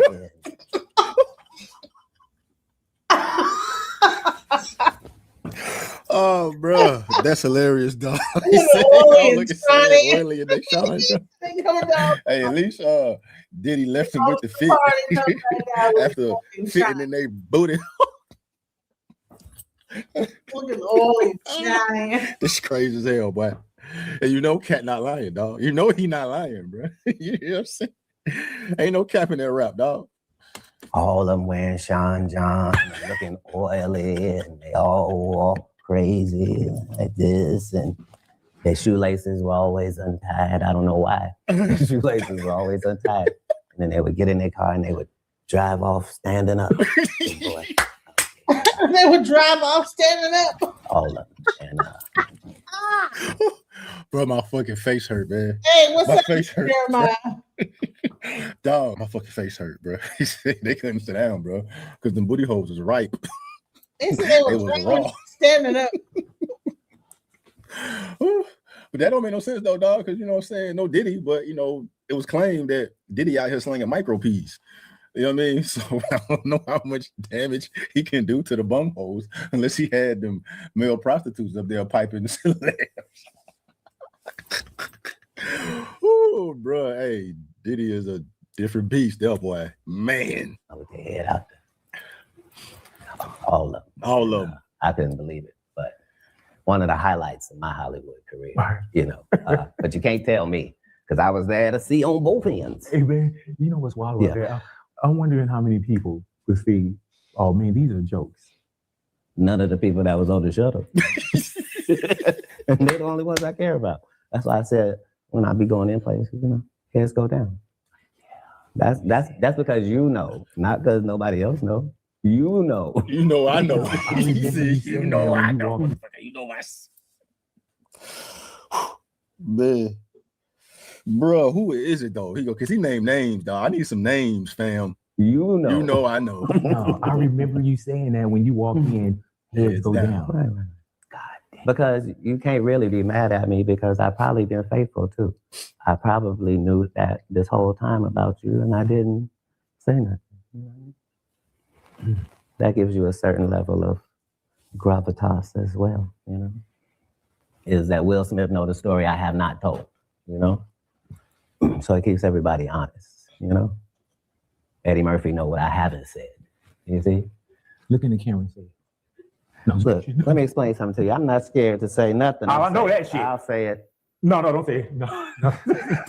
They can't AI farm me now. Right. Oh my. I mean, but that don't even surprise me though, dog. That don't even surprise me, bro. And that's real, dog. Everything Cat say, you can't take it with a grain of salt, bro, because he broke the whole industry open with that Shay interview, dog, and everything he said was true, bro. Like Diddy was the punchline of the whole conversation, and a year later or 2 years later, however long it took, Diddy is in jail, bro. Like, and you know, the whole industry is complicit in demonic degeneracy, right? I wish we had more of these Cat Williams, but it's just all of them complicit. That's the only thing that makes sense. That is the only thing that makes sense, bro, is that you're complicit, right? Or you've sold your soul to the point where you eat too much off of it to whistleblow, and it come back and bite you in the ass, man, right? And that's how you get blackballed. Careers get ruined. We've heard people that have been thrown through the fire because of that very reason as well, which also means you're complicit, right? You don't mind, you know, the fruits of your labor stemming from. And Cat Williams, much like this, let alone a lot. Because I'm at least, if nothing else, I'm trying my best. Yeah. But you know, we get this thing when everybody's looking to the right. Mm-hmm. There's few that come from the left. And you're one of those that kind of, when we were all looking to the right, you came from the left. Even when I fast forward to where we are now, this is year 32 for me in radio, right? Right. And I remember years ago, people used to say, oh, podcasts. Man, they doing a podcast because they can't get a radio show. You know what I'm saying? Podcasts are like what we call, oh, that's the graveyard.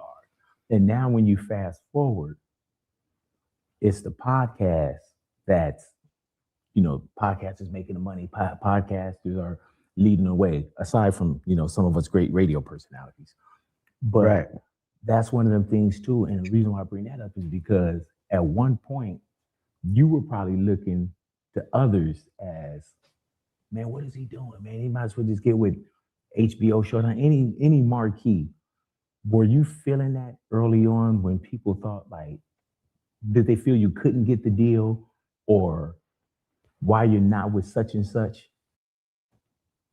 I just, on all of these specials, I just talked about the world around me, but never, you know, what makes me who I am. We'll say. When you went, well, what? Did he what?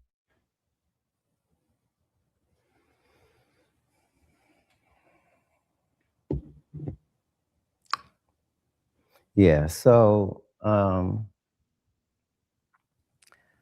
to quickly answer your question and to not say anything that would infringe legally. Yeah, a lot of people indeed do ask that. Like, how do you know what goes on at the P. Diddy party? You weren't at the P. Diddy party, you know? But oh no, that's not what I'm asking. No, because there were different levels of parties too, though. You know what I'm saying? I'm talking about like some shit at the Palladium or some shit like that. I ain't talking about like some at the crib type of shit. No, I see how that's gonna be clipped. That was just as good as Shannon's. Come on, man. I didn't even say nothing. You know what I mean? That gives you a certain level of gravitas as well, you know? Is that Will Smith know the story I have not told, you know? So it keeps everybody honest, you know? Eddie Murphy know what I haven't said, you see? Look in the camera and say, no, look, let me explain something to you. I'm not scared to say nothing. I know that shit. I'll say it. No, don't say it. No. Don't say it. They can't AI farm me now. Right. Oh my man. Hey man, how liberating is it to be you?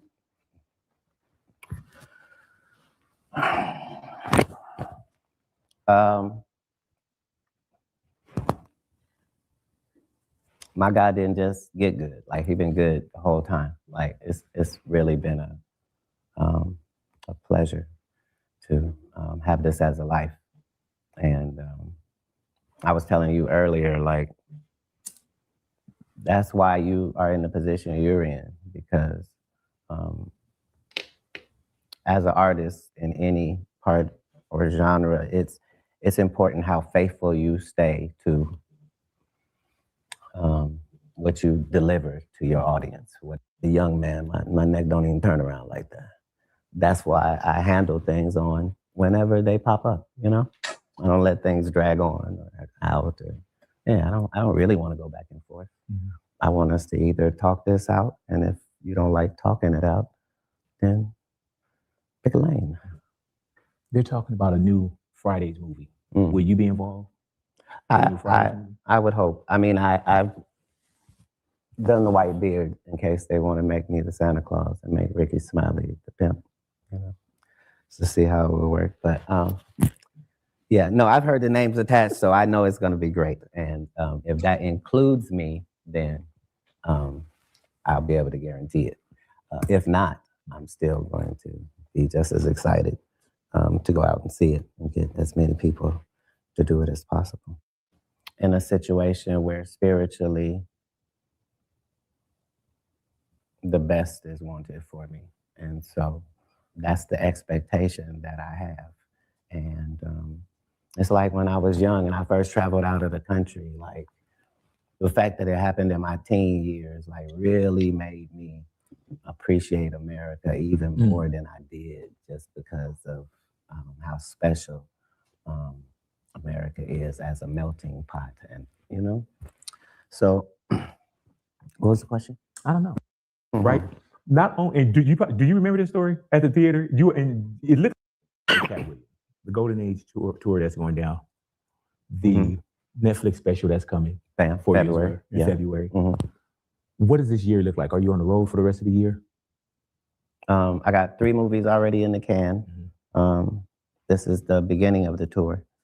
And we just signed our deal for Kemet Movie Works, so we are officially in the movie business down at the 300 Acre Studio. And so we have a lot going on, but all of it's great work. Like, So I think that he has his own studio now. the people that I'm working with next are like, if you're a fan of Cat Williams, then it's a list of people that you are like, I wish Cat would just work with this person. And all of that's gonna come true. So I'm super excited. Did you ever feel a Hollywood shutout? Like a Hollywood shutout, like you weren't part of the good old boys or the table or a blacklist? Well, I mean, if I was blacklisted, they did a poor job. I've done 60 movies, 50 television appearances on the 14th special. So if it was blackballed, that was unsuccessful. But I had researched my whole life on what the entity was before I got there. You know, my intention was to get in there and kick up some dust and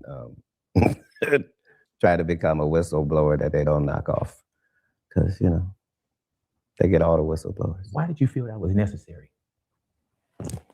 Well, because I bring believe to light what was supposed to be supposedly in the dark. Well, I mean, if you're familiar with the Bible, then you know there's an Old Testament and then there's a New Testament. But we believe there's going to eventually be a New Testament, and you know, we're just all trying to make sure we're in there. So it requires you to be enough in the culture where you can culturally shift on occasion. Have you seen anyone, Kat, that you spoke about with Shannon?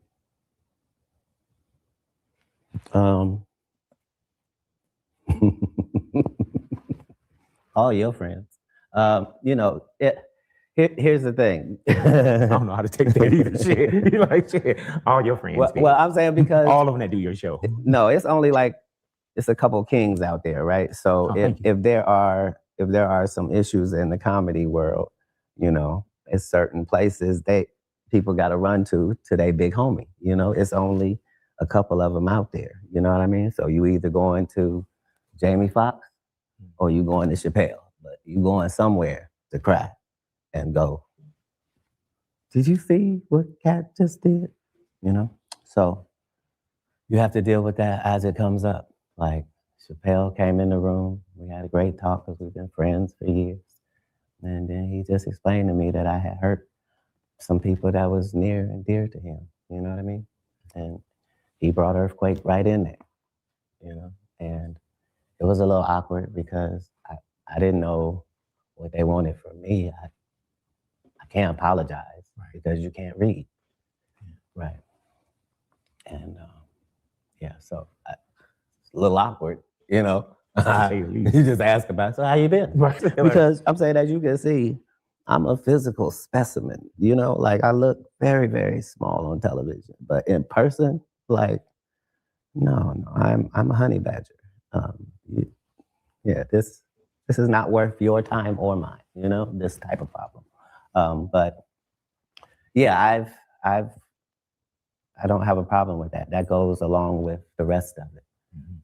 My job is to try before I see you to not feel the way I felt when I said, you know what I mean? Because I don't want to hit Cedric in his stomach, you know? Like, that was just a figure of speech, you know? You sell barbecue now. I wouldn't hit you in your burn ends, you know? What you say? They got a place. Him and Anthony. Yeah. Bad Body Barbecue or something. I don't know the name of it, but I'm saying I'm always evolving, trying to be a better person than I was the last time. Always. So, you know, I'm always like the president. I want peace, but I like war. Yeah.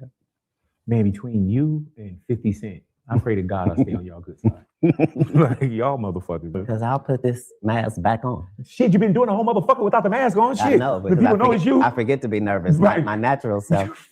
Man. As a young rhinoceros, I have no Hey, problem. man, let me tell you, too, bro.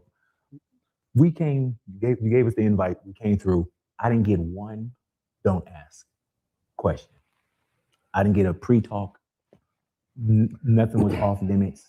And I thank you, bro, for just your time. Right.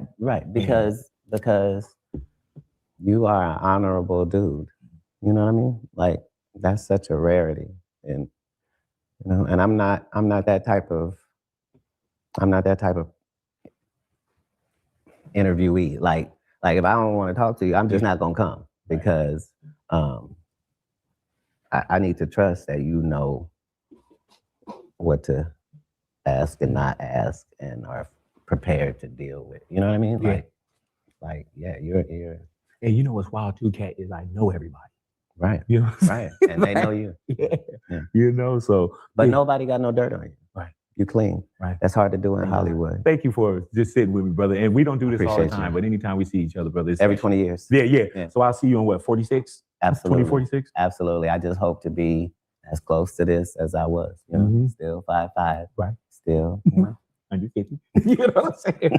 And as you said, So listen, I'm gonna play a little bit more of like this thing. I want to get into this Emmit Till thing. We're going back into. We got to vote to get back on track. Fuck you. And the guy that posted it, I like the guy. It's not directed at him, but that sentiment, we got to get everybody back on track. Go f yourself. You told us when we wanted the Epstein files, we don't need your votes anymore. Hey, wish granted. Remember that?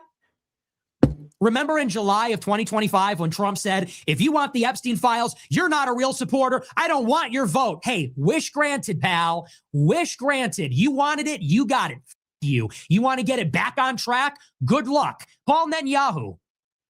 That's the part that I love. They sell us out. H-1B visas galore, student visas galore, no mass deportations, burying the Epstein files. I think Bill Clinton's a great guy. And then in 26, they're going to be begging us for the vote. Hey, guys, we need your help. You know, President Trump needs more seats to keep the agenda going. You know what I have to say about that?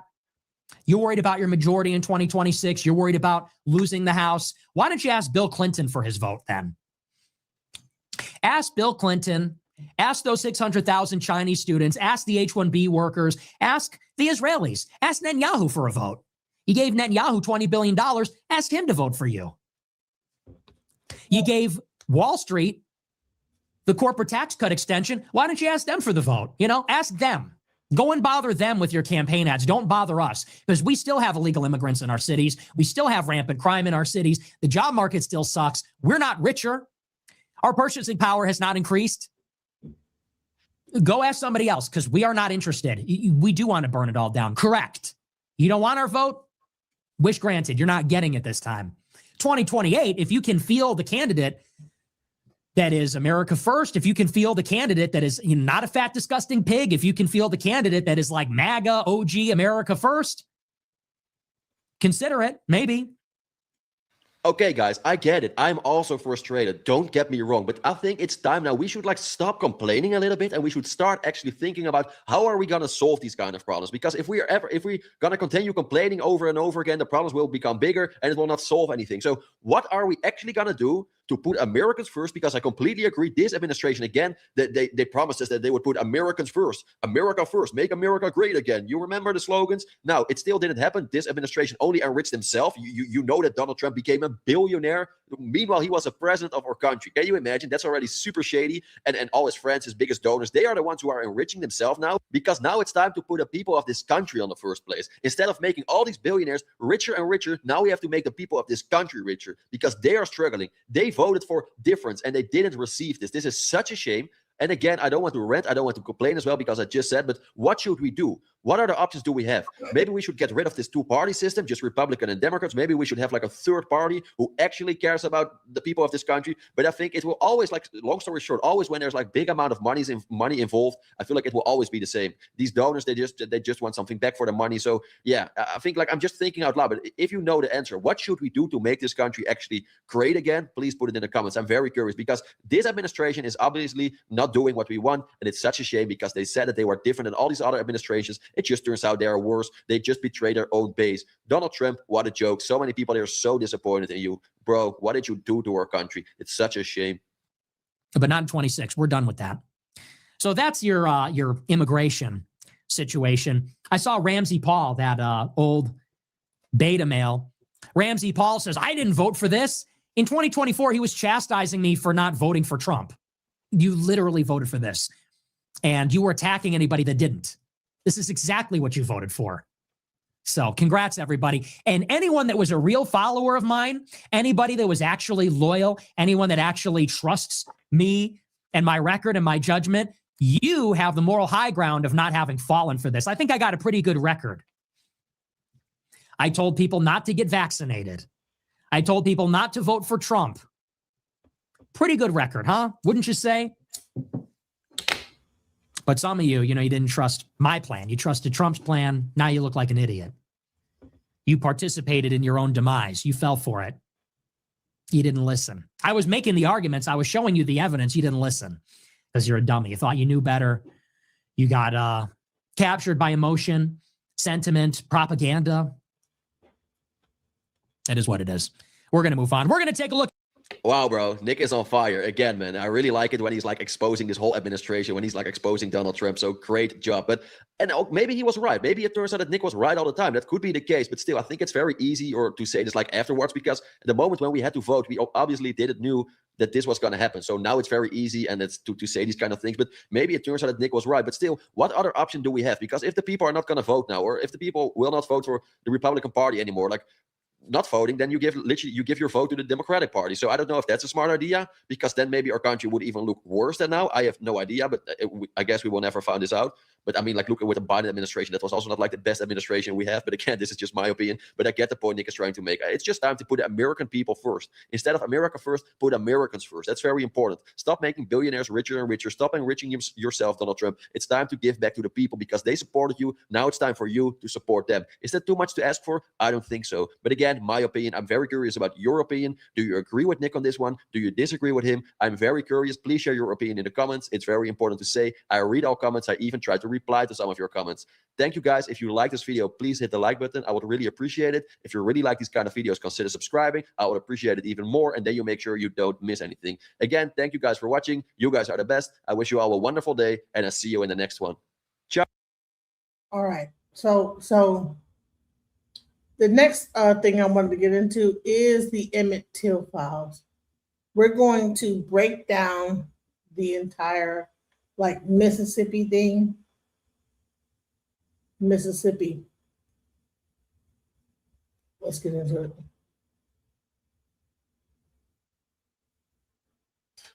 Is really remarkable. So you grew up 23 miles away from the barn where Emmit Till was murdered, as you referenced a couple minutes ago. The book is about basically the 36 square miles around the barn. When I got it, I was kind of like, okay, that's a fun conceit. And we're going to do, I'm going to learn about the civil rights and the Delta, which I wanted to learn about, which is why I got it. And, then you get to chapter 4 or something, all of a sudden you're talking about the Indians in 1400 or some shit. Like, I mean, you really to go far back to talk about just this little plot of land and how it got us to Emmett Till and how it got us to now. So talk about why you did it like that and the conceit of the book. In 1785, Thomas Jefferson came up with this thing called the Land Ordinance Act. And it sounds simple now, but it dropped a grid over all of America. And it basically turned this sort of wild American frontier essentially into government-backed securities. It was this huge gold rush. People were buying this land on maps, and they'd never seen any of it. And so the grid numbers became very important. So the grid number where Emmett Till was killed is Township 22 North, Range 4 West, measured from the Choctaw Meridian. And when you start looking at all of the people in and out of that square of land, and especially all of the money in and out of that square of land, you understand, first of all, that Mississippi has never really been governed for the benefit of Mississippians. I mean, it was a colony of Manchester, Liverpool, and London for a very, very long time until the price of cotton collapsed. And since then, it's essentially been a ward of the United States government. A lot of the sort of like anti-government stuff that is very much tied into Brown v. Board of Education, it's very much tied into Truman desegregating the Army. There had never been a Confederate flag at an Ole Miss football game until Truman desegregated the Army in 1948. I mean, that's when it started. It feels like a lot of the sort of anti-government stuff is in the knowledge that without the federal government, there wouldn't be a state of Mississippi because the state existed for a commodity that no longer really exists like it did. I mean, so I grew up there and I didn't realize the degree to which, cotton was oil until 1933 when DuPont invented nylon, and Mississippi was Saudi Arabia. Everybody that's growing up around the Till Barn is growing up in a declining power center, right? The most irrationally arrogant people in the world are the people in charge of the bottom rung on a commodity chain because they think they have power, but they have none. If you grew up in the Mississippi Delta, it's like you grew up around a failed experiment and you can't quite figure out what happened here. The degree to which Emmett Till was murdered for his optimism and for trying to test boundaries in a place that felt more and more closed in on itself. I mean, those things aren't unrelated. And so, like, the heartbreaking thing about the history of the book, because you're right, it does start off and you think, is this going to be like an academic exercise? Yeah. And what it ends up being is a history of the United States of America told in 36 square miles. And the number of times in which one decision going the other way could have averted everything that happened in the state of Mississippi is incredible. I mean, I love to talk about, was it the Panic of 1837? All of the southern states defaulted on all of their bonds and all of their loans from the international capital market. And all the other states paid their money back, but Mississippi didn't. And if you go read all the reasons, they invented culture war reasons for just not wanting to pay the money back. And the problem, of course, is that after the Civil War, when everything is wrecked and people need to go borrow money to rebuild, Alabama has great credit. So they have a steel industry. And Mississippi has no credit, to the point that in the 1930s, the country of Monaco was still suing the state of Mississippi trying to get its money back from a century earlier. And so the degree to which Mississippians today are prisoners of political decisions and policy decisions that were made 100 years before their parents were born. One of the reasons the water doesn't work in Jackson, Mississippi is that Mississippi didn't pay its bills in 1837. You're, going to be in the upper echelon of fellow Mississippians who have, read and familiarized yourself with all this stuff even before you started writing The Barn. But one of the things you write about is like how I think it was after you graduated high school, I forget if you said high school or college, you didn't know who Emmett Till was, right? Like you didn't. No, I'd never heard the name, Tim. I mean, it's as embarrassing as that is to say, it's just the truth. He gets killed in this barn 23 miles from your house. And the thing that strikes me when I first reading the book, I was like, oh my God, I can feel the chill right now just thinking about it, is you go to where the barn is, which is really close to you, where you grew up. And it's still there. And a dentist lives in the house. He still lives there with the barn. And he has his, just this random detritus is in the barn. And, he's got his grill outside of it. That's crazy to think about. And he didn't even know when he bought the house, and when he bought the house, he didn't know that Emmett Till had died there. And that is crazy. I don't understand this, especially Southern modern urge to not want to tell these stories, because, like, if I'm just gonna be real blunt, I mean, like, my family was farming not far from there in 1955. I still own that land. So I don't really understand how hearing this history has hurt me in any way. My children are going to own that land. I don't understand the reticence of saying this is what happened here. It is just a weird line to draw in the sand. It's not like I'm not being persecuted. My life is in no way negatively affected by standing up and saying this is the truth of what happened here. A child was tortured to death. Why can't we all confront it? I don't understand the cultural insecurity that leads, and maybe this is just being a landowner in Mississippi. You know what I mean? Maybe I'm disconnected from other people's insecurity, but like, I don't understand why anyone would feel so insecure that they wouldn't want this history taught and wouldn't trumpet it. Because by the way, shit isn't great, but you read the history of 1955, it's a lot better. You know, like I actually find great comfort in reading about how horrible it was because, you know, I just don't understand why people don't want every single person to know that history. I don't get it. It goes against people's nature in a couple of ways. Some of it is embarrassment and shame, right? Of course. People tie themselves to their ancestors. Like if they did this bad thing, if they looked the other way when this, you know, little black boy got killed in the barn, then does that say something about me or my kid? So there's that. Another element is just like nostalgia. You want to have positive views. And it wasn't just his dentist. One of the other parts of the book that I was like, what was Archie Manning grew up 3 miles from this house? Yeah, 100%. And by the way, like I love nostalgia, even though I know it's dangerous. I don't understand why multiple things can't be true at the same time, you know, and like my defense of Archie is that because of the nature of his father's suicide, that Archie isn't from anywhere, that Archie is from his own pain. And so when he talks with such nostalgia about Drew, I don't think he's talking about, you know, boy, I wish I lived in Jim Crow Drew, Mississippi again. No, I don't think so either. It's just crazy that I think that he lived 3 miles away from where Emmett Till was killed. And it's like, oh, it was just Mayberry. It wasn't Mayberry. Actually, it was like your neighbors like kidnapped a little boy and murdered him because of his skin color. And you know, you go out to that barn and the thing I think about is, I mean, you've been out in the country, like sound really carries. And there used to be lots of houses out there. This guy named Michael Murphy, who was an architect, he was with a group called Mass Design. They designed the EJI Memorial in Montgomery, but he taught a class at Georgia Tech in the architecture school. And I was like a jurist for like their final projects because it was all about what to do with the barn. And one person, I wish I could remember her name to give her flowers. She basically figured out how far screams carried and how far the sound of a gunshot carried. And she found out where every single house was in 1955 and then drew 2 circles basically to indict all the people who could have heard the screaming or heard the gunshot. And like, to me, like, I wish I'd have thought of that in the book, honestly. But I saw that and my first thought was, I had 2 thoughts. My first thought was, fuck. And my second thought was, that's really smart. But the idea that like there were a lot of people out there. I mean, you know, the witness is a guy named Willie Reed, who, you know, you read about it in the book. And the thing that kills me is that Willie Reed, he has to leave Mississippi.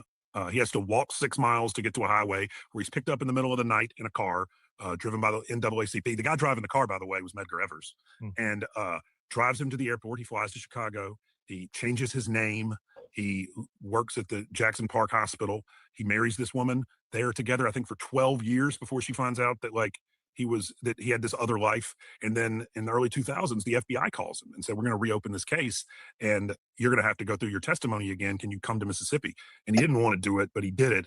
And the FBI agent, Dale Killinger, drives him from Tunica, where he was staying, over to the barn. And like the thing that really shakes me is, I mean, the Mississippi Delta wasn't urban, but there were people everywhere because you used to have a family every 25 acres. So, you know, if you were farming 10,000 acres, that's 400 families. And so, you know, which is a couple of, 12 to 1,500 people. And now you can farm that land with 18 people. And that's just because the tractors can't turn themselves around. I mean, we're 10 years away from farming that with 4 people. So Willie Reed shows back up at this barn, or Willie Lewis, that was his new name. He shows up at this barn and the house where he grew up is gone.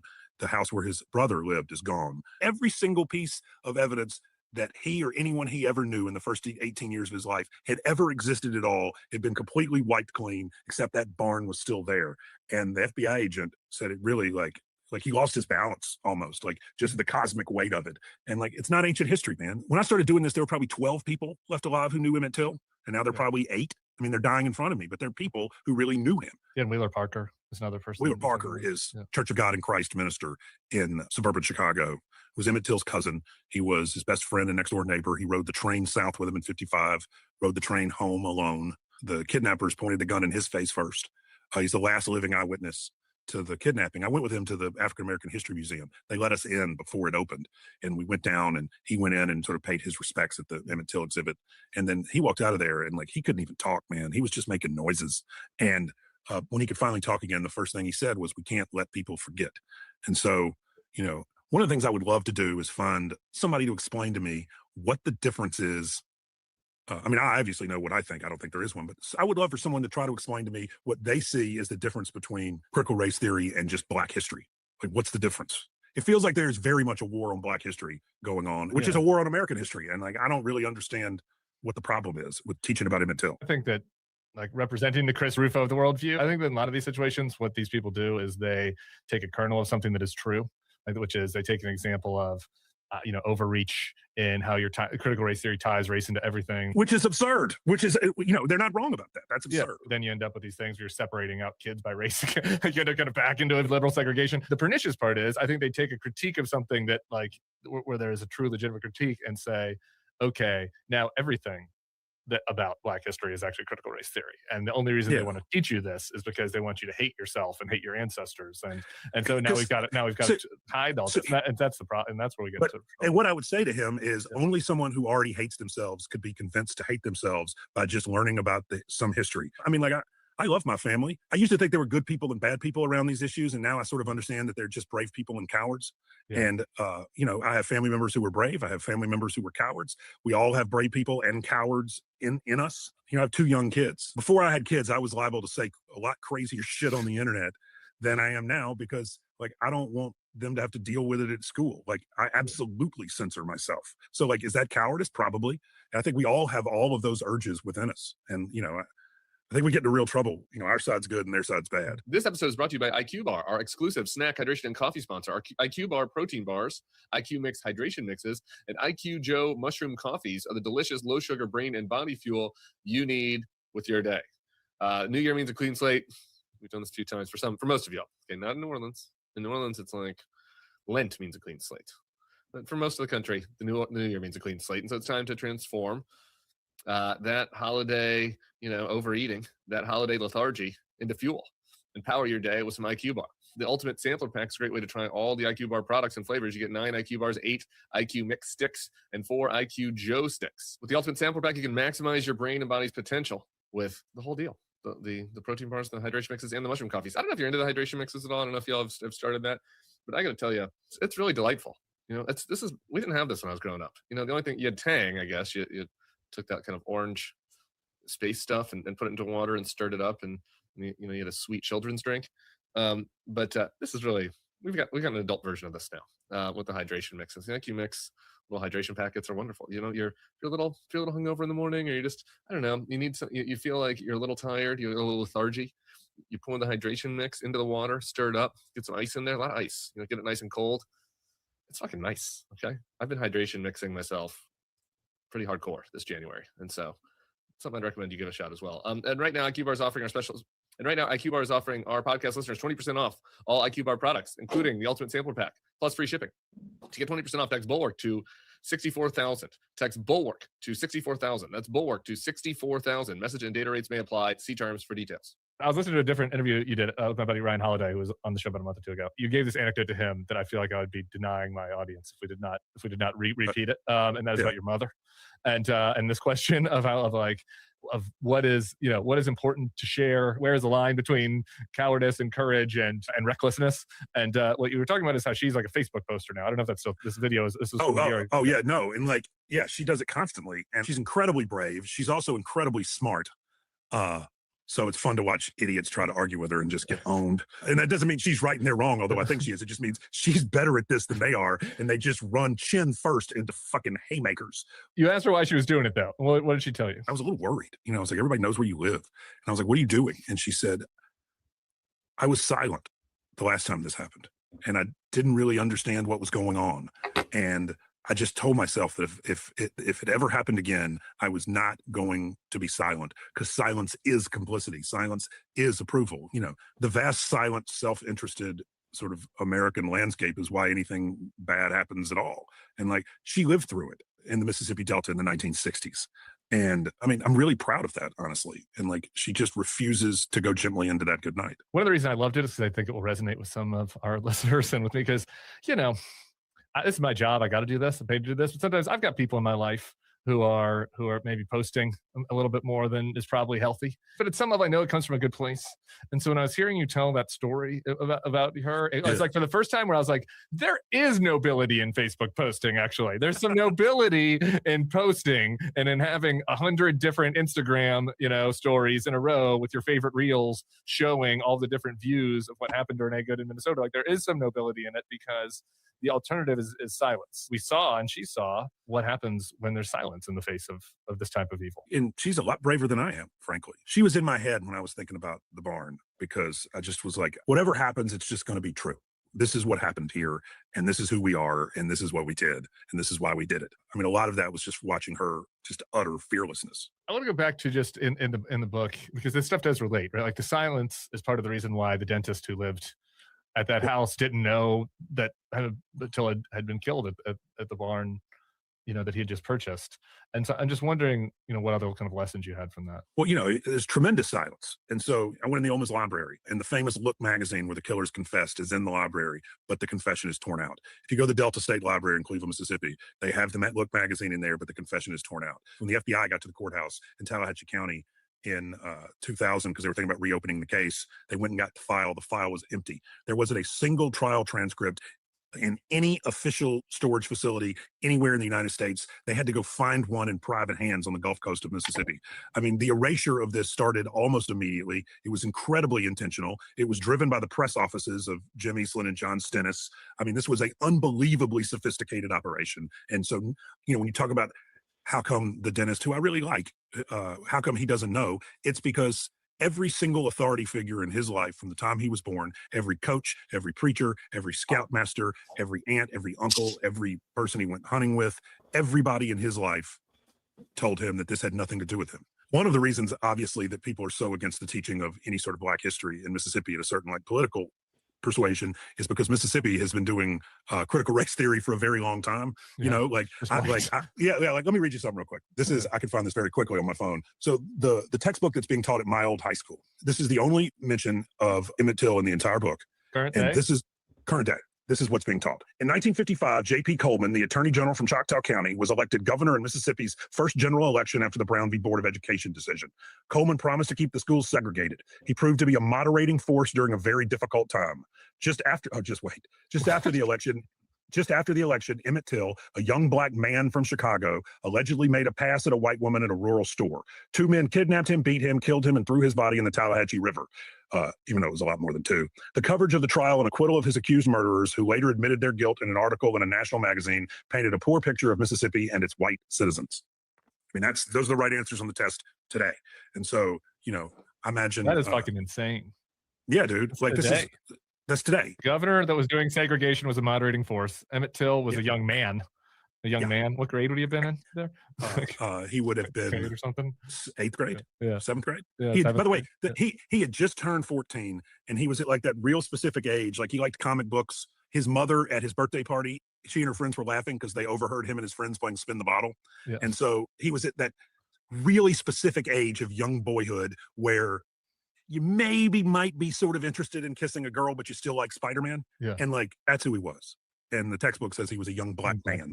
Whistled. Yeah. And it's just, that's infuriating to me because we hadn't even really started to teach the real history of Mississippi. And so the fact that there's a backlash against the idea that something that isn't happening might one day happen it's insane. And it's embarrassing because it is rooted in such insecurity that I don't think we as Mississippians should feel. It's just weak sauce. Yeah. It just makes us look awful. Mississippi loves talking about history. Who likes talking about history more than old Southern dads? Southern dads love talking about history. Dude, I love it. And so all of it. I tell my daughter, she wants a funny story at bedtime. And so I tell her stories about Bentonia, where my dad grew up, and Shelby, where my mom grew up, just about funny stories from their childhood out in the country. And my daughter just looks at me like these are fairy tales. And I'm like, every one of these things is true, man. All right, y'all. At this point, we can shop for groceries, furniture, and even cars from your house. So why is blind shopping still stuck in the Stone Age? Well, it's not anymore with our friends at 3 Day Blinds. It's 2026. Are your blinds still from 2006? I've seen some pictures. Okay, some of you guys got those 2006 blinds. There's a better way to upgrade. To buy blinds, shades, shutters, and drapery. It's called 3 Day Blinds. They're the leading manufacturer of high-quality custom window treatments in the U.S. And right now, if you use my URL, 3dayblinds.com/thebulwark, they're running a buy one, get one 50% off deal. If you're like me, you're not very handy. DIY, this is maybe outside your wheelhouse. Measuring the blinds is hard enough for me. Installing, this is ridiculous. The expert team at 3 Day Blinds handles that for you. They do all the heavy lifting. They design, they measure, they install, so you can just sit back, relax, and leave it to the pros. Right now, get quality window treatments that fit your budget with 3 Day Blinds. Head to 3dayblinds.com/thebulwark for their buy one, get one 50% off deal on custom blinds, shades, shutters, and drapery. For a free, no charge, no obligation consultation, just head to 3dayblinds.com/thebulwark. One last time, that's buy one, get 50% off when you head to the number 3, DAY, blinds.com/thebulwark. I want to take us to present day because there've been a couple things you've been saying. It's just been inside because I have Trump derangement syndrome. Like every second answer, you've said something that made me want to be like, and there's some echoes here with Donald Trump, but I've held it for this long in the podcast. And so before we get to Trump, and there are just so many anecdotes that were crazy in the book where you're learning. Is there one you just want to share with folks just as you're kind of doing this research where you're like, this could not have possibly been real, and you realize that it was? Well, so the barn was owned by a guy named Leslie Milam, who was J.W. Milam and Roy Bryant's brother. I was stunned to find who were the killers. Yeah. I was stunned to find out that Roy Bryant, and this is how inbred this is, Roy Bryant and J.W. Milam have the same mother, have different fathers, but have the same, I believe, paternal grandfathers. Like, this is like wild. Yeah, dude. Like, I mean, same mother, different fathers, fathers, same paternal grandfathers.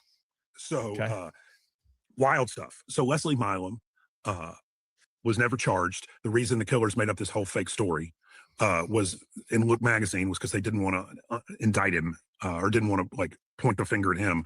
And on his deathbed, his wife called their preacher, Macklin Hubble in Cleveland, Mississippi, and said, Leslie would like to see you. He drives out to this house on this road on the outskirts of Cleveland, Mississippi, like going toward Dockery. The dead ends into a cotton field. There's no shade. It's just hot.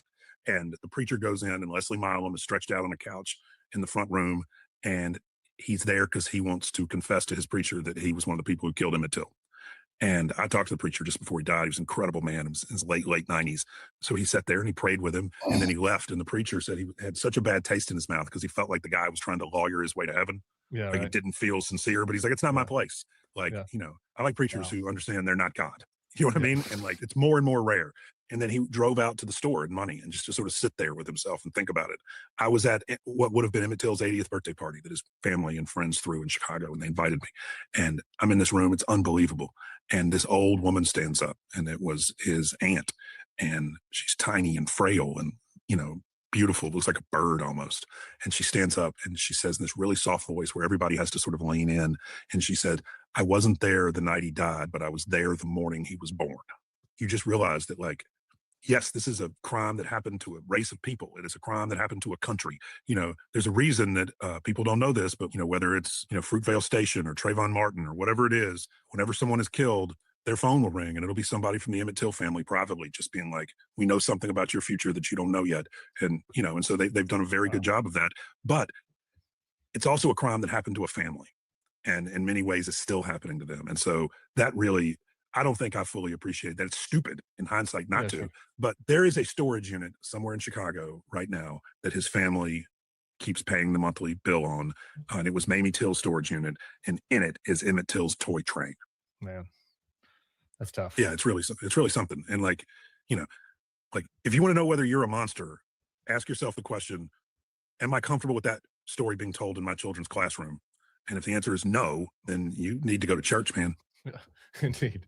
Well, that takes us to a couple of the present day things I wanted to talk about. And the two, I think, direct elements of the story that are relevant for now is they relate. One, as you alluded to at the top, this murder happens the day after an election. Doesn't seem like that's an accident, given all the rhetoric that you're talking about. And we have the situation now where there is political violence happening in the wake of some rhetoric happening from the president. And just particularly using the example of January 6th, I mean, you have this whole thing repeating over again, right? Where this violence that happens that day, and Brian Sicknick dies, and Ashley Babbitt dies for that matter, one of the writers. And that happens only because of the political rhetoric. And we now have the people in power trying to just rewrite it and change it and erase it. They've made that change already at the Smithsonian in DC, and he's putting it in the White House, where they have little plaques that tell a different story. And maybe he's doing it in a more hackneyed way than the Lost Cause guys did, but it's the same deal. Well, that's just the only relief, is that like, if these folks do what they were doing, this is really dangerous. Like every like, this is so absurd that like, this isn't going to stick. I mean, the history book I just read you, that's dangerous. Yeah. Because it's, written in a measured way, even though the idea isn't measured. I mean, the political violence is scary, and everybody in one of those offices should sort of tone it down. It's like every politician knows how to run a populist campaign. They just have all chosen not to for a very long time. What you don't want to end up is in America where you have 80% of us just trying to raise our kids, and then on both extremes you have the American versions of the IRA for the next 100 years. Right. You know, and like the political violence, even if we tamp it down, even if we sort of get out of this moment and find some sort of radical center to return to, you know, the lesson from 1955 and Emmit Till is that once unleashed, political violence cannot be controlled. And it has a very, very, very, very, very long tail. And so the scary thing is that what's being unleashed now, even if like our better angels emerge and everybody is like, shit, we got to like, all of us, like, hey, we got too crazy. The algorithms ran our lives. We have to like put our sabers down and figure out how to be neighbors again. Something has been unleashed that we have no idea how it's going to ultimately manifest. And it just feels like, let's slip the dogs of war. Like something terrible has been unleashed. I'm worried about the apologia for political violence across the board. I also, though, just in this moment, like this specific element, the state element of it is different. I mean, they killed the woman. And maybe this is probably more analogous to the Emmit Till situation than January 6th. But you just look at that guy who shot her and he's just such a, excuse my French, he's just a pussy. Like, do you know what I mean? You don't like, think that the guys working for Bull Connor were pussies? You know? Of course, no, but of course they were. And like, that's the thing. Like, I'm just like, this guy, like, what's this guy going to do in 5 years? Yeah, I guess that's right. But the rewriting of it, like this idea, and they have out today that he has internal bleeding, and like, you know what I mean? Like but like here's all the that thing: stuff is the American people know. Most people know that's insane. And like one of the things, the lies are getting more and more the less people who believe them. And so in some ways, it's almost a sign of the sort of death rattle of something, right? I mean, am I just being hopeful and naive? I love it. I wasn't expecting you. Yeah, I think you might be a little hopeful and naive. Yeah, I think that there is definitely backlash to it, some. But I think that what we've learned is that there's a lot of people in the country that have a taste for this kind of thing and want to excuse it and want to see the people that they don't like suffer, you know? And also, it's not like these ICE guys are like ex-Green Berets or ex-Delta. No. Like, it's just a bunch of fobbits who got a 511 tactical fucking gift card and are like, do you know what I mean? I'm like, yeah, bro, I could shop at 9 Line too, you douchebag. It's just that. It's just cosplay. And so like, I sort of feel like people see through it, right? That like, this is clearly cosplay. Like, if you want to be in the army, you can go join the army. You know, they just flew into Venezuela and like, whatever we think about that, that was some badass shit. Those like, dudes were legit. They weren't scared of a 37-year-old lady in a Honda Pilot. That's what I'm saying. Like the dudes who flew in like blacked out helicopters, green-eyed boys rolling into Venezuela, they aren't shooting 37-year-old mothers in the face. And so like I have a fundamental belief that like a core American tenet is we don't like bullies, even if we're in this weird thing right now. We don't like cowards. We don't like people who attack women and children. And like these guys are un-American. And I feel like most Americans know it. Nobody is going to call those Delta guys, whether you agree with the mission or not, no one is going to call them un-American. I think everybody thinks these guys are just un-American. I mean, maybe I'm totally wrong about it. I hope you're right. It's good. That's what you're on. You know, I get in my little bubble. This is related. The definition of Americanism is related to one other thing I wanted to ask you about. Have you seen this new in vogue thing about being a heritage American? You seen this? I don't know what that is. Okay, great. It's better that you don't know.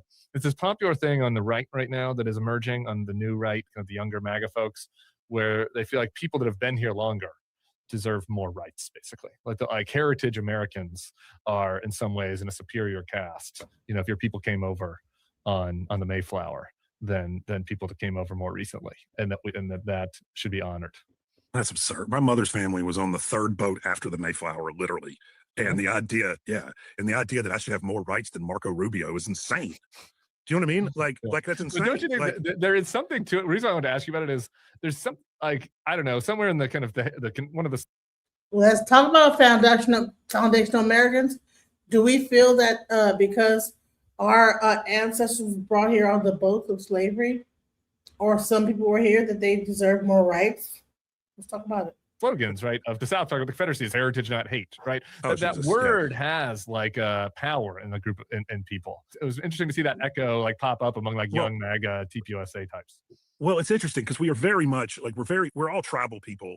The American tribe has been under assault from the right and the left for 30 years. I don't like that whataboutism and this side, that side, but this is true. Both sides have been attacking in different fundamental foundational elements of the American tribe for the last 30, 40 years. And they killed the American tribe, and people are very tribal. And if you don't give them a tribe, they're going to find one. And so some of all this, like the lack of logic through these various groups, just feels like people flailing around for tribes in the absence of one. I feel like that I've never heard of heritage American, but it's but it feels like that's just, you know what I mean? It's just people like. I'm sorry that I had to expose you to that. It's also like anybody who is a heritage American isn't going to call themselves one. You know what I'm saying? I don't know, man. Like, so is heritage American the new like version of white American that are trying to compete against FBA. Let's talk about it. Live and let live, dude. I don't like people are crazy. Another thing that's relevant now, we mentioned at the start, you're still doing farming. The tariffs are both hurting us personally in different ways. You from a farm perspective, me from a Mardi Gras perspective. The throws, a lot of plastic tchotchkes coming from China is what is the thing that brings the youth joy. Outsiders think of Mardi Gras, they think about like Bourbon Street and people throwing. You got to have the ladder. Throw me some. No, Mardi Gras is families uptown with a ladder and kids. Christmas morning level joy as they grab stuff that costs 15 cents to make out of the air. And that brings my child and my friends' children's great joy. And it's going to be down this year. It costs too much. Like you can't fucking import random bullshit from China anymore because of these tariffs. So the farming and Mardi Gras is hurting. Well, it's the two most important things in the world. By the way, like I rode Rex probably like 15 years ago and spent like $1,200 on throws. I can't imagine what they cost now. Yeah, I mean, $3,000 at least. The tariffs are incredibly bad for farmers. I mean, by the way, anybody who deals with commodity markets knows that tariffs are terrible on commodity markets. So like any farmer who didn't know this was coming, frankly, should just have to give me their farm. You know, it's like, I can't help you, man. But it killed us on a couple of levels. One, we have lots of rice right now sitting in storage that we can't sell at any price. All of the stuff about China's going to buy American soybeans, that's just a lie. They bought 5% of what they bought last year. Those are the real numbers. And so nobody's buying soybeans. The other thing is that the incredible investments in Brazilian agricultural infrastructure have brought Brazil up to like growing industrial crops. So that has driven the price down of cotton, soybeans, rice, and corn. I think the day Obama left office, the 3 industrial sized cotton crops in the world were China, India, and the United States. And now it's China, India, Brazil, and the United States. And so like having all of these massive industrial sized crops brought online directly because of tariff threats the first time. I mean, it's Taco. He always chickens out. But the damage has been done. Like if we elected an entire new government tomorrow, I mean, I don't know how long it would take to get those markets back. And the prices aren't coming back for a long time. I mean, this is like a real existential threat for the American farmer. And I don't think that government payments are going to get it done. And I don't. Your farm buddies going oopsie at this point? Yeah. A lot of people are going oopsie because like people just want to own the libs and like sort of thought that like this was all talk and nothing was going to happen. And like people are going to lose their family farms. I mean, there are people who aren't going to be able to get crop loans. You know, that's coming up pretty soon, and land values are going to go down. And like, it's really bad. And I don't know how long this is going to take to come back. I mean, somebody's got to go over and like try to kiss China's ass to buy these soybeans. I don't really see that happening. So I don't really know what's going to happen, except that like the American farmer is in existential trouble. And anybody who tells you anything other than that is lying. Right. We're going to end with 2 audience questions on topics of interest to you. All right. One is on SEC college towns. They would like you to Okay. power rank them. They want a power ranking. The people want to write Thompson power ranking of SEC college towns on football Saturday. On a football Saturday, you know, don't rank, you know, Baton Rouge in November Wednesday, you know, against all right, Athens. all right. That's not fair. The best place to see a sporting event in the world, and I have seen them everywhere from India, Pakistan, and India to, you know, whatever, is absolutely Saturday night at Death Valley and Baton Rouge. I mean, like, you know, it kills me to say it, especially now. Like, honestly, it's just true, man. You go hang out with Big Ragu and, you know, you get some sauce piquant in the parking lot, and you go in, or those folks that start drinking at Fred's and Mamu at like 8:30 in the morning, and that place closes at 2:30, and the grandmas are drinking. The college kids are drinking in every. That's right. Yeah. The difference is that the grandmas in Tiger Stadium are blackout drunk saying STTDB. Yes. Play neck. You know, you got the grandmas are doing it. You got That's somebody's the difference. Baptist. You got somebody's Baptist grandma on a stripper pole, and you're like, holy shit, you know, like the evil twins got her stripping. But, you know, so I would say game day, Baton Rouge. I would say Oxford. I would say, I mean, this pains me to say it, but Tuscaloosa is great on game day. My favorite SEC college town is Athens. Yeah. And the least favorite is Starkville. Is it Starkville? Is it? Yeah, it's probably, well, I hate to say that, but yeah, it's probably Starkville. Do we count Columbia? Columbia's okay. Columbia, Missouri. But it's not really a college town. I mean, it's sort of like, is Lexington a college town? Yeah, I guess it is. I like Lexington. Auburn, you want to make Auburn? You want to say Auburn is the worst so you don't have to hurt your Starkville friends? Auburn's pretty bad. Somebody should do a story about the effect of real estate investment trust on American college towns with Auburn as ground zero. Because like all of the mom and pop stuff is now like chains. It's all private equity. The town has been really, really changed for the worse. Although there is a graduate hotel there that has like, that's very cool. So we'll see about that. I think Starkville's, you know, Restaurant Tyler. I don't know. I like Starkville. This wasn't my And question also, though, but like- if you're doing restaurants, can we have a favorite? Do you have a meal, an Oxford meal for people? Yeah, my Oxford meal would be a cheeseburger and Handy Andy, Handy or a muffaletta up at the bar at the City Grocery. Go up there and see those guys. That's a good bar. I mean, it's like one of the great bars in America. All right, this is the last thing. You mentioned your love of Panic and Athens, but we lost, or your love of jam bands broadly. We lost Bob Weir this week. Do you have a Bob Weir story? You've had to have spent some time with him over the years, no? I heard a story recently about him cutting his feet up because he was playing tennis barefoot on mushrooms, which makes me smile. Like down in Mexico or somewhere. Like I think he really fucked his feet up.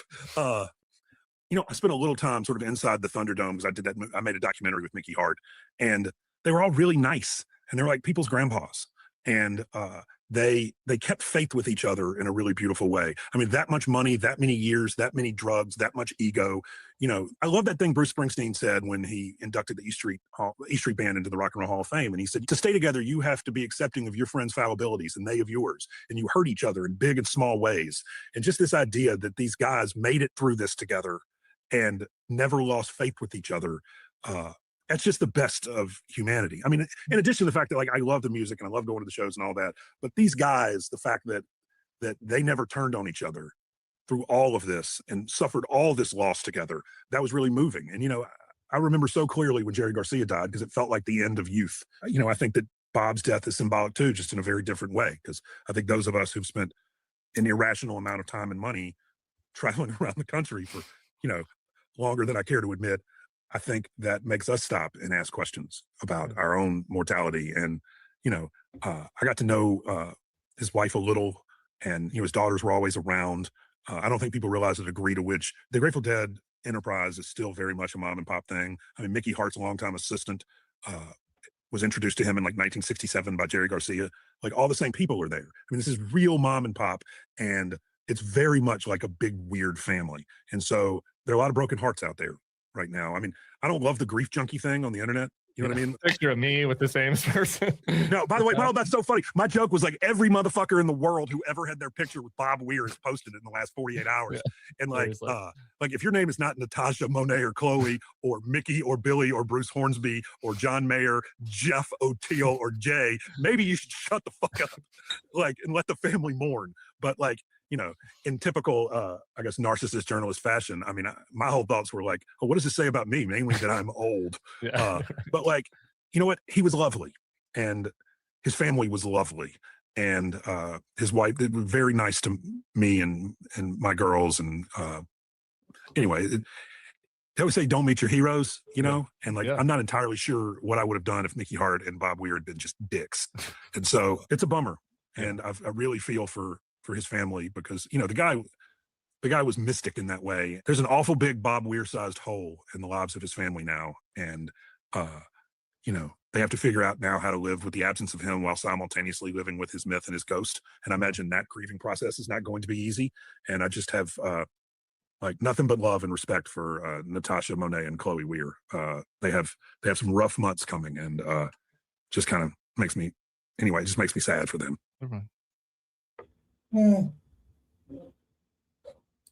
So I have one more video I'm gonna play, and I'm gonna wrap this whole thing up. I did put the link in the chat. No one obliged. So I'm going to wrap this up with this last video. These Epstein files are absolutely bananas. They are crazy. However bad you think they are, think again, because they're worse. There's no way around it. So this is, without a doubt, a cabal of pedophile billionaire elites who run the world. But many of them are also into bestiality.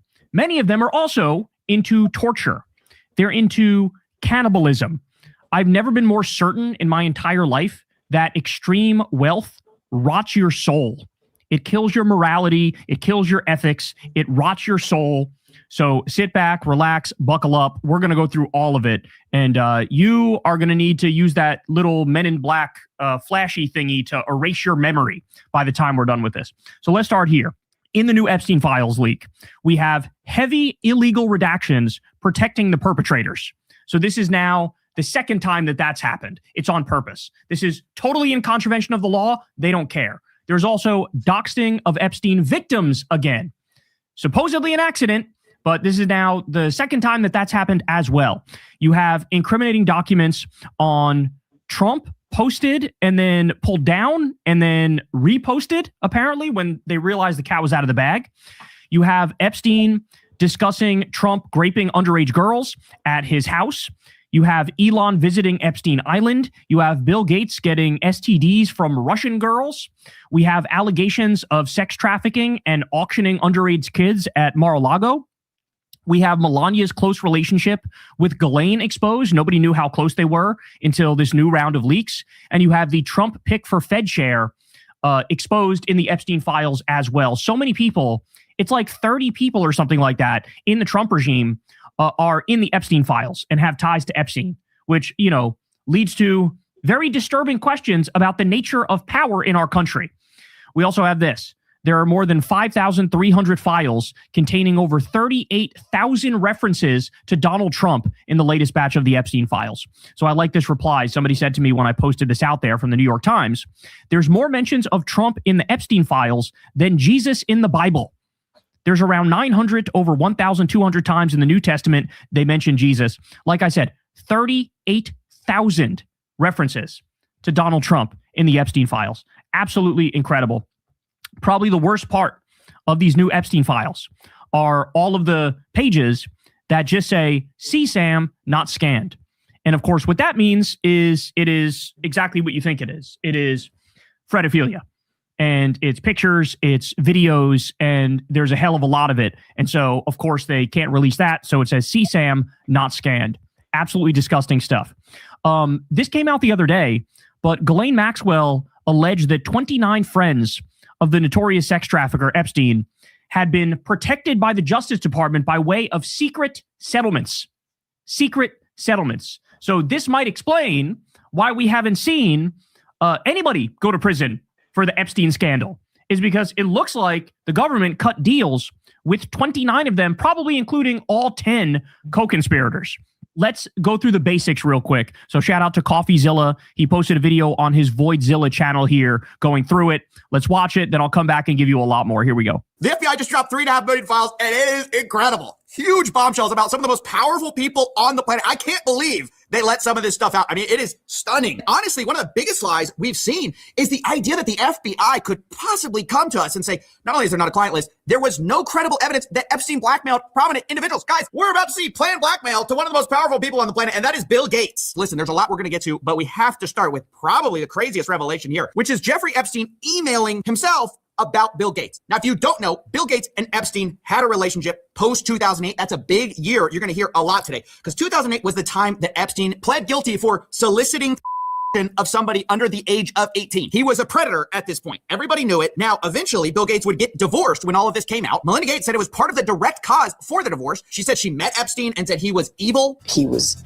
evil personified. So you have to understand, this is like Bill Gates' kryptonite. He's one of the richest men on the planet. He's got this huge philanthropy arm. But this relationship with Epstein has been a huge problem for him. And Epstein appears to have known that because in 2013, Bill Gates appears to be distancing himself from Jeffrey Epstein.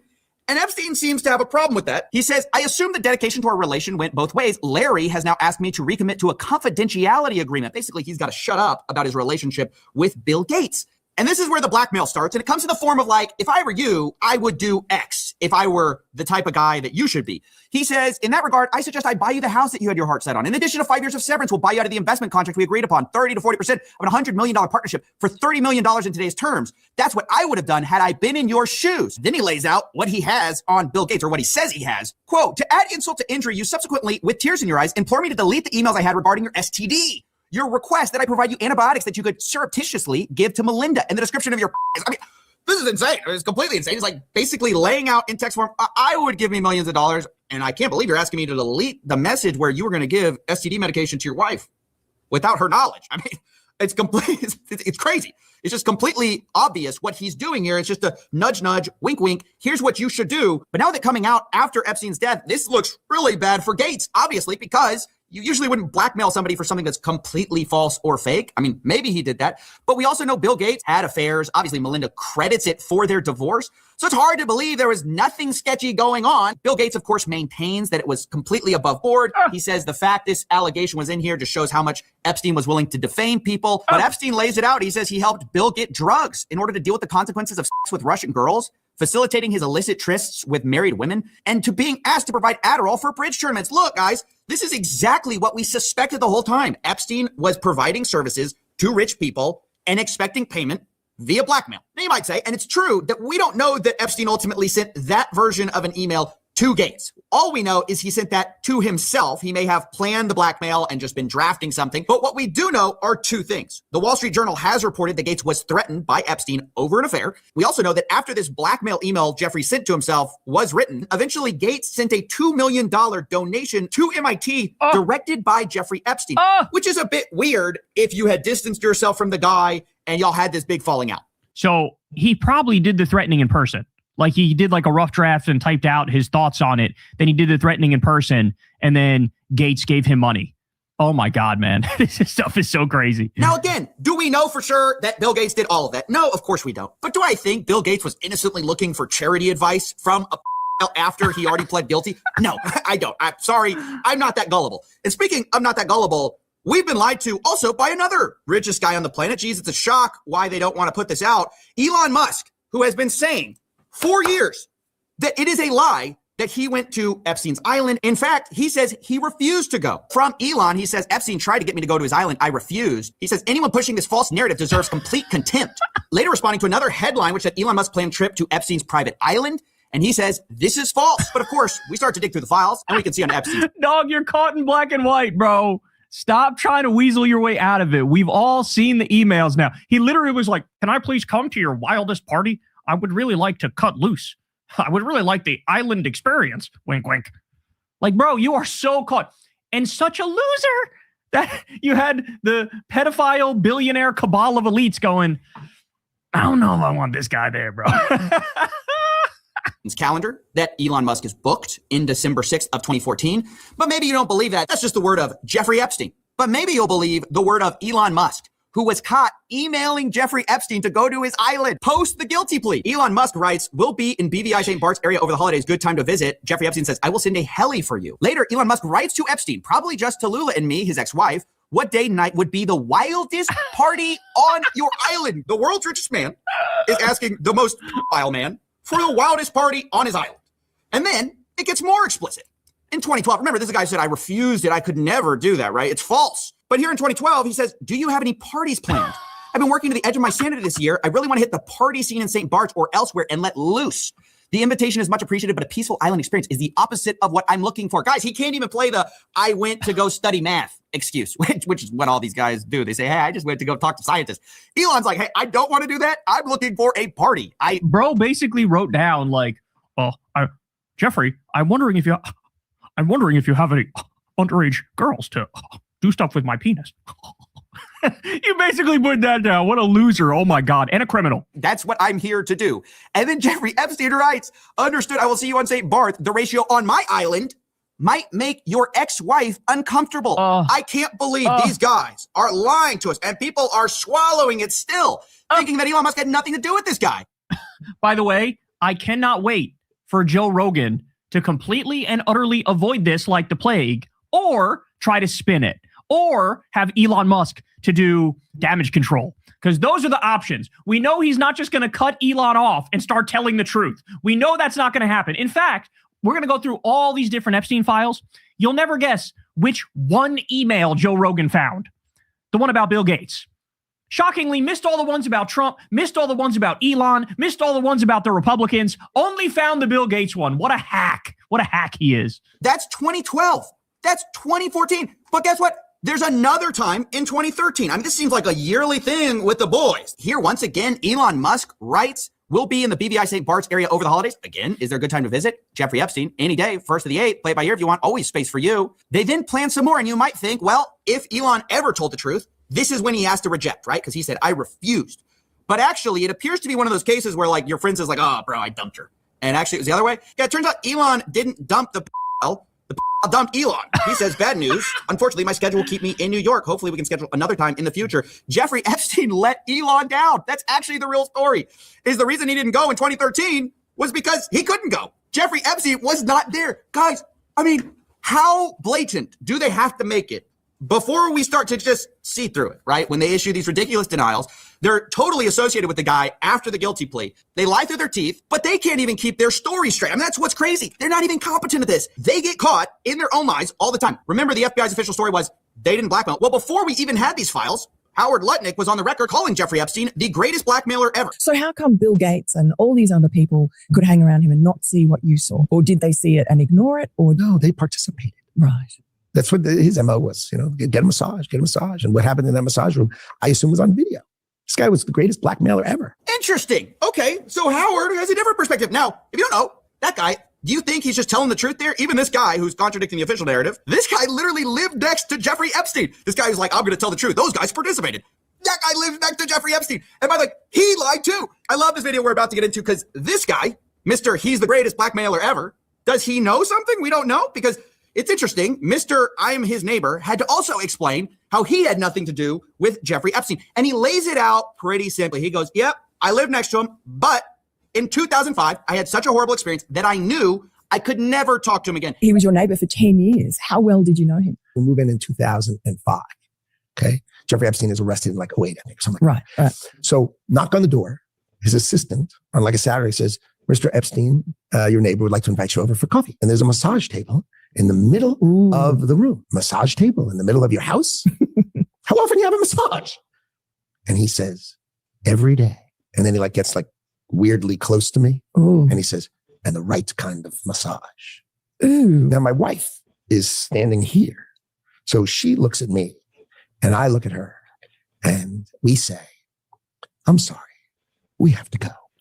And we left. And in the 6 or 8 steps it takes to get from his house to my house, my wife and I decided that I will never be in the room with that disgusting person ever again. Well, he couldn't be more clear, could he, right? He says, hey, I may have been his next door neighbor, but I met him once before the 2008 guilty plea. Remember I said that was a big deal? And we got invited over and it was 5 seconds and we left and we realized he was a creep. We were out of there. He made this rude, lewd comment in front of my wife. I would never go see this guy. I mean, he makes it super clear he's gross. So I was never in the room with him socially, for business, or for even philanthropy. If that guy was there, I wasn't going because he's gross. These other guys, they may have participated. They participated. But Howard Lutnick, he could never. No. He's too good of a guy. Well, guess what we found in the old emails? Looky. It's Howard Lutnick writing in to Jeffy Boy in 2012. Hi, Jeff. We're landing in St. Thomas early afternoon, planning to head over. Where are you located? What's the exact location for my captain? Does Sunday evening for dinner sound good? Is this the guy you said made a lewd comment to your wife and, I could never be in front of him? He's gross. Guess what the next email is? My boy's wife messaging in, saying we're headed towards you in St. Thomas. Later, the subject line, Jeffrey Epstein. Good morning, Howard. Jeffrey wished me to pass you along. Nice seeing you. They clearly met, and the guy is just lying about it to your face, to the American public's face, and they tried to hide it from us. I cannot emphasize this enough. They're lying through their teeth. You think this guy perfectly remembers a 2005, walking in the guy's house? I remember exactly what I said to him. My wife and I looked at each other, and he wouldn't remember the 2012. I boated over to his private island for a dinner. Is that what we're really thinking? Is that what we're expected to believe? This is a momentary lapse in his judgment. No, these guys don't even care about being consistent. And they're all throwing each other under the bus. Don't you remember Elon Musk saying, the time to drop the really big bomb? Donald Trump is in the Epstein files. That's the real reason they haven't been made public. My guy, you also are in the Epstein files, very clearly doing stuff you lied about, okay? So is Howard Lutnick, who says, yeah, Bill Gates, he's probably getting blackmailed because he participated. What did you do on the island over in 2012, Howard? Do we know that? I mean, does anyone care? Now, the last thing I want to talk about is some of the most explosive stuff. It's also, again, I have to say, unverified, okay? This is the NTOC, the FBI's National Threat Operations Center. And the challenge with confirming some of this is that these are anonymous tips, or they black them out at least, so we don't know who they are, and anyone can drop a tip.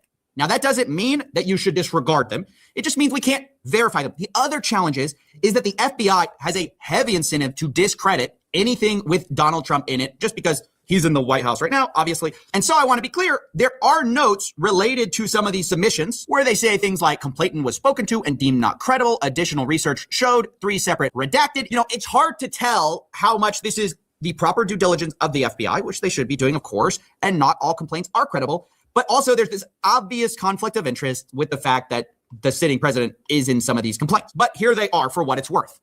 Complaint summary. Blank reported an unidentified female friend who was forced to perform on President Trump approximately 35 years ago in New Jersey. The friend told Alexis that she was approximately 13 to 14 years old when this occurred, and the friend allegedly bit President Trump while performing. Friend was allegedly hit in the face after she laughed about biting President Trump. This is the Katie Johnson one. Katie Johnson told her whole story, and it's on video, her testimony. We covered it, the entire thing and reacted to it. And I think this is the exact same allegation. The friend also said she was abused by Epstein. Later, there's very explosive claims about big parties with her, other younger girls, and older Victoria's Secret models, including Bill Clinton and Donald Trump. There's claims third hand about a female victim of Epstein's who wants to publish a book citing Leslie Wexner, Epstein, Bill Clinton, Donald Trump, Ghislaine Maxwell is in the videos as well. And it goes on like this for a while. Some of the complaints are just like very graphic. And obviously I'm going to censor out some of it. But I should also mention the DOJ claims that some of these claims were submitted to the FBI right before the 2020 election. To be clear, the claims are unfounded and false. And if they had any shred of credibility, they would have certainly been weaponized against President Trump already. The Katie Johnson one was not from 2020. The Katie Johnson one was from a long time ago. And allegedly the only reason she dropped that lawsuit, which was against both Epstein and Trump, is because of threats. I agree that if a complaint is timed right before an election, there definitely could be some other motivations to that. But it's also ridiculous to say that anything in the Epstein files, if it were true, would have come out already. Because why didn't we see the stuff about Bill Gates, for example? I mean, that stuff apparently has been sitting in here for a long time. And not only did no one talk about it, the FBI literally covered for it. I mean, they said that this was not the case. There are big claims against a lot of powerful people. Nobody in that file really wants to rock the boat or release the files because then they get in trouble and their buddies get in trouble. And that's a huge problem. So I don't really buy the idea that, if it were true, it would have already gotten out. I don't buy that. That's why we need transparency. That's why it's important these files are out. But this is just to look at a small fraction of the files. And over the next few weeks, we're going to go through all of the major findings we can from this 3.5 million page document dump. But seriously, think about how discrediting this has been, not only to this administration, but to so many rich and powerful people who have lied through their teeth happily towards you in order to hide their relationship with this man that many of them held post guilty plea. And some of them, now we know, Epstein prepared blackmail for them and, according to reports, threatened. All right, take a look at this.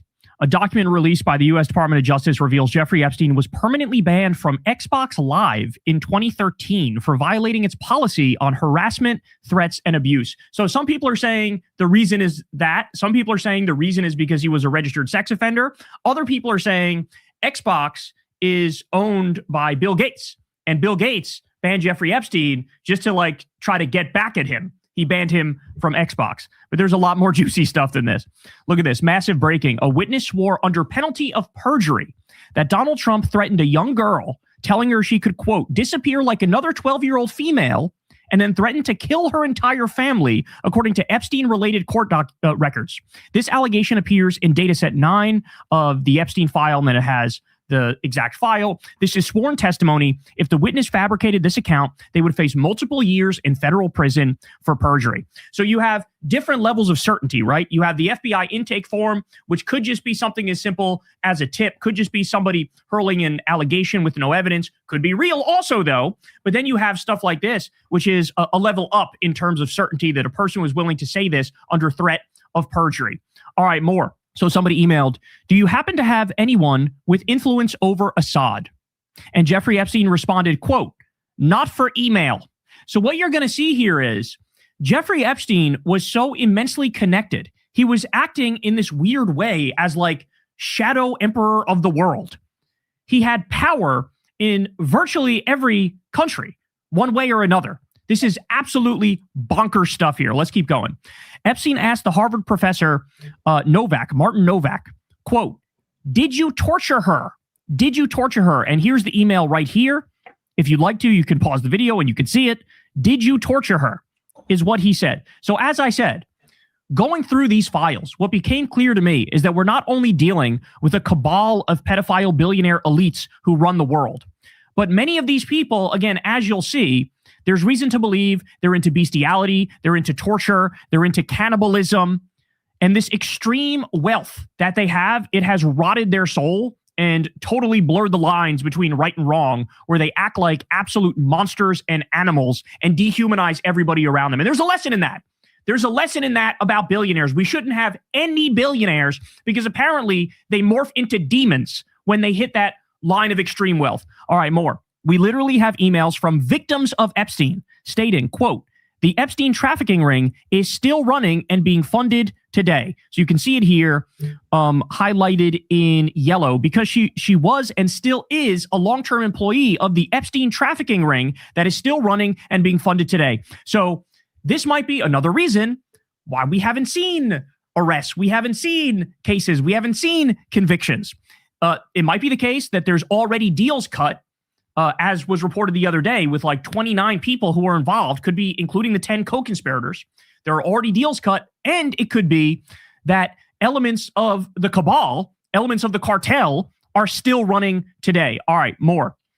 Previously tarnished by accusations, here's a newly released picture of Brett Ratner with his buddy Jeffrey Epstein and two of Epstein's girls/victims. The director of the $40 million Jeff Bezos Amazon Prime Video funded bomb of a documentary disguised bribe, who has been premiering the laughable infomercial with Melania for the past week, is in the Epstein web with Melania and her orange sugar daddy, another sexual predator in the Trump administration. Jeffrey Epstein circle can't make this shit up. Where's MAGA at? So here's the picture. So this guy, the other guy in the picture, the non-Jeffrey Epstein man in the picture, is the guy who directed the new Melania documentary, which absolutely bombed because there's nothing but a fluff piece on her. And I'm sure it's packed full of absolute lies. So not surprising, but like I said, at least like 30 people in Trump's inner circle are in the Epstein files. How about this? Talk about my GOAT. Larry Summers emailed Jeffrey Epstein to complain about some of his kids' admiration for Bernie Sanders. So they say Jamaica was very good. Kids, great, though tired of some of their admiration for Bernie Sanders. How are you? That's what from Larry Summers to Jeffrey Epstein.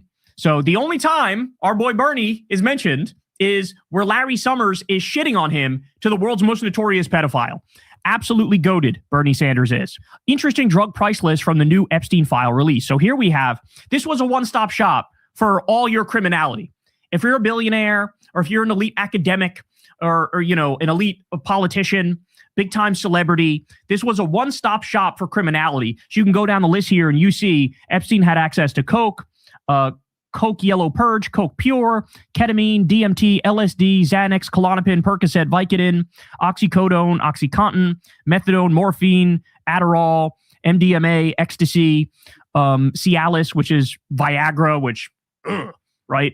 So you have this as well. Absolutely horrifying to think about the stuff that was going on that island and at his properties. So here we have another email from Jeffrey Epstein to redacted. Quote, do you have the photo of you and girls in Paris when you looked fat and R-worded? Could you send? There's bizarre stuff like this littered throughout all of the Epstein files. All right, here is Jeffrey Epstein talking to a huge Democratic donor by the name of Reid Hoffman, who, by the way, has been lying relentlessly about his association with Epstein and trying to pretend like he's exonerated in this when he's not. In the same way that guy on Twitter, @Jason, is also trying to say he's exonerated in this. He is not. None of these people are exonerated. There's emails of all of them, right? So here you have from Jeffrey Epstein to Reid Hoffman. Okay, come to the island or the ranch. Let's play. Yikes. You say that with somebody if you're pretty fucking comfortable with that person and you've probably played in the past. There's also, of course, disturbing videos that came out. Ed Krasenstein posted this one. This bizarre video of Jeffrey Epstein chasing girls around his kitchen was released in the latest Epstein files yesterday. Watch this. Again, this is gross.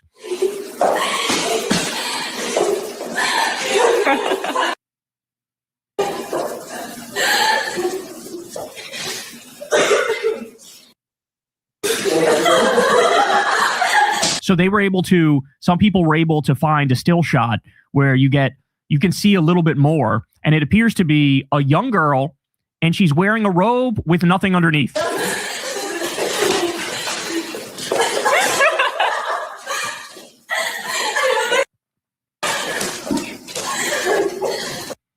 Disturbing. Absolutely disturbing.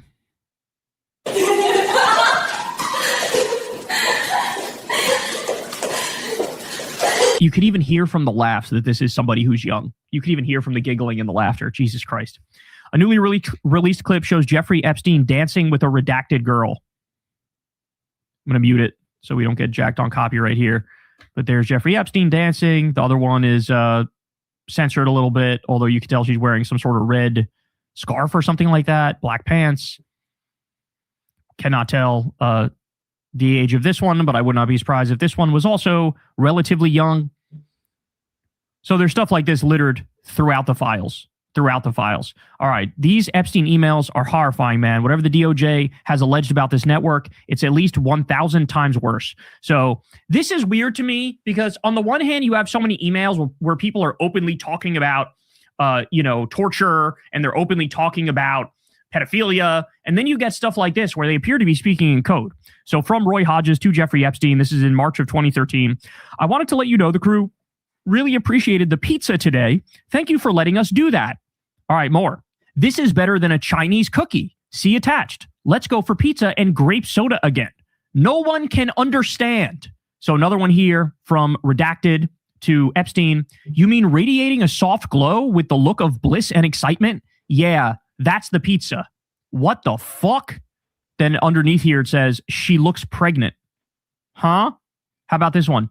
From GMAX, which is Ghislaine Maxwell to Jeffrey Epstein. Start from the bottom here, and it says, if you are not too busy, click on a video below to watch it. To blank from Jeffrey Epstein. I watched them all. Please don't send any more. And then you have Ghislaine Maxwell chimes in and says, sorry, I have no stomach for even the slightest aggro. I don't have the stomach for it or for any drama, imaginary or real. I'm still fragile off the last one and scared of shadows. What the fuck were these people doing, bro? What were they doing? So that stuff may be code. The pizza stuff might be code. All right, more. Which, by the way, looks like Pizzagate was real, but just not in the way that the right-wingers thought it was, where it was like this democratic network of pedophiles. It turns out that code may be real, but it was projection used by Bannon and Epstein and Trump to try to tar Hillary with all the stuff that they were doing in their social circle. Absolutely incredible. All right, how about this one? Disturbing photos in the Epstein files appear to show Prince Andrew on all fours over a woman lying on the ground.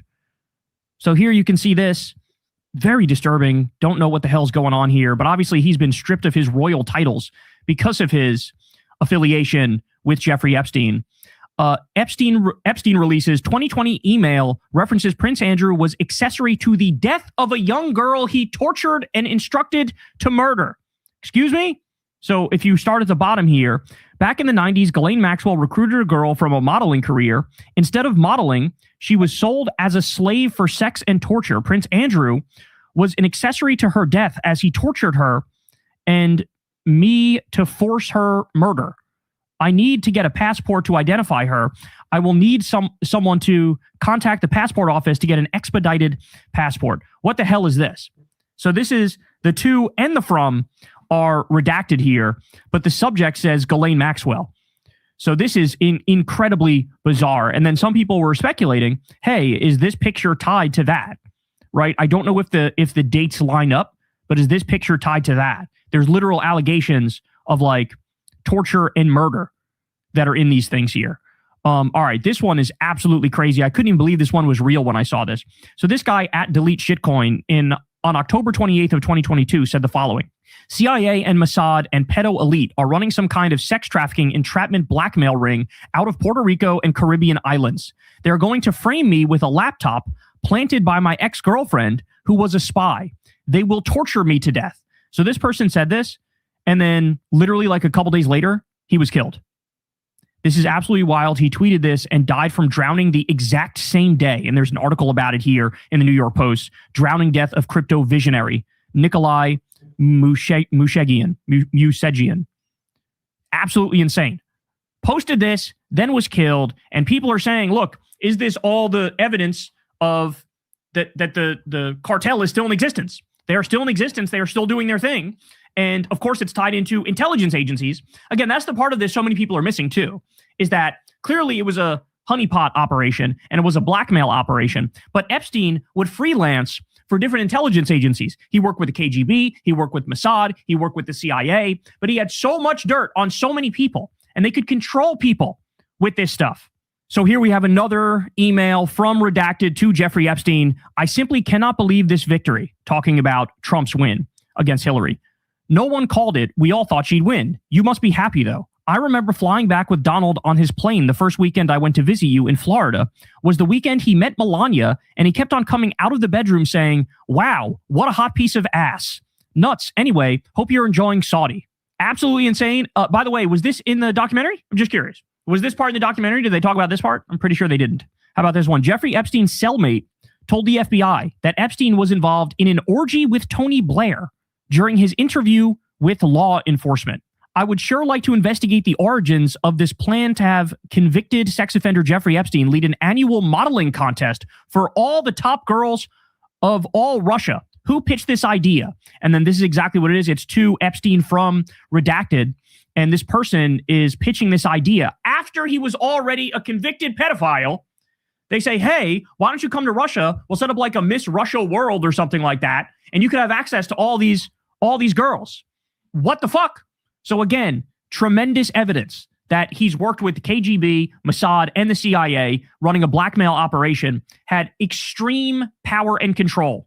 So Emily from Breaking Points found this one, unknown sender from Jeffrey Epstein, to Redacted from Jeffrey Epstein.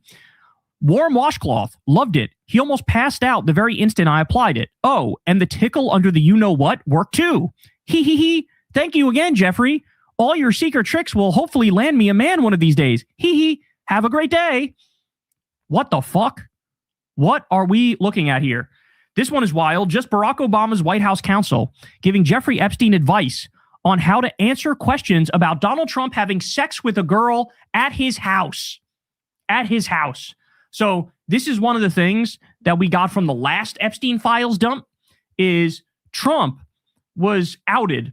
This is way before he even ran for president. I believe the year was 2011. Trump was outed in a Jeffrey Epstein email that Epstein thought nobody would ever read, where he casually says, yes, Trump is at the house with one of the victims, and they've been there for hours. And so that without a doubt, that means Epstein's houses were bugged. There's video of Trump doing all sorts of stuff with underage girls. There's video of it. And so this was an instance of Jeffrey Epstein looking for how, and this was on March 30th of 2016. They were trying to navigate, hey, how do we handle it if there are questions about Trump having sex with a girl at my house? Absolutely wild, bro. Just so wild. Midas Touch says, Trump's new pick for Fed chair makes an appearance in today's Epstein files release. They're all, bro, there's dirt on all these people. They're all compromised. They're all blackmailed.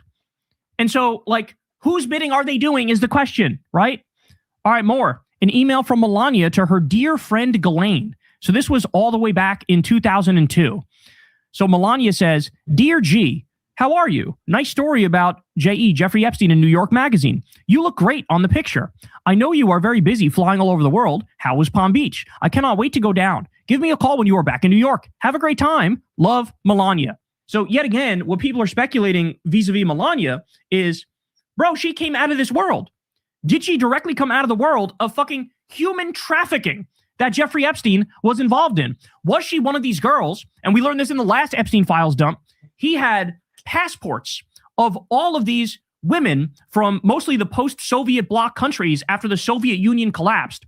They used that as basically their hunting grounds for underage girls who they would kidnap and abduct and sell into sex slavery.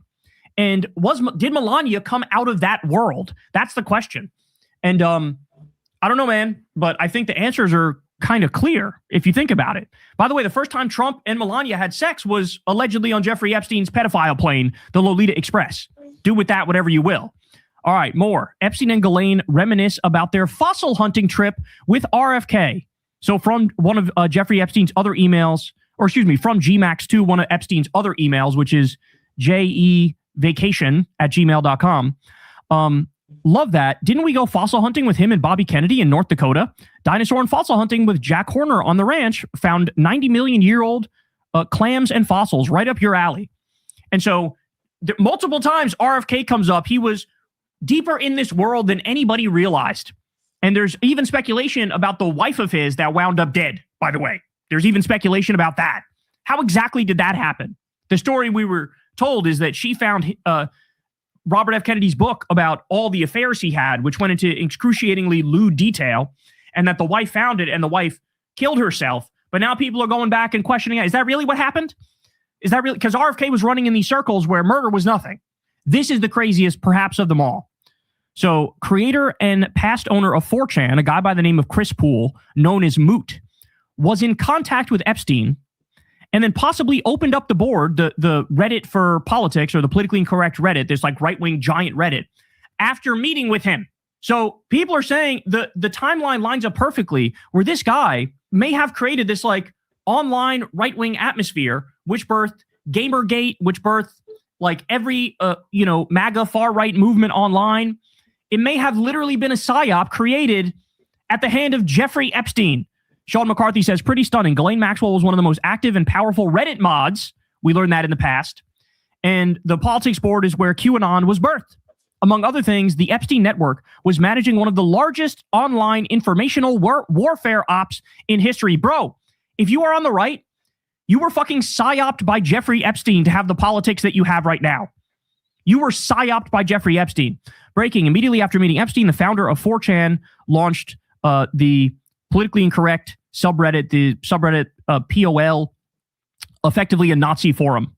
Epstein and Maxwell targeted 4chan and Reddit on behalf of Israel. All right, more. Seeing as the 4chan community evolved into the Groypers, and Groypers are the ones now ecstatically praising and defending Epstein, I'd say it might be the most successful Mossad op of all time, apart from JFK. So the 4chan founder Moot is in the Epstein files, and it looks like a meeting with Epstein may have led to the creation of this online right-wing environment, which fostered every far right-wing movement and helped to destroy this country. From the Epstein files, in March 2018, Steve Bannon emailed Epstein a Daily Beast article titled, "How Close is Donald Trump to a Psychiatric Breakdown?" Epstein replies that Melania, Netanyahu's indictment, and Jared Kushner's money grubbing are a recipe for tragedy. And this was, again, Epstein was, I believe, arrested in 2019, was killed himself in 2019. I don't think he killed himself. I think Trump murdered him. And here he is in 2018, casually talking to Steve Bannon. One of the other things we learned is how close Sloppy Steve and Jeffrey Epstein were. They would text every day, like a giddy high school couple. They would text all day, every day. All right, more. From the Epstein files, Jeffrey Epstein was messaging contacts in real time as the Khashoggi story broke and speculating that MBZ set up MBS. Jamal Khashoggi was killed on October 2nd, 2018. By October 12th, the story had become an international crisis. That day, Epstein emailed a contact, "Smells like something bigger to me. I wouldn't be surprised if MBZ set him up." He then messaged someone else, quote, "What I'm told, secondary source, is that one of the assassins put the video on his phone and it was hacked." October 13th, Epstein again, quote, "Can they label him a terrorist? Covert op gone bad? Honey trap Turks? MBZ?" Then the same night, a message to Epstein, quote, "MBZ asked me to come over and see him ASAP, leaving in the morning." Epstein had sources inside the operation. He was speculating the UAE's Mohammed bin Zayed set up the hit to burn MBS, and someone in his circle was being summoned to meet MBZ the next day. A convicted sex trafficker running point on Gulf Royal intrigue during an assassination cover-up. That's what was happening. And this is all laid out in this set of emails right here. How the fuck was this guy so connected everywhere? So connected everywhere. Like I said, weird shadow emperor type stuff, pulling the puppet strings behind the scenes. Absolutely incredible. Incredible. All right, more. From Steve Bannon to Epstein 4 months before his death, quote, "We need to work around your 38. First, we need to push back on the lies, then crush the pedo trafficking narrative, then rebuild your image as a philanthropist." Again, so many texts between Steve Bannon and Jeffrey Epstein. And by the way, Emily from Breaking Points did a whole long thread detailing a lot of the juicy stuff in their back and forths. Okay, Steve Bannon should be like excised from polite society. Nobody should watch his shitty show, The War Room. Everybody should be calling him out as a fraud. He was literally besties with the world's most notorious pedophile child sex trafficker. And now you're supposed to be taken serious like some sort of fucking leader, like some sort of serious political thinker. No, you were in on the conspiracy that you pretend to deride on a daily basis. All right, this is crazy. Richard Branson told Jeffrey Epstein to, quote, "bring his harem" the next time they met, as he gave pedophile PR advice after conviction for procuring minor for prostitution. Like George Carlin famously said, it's a big club and you ain't in it. This is without a doubt a cabal of pedophile billionaire elites who run the world, and they are into disgusting, disgusting stuff, and they dehumanize everybody who doesn't have extreme wealth or power or privilege. How about this? Emails allege that Jeffrey Epstein traveled to Paris with filmmaker Woody Allen in March 2012 for what was described in the correspondence as a pedophile convention. Here's the email right here. Start from the bottom. From Jeffrey Epstein to redacted. Paris with Woody Allen. Sorry for all the typos. And then the response is, for less pedophile convention, I think pedophilie is the plural.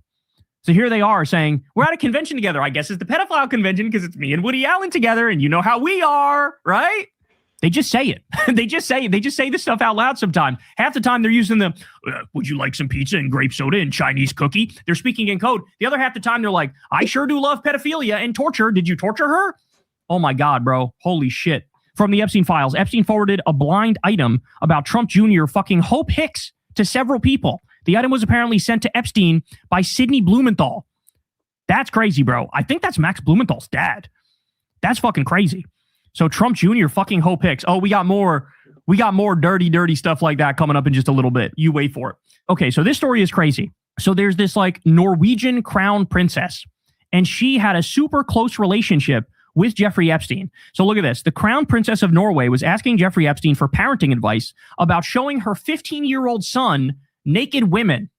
In November of 2012, the crown princess Mette Marit emails Epstein, is it appropriate for a mother to suggest 2 naked women carrying a surfboard for his wallpaper, I believe it was. And the whole correspondence is here. So bizarre. So bizarre. In 2012, he's already a convicted pedophile. And you're asking a convicted pedophile advice as a mom, hey, can I show my son naked girls? Can I do that? What the fuck is this? Ready? So the son whose mother asked Jeffrey Epstein about naked women wallpaper is the same man now on trial for raping 4 women.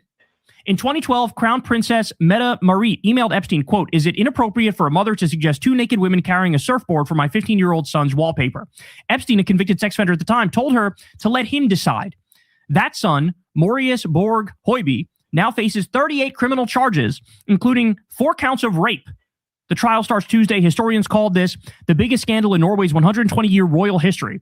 That was before the Epstein files showed his mother appears over 1,000 times, visiting his Palm Beach house, which was bugged, taking his parenting advice, and having his staff arrange her flights and drivers. Again, stop and think about this. How is this man he's tied in hardcore with British royalty through Prince Andrew, tied in super close with Norwegian royalty. What did they do to this poor kid that they fucked him up this much? Where now he's the criminal of all criminals and he's like raping women left and right, and find out his mom was emailing Epstein, had a close relationship with Epstein. What the fuck did they do to this kid? Was this kid ever on the island? And why is it that all these people with immense wealth and immense privilege, they're all involved in this ring? It is so fucking bizarre. It is so bizarre. All right, speaking about people with immense wealth and power, casual email from Sultan bin Sulayem. Every married man keeps wondering every evening, should I go out and look at what I cannot fuck or stay home and fuck what I don't want to look at? This is an email from Sultan bin Sulayem to Jeffrey Epstein in May of 2012. Absolutely insane. Here's another one Emily found. Sender unknown on this one. It says, there's an email to Epstein.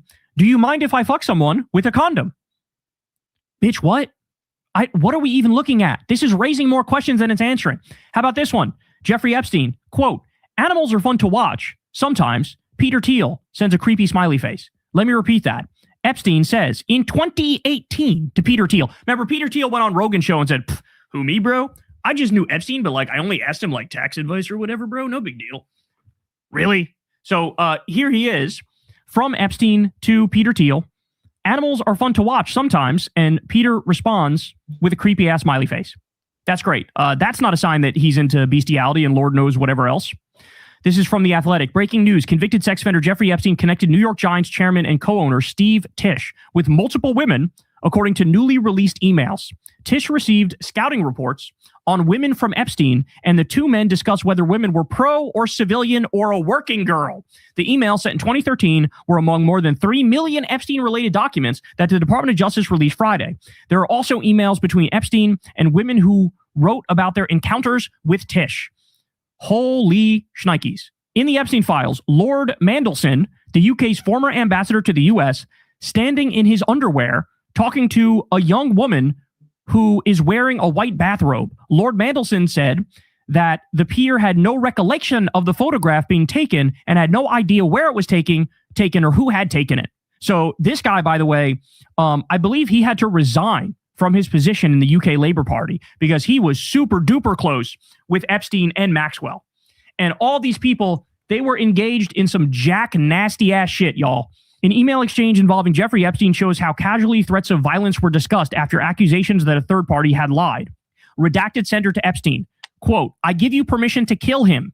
He is apparently with Olga. He lied to you and he lied to me. Jeffrey Epstein, whoops. redacted sender. No one will lie to you and get away with it from me. No one. Whoops is correct.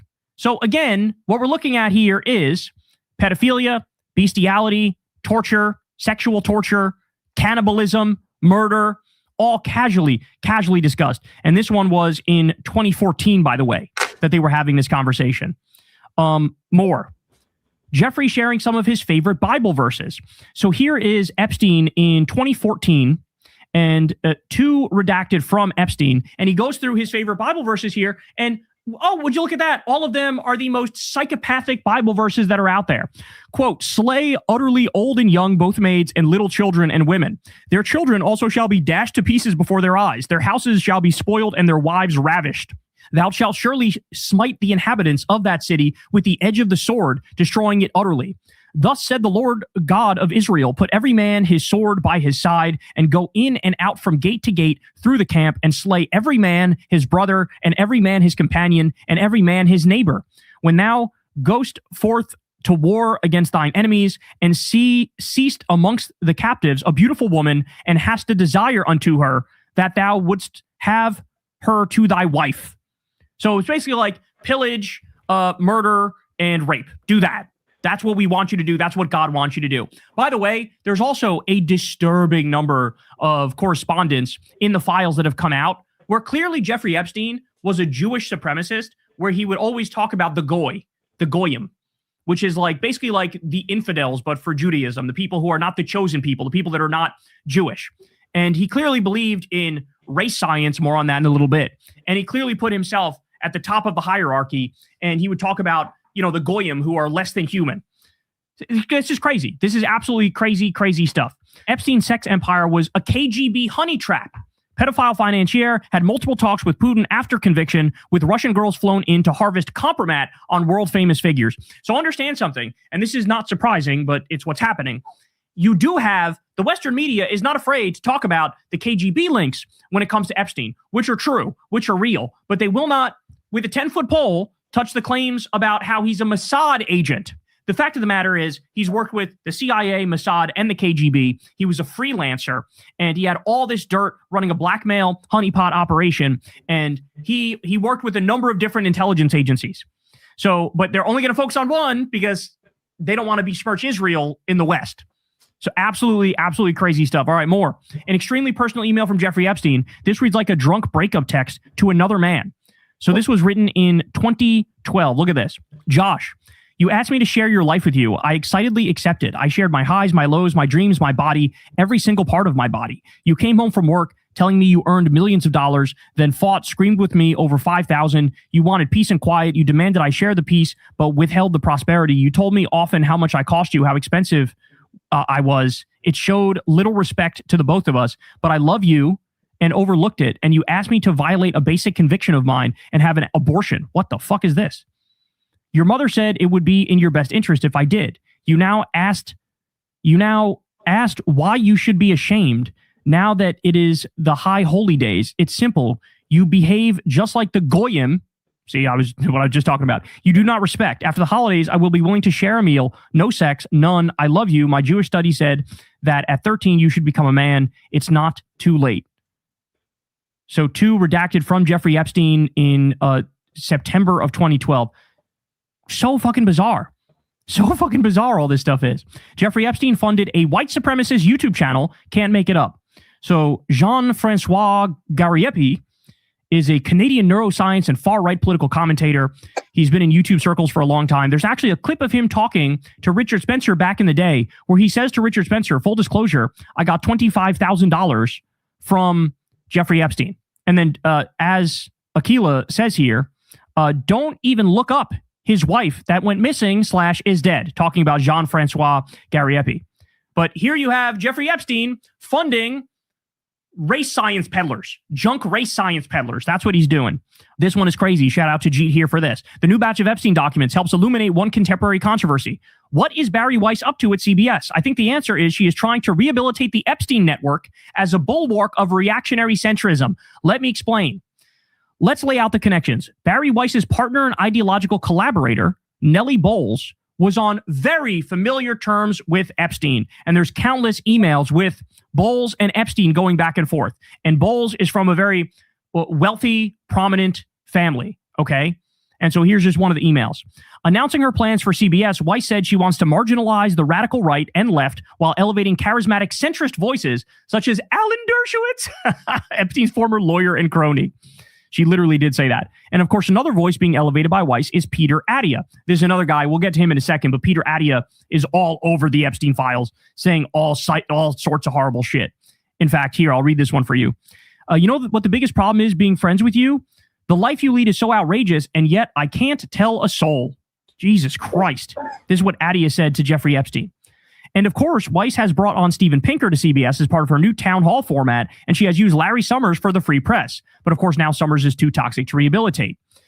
Steven Pinker also knew Epstein. Weiss presents her mission at CBS as restoring trust by elevating centrist voices, which is accurate enough if we understand centrist voices to mean the type of men likely to hang out with Jeffrey Epstein. I completely forgot to mention, Weiss did a lengthy, friendly interview with one of Epstein's closest friends, Woody Allen. That's right. Weiss's project is creating an Operation Paperclip for Epstein's cronies, taking a group of discredited men and rehabilitating them as necessary pillars of system. Dershowitz and Peter Attia are the Werner von Brauns of reactionary centrism. So this is all just factual. What he's describing here is just factual. Barry Weiss and her wife, her wife was super close with Epstein. They're trying to rehabilitate all these people in the Epstein circle and bring back this sort of MAGA-adjacent, hardcore Zionist centrism. It looks like Barry Weiss, the whole operation is an op. The whole operation is an Israeli psyop to go soft on MAGA, prop up Israel, and bring back Epstein-adjacent centrism. That's really what's happening here. Absolutely incredible stuff. Haven't seen many people talking about this, but here is the diary of a little girl who was raped, tortured, and used as a human incubator and forced to have abortions. It mentions Mar-a-Lago, Jeffrey Epstein, Jean-Luc Brunel, another pedophile who committed suicide in prison, Ghislaine Maxwell, and others. So the link is right here. I've gone through it. It's real. It's real, and it's disturbing. So a little girl who is raped, tortured, and used as a human incubator. Okay, forced to have abortions, but some, I believe, she gave birth. Okay, more. Todd Blanche today admitted there is death portrayed in some sex films in the Epstein files, which is exactly what Sasha Riley has claimed. Think about it. Some of these men who participated or watched are governing you. By the way, the Sasha Riley thing, I'm going to do a big breakdown of the Sasha Riley claims as well. Couldn't get to it today because we got all these other new Epstein files, but Sasha Riley has a bunch of bombshell claims. And now what we're learning is a lot of that stuff that was fully redacted, some of it is death portrayed in sex films. And Epstein was very clearly involved in this like snuff film empire. He was involved in this snuff film empire. And it appears like the people who are into this sort of stuff, again, perhaps not a coincidence, but it's pedophile billionaire elites. It is this cabal of pedophile billionaire elites that seemingly rule over us. And their extreme wealth has fucking rotted their souls to the point where they no longer exist. All right, this is crazy. In 2009, a 21-year-old Gabriela Rico Jimenez was filmed after claiming she had attended an exclusive party. She vanished that night, never to be seen again. In 2026, Epstein's victims claim elites did the same. A coincidence, I'm sure, right? So here we go. Look at this. So from redacted to redacted, I'd like to add a few other points disclosed by the purported victim. While on this yacht, he witnessed African-American males having sex with white blonde females, all of whom were bleeding during intercourse. He was a victim of a type of ritualistic sacrifice in which his feet were cut with a scimitar, but left no scarring. On the yacht, he witnessed babies being dismembered, their intestines removed, and individuals eating the feces from these intestines. He was also graped by George Bush I. What the fuck? So as you can see here, it says to and from is redacted, but you can see here that this involves the NYPD Detective Bureau of Child Exploitation and Human Trafficking Task Force. And so here we go. Look at this. Look at this video, which people are now recirculating. They ate humans. Disgusting. They ate humans.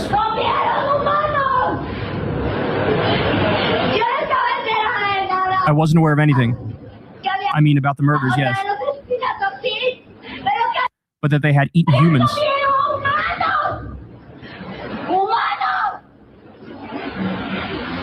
They smell like human flesh. I mean, again, how do we even process all this? here's a picture that came out in the Epstein files. You can see Jeffrey Epstein standing here with somebody who's redacted. But if you look around, you see these red circles. It says CIA, CIA, CIA, CIA, CIA, CIA. So it's like some storage place that has a bunch of like CIA bins, which again, people are further pointing to, they're pointing to the fact that I guess he also worked with the CIA on top of Mossad, on top of the KGB. Very, very powerful guy here. Disturbing. New Epstein footage appears to show underage girls dancing. Here we go. I'm going to mute it because again, you could hear the music. But if you look here, all you see is the legs dancing, and let's just say that doesn't look like an adult female, right? That does not look like an adult. It doesn't. So this is a disturbing video, and there's stuff like this littered all throughout the Epstein files. Okay, now here is one. I think the investigators online really pulled it off. I think the sleuths got one here. Okay, so here's an Epstein email from 2009, April 24th of 2009. From Jeffrey Epstein to redacted. Okay. Where are you? Are you okay? I loved the torture video. So to Jeffrey Epstein from, again, redacted. Here we go. I am in China. I will be in the US the second week of May. Sent from a BlackBerry. Okay. So late April of 2009. Where are you? I love the torture video. I'm in China. I'll be in the US the second week of May. Ready for this? Israeli Prime Minister Netanyahu meets with Yang Jiechi April 23rd, 2009. In China at the exact same time. But ready? It goes deeper. Remarks by President Obama and Israeli Prime Minister Netanyahu in press availability. May 18th, 2009. So everything lines up here for this email to be with Benjamin Netanyahu. It all lines up here for this email to be with Benjamin Netanyahu, where you have casual talk about the torture video. Looks like Netanyahu sent Epstein a torture video. And Epstein said, I love the torture video. Jesus Christ. That would be way too on the fucking nose, too. That would be way too on the nose. One of the most well-known parts of the Epstein saga is that then U.S. Attorney Alex Acosta said he gave Epstein such a shockingly lenient plea deal because he was told Epstein belonged to intelligence. That was long based on one anonymous source in the Daily Beast tabloid, and Acosta explicitly denied saying this. But now there's more evidence and more details. The FBI report describes a confidential source reporting the same thing to them about Acosta and claims it was Epstein attorney Alan Dershowitz who said Acosta had to give Epstein a lenient deal because Acosta was told of his ties to Intel, meaning both U.S. intelligence and the Mossad. So further validation on that theory. Emily from Breaking Point says, hell of a December 2018 exchange here between Bannon and Epstein. Epstein says he's getting John Bolton on board with the idea that Qatar is the linchpin in the Middle East. And Bannon says, while he got Bolton his NSA job, quote, he will never cross Sheldon Adelson. This one I find interesting because it's like, you look at a guy like John Bolton, huge warmonger, was involved in foreign policy for decades, right? And here you have Bannon saying, well, I helped get him his NSA job, which by the way, I thought you were anti-warmonger, Steve. What's that about? But he says, oh, he will never cross Sheldon Adelson. Why is that? Who was really in charge? Who was really controlling foreign policy in this country? This is an admission from sloppy Steve Bannon that the foreign policy is coming directly from Sheldon Adelson when he pays his hundreds of millions of dollars to basically buy the government and get whatever policy he wants. Jesus Christ. So here's another one where one of the people that Barry Weiss just hired, that guy, Peter Attia, he was caught emailing with Jeffrey Epstein where he's talking about pussy is indeed low carb. Still awaiting results on gluten content, though. And he also said to him, like, the biggest problem of being friends with you is that I can't tell people what you do.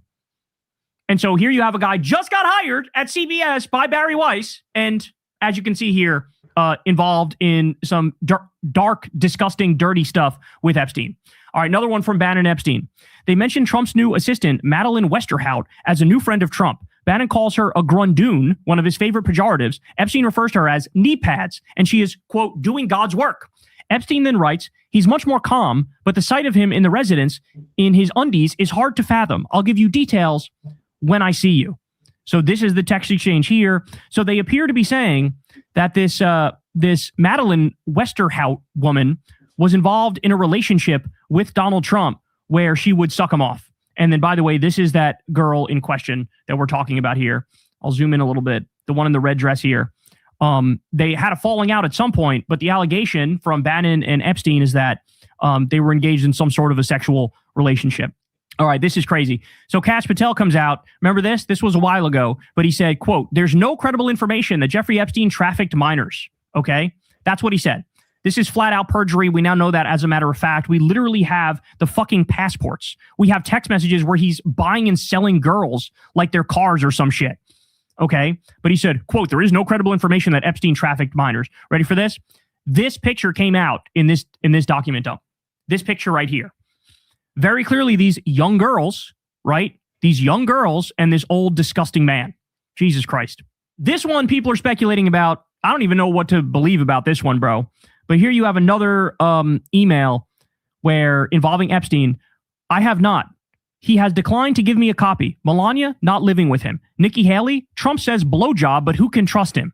You, lots, Nick Ayers, mentioned in the Palm Beach house sale, hopefully not anywhere else. So here, there's an allegation that Nikki Haley sucked off Trump. Jesus Christ. Jesus Christ. Oh my God. I can't. I need the Men in Black flashy thingy after reading all this stuff, man. I don't even know what to think about this or what to say about this. Dropside News says, leadership would like your help. Indian billionaire tapped Jeffrey Epstein before Modi's visit to the U.S. and Israel. New Department of Justice documents reveal Epstein's direct role in fostering ties between Indian, Israeli, and U.S. elites. So again, Shadow Emperor, seemingly Shadow Emperor. There's a new thing that just came out, an audio recording of Epstein talking to Ehud Barak, the former prime minister of Israel. This is after he's out of office. And Ehud Barak's like, well, what should I do now? And Epstein says, look into Palantir. Look into Palantir. You can make some money if you invest in Palantir. And then also it appeared to be the beginning of the relationship between the Israeli government and Palantir, which led to this fucking AI-powered genocide that we just watched live streamed in 4K. That could be the literal beginning of getting the technology where they did this AI-powered genocide. It was that audio recording of Ehud Barak and Jeffrey Epstein, and that led to a partnership between Peter Thiel and Palantir and the Israeli government, and we know how that wound up. All right. Trump comes out after all this, and he dares to say, quote, it actually absolves me. The Epstein files, actually, they absolve me. I don't know. He thinks you're fucking stupid. He thinks everybody in this country is fucking stupid and can just get away with relentless lies. Then we also have, at least in other countries, there's some justice, there's some consequences. Like I said, there was one British politician who lost his position as a direct result of this. The Slovakia Prime Minister's national security advisor also resigned over his Epstein links. Okay. So other places there appear to be consequences. Here, of course, Trump's a bull in a china shop and doesn't give a fuck. He's tarnished 1,000 ways to Sunday and just keeps acting like he can just do whatever he wants. How about this? The Guardian. Epstein lawyers discuss possibility of cooperation with prosecutors days before his death, files reveal. Less than 2 weeks before convicted abuser was found dead, lawyers met with Manhattan federal prosecutors. That's wild. So as Trump is president, he gets locked up in a federal facility under Trump, and he just started talking about cooperation with prosecutors, and then he winds up dead. Gee, I wonder what happened there. And then finally, I'll leave you with this, guys. Look at Ben Shapiro. Weasley little Ben Shapiro. The Epstein files don't exist, according to Ben Shapiro. He wasn't trafficking underage girls to powerful men. It's a conspiracy theory, speculation without supporting evidence. Quote, it's debunked. There's nothing there. Ben Shapiro says about the Epstein files. There's nothing there. You should never, ever, ever, ever, ever trust any right-wing commentator ever again. By the way, he just flat out went out and lied about it. A lot of them right now are lying by omission. Their fucking lips are sealed. They're not saying anything because they know how bad this looks for Trump. They know how bad it looks for everybody involved. They know it totally blows up the MAGA mythology of Trump as the king going after the deep state and trying to bring about justice and get all the pedophiles. No, he is the pedophile. And he's part of that pedophile billionaire cabal of criminals. He's part of it. And so now we know from these leaks and the last leaks, we now know that they haven't even released all the files yet, by the way. It's only like half the files have been released. And Lord only knows, this is the part they were less afraid to release. Who knows what's in the other parts, right? All the CSAM that was kept out, all the torture stuff, the murder stuff, the cannibalism stuff. I mean, this shit gets dark as fuck, bro. It gets dark. But now we know just how bad it is. And now we know all the connections with Trump and Epstein as well. So we already know they were best friends for a decade. We already know Trump was on Epstein's plane 8 times. We already know he went to the island. We know that the first time Trump and Melania had sex was allegedly on the Lolita Express. We know that Epstein knew the inner workings of Trump's White House in the first term. We know that Trump and Epstein shared a girlfriend. We know that Epstein passed off a girl to Trump when she was 20 years old in 1993. We know that Trump wrote a creepy love letter to Epstein on his birthday. We know that Trump offered Epstein a job in his first term. That's one that's under-discussed. We know that Epstein learned human trafficking from Trump's teenage modeling agency. We know they had private events at Mar-a-Lago where it was just them two there, and there's all sorts of allegations about what happened then. We know there's detailed blackmail material like Trump with pictures with stain on his pants, videos of him with underage girls. We know there's the picture of him holding the giant check where Trump is buying a girl from Epstein. Any one of these things should bring down a presidency. Any one of these things. But we're still fucking sitting here and waiting because these people have no shame. Trump is just shoving his head in the sand and lying relentlessly. Lying relentlessly. So just disgusting, disgusting stuff. And there you have it, man. And I'm sure more stuff is going to come out over time. And the more we get it, I'll deliver it to you guys. And like I said, I'm still going to do a big old breakdown on the Sasha Riley thing. But man, I got to take a fucking shower after learning about all this. Hey,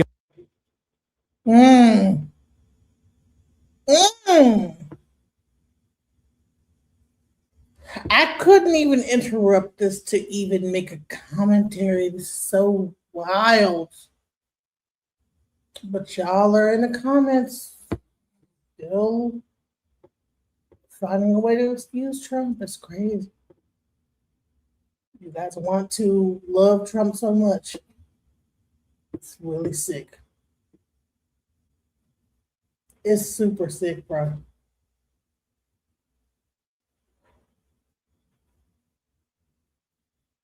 I couldn't even stop it to say, hey, this, that, whatever. Huh? No, it was so damning. I had to just let the video play in its entirety because it's so jacked up. I mean, oh my God, bro.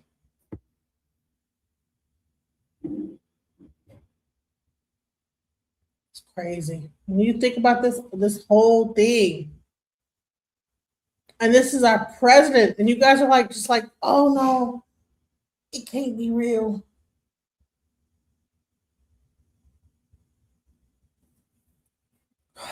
That's crazy. Good night, guys.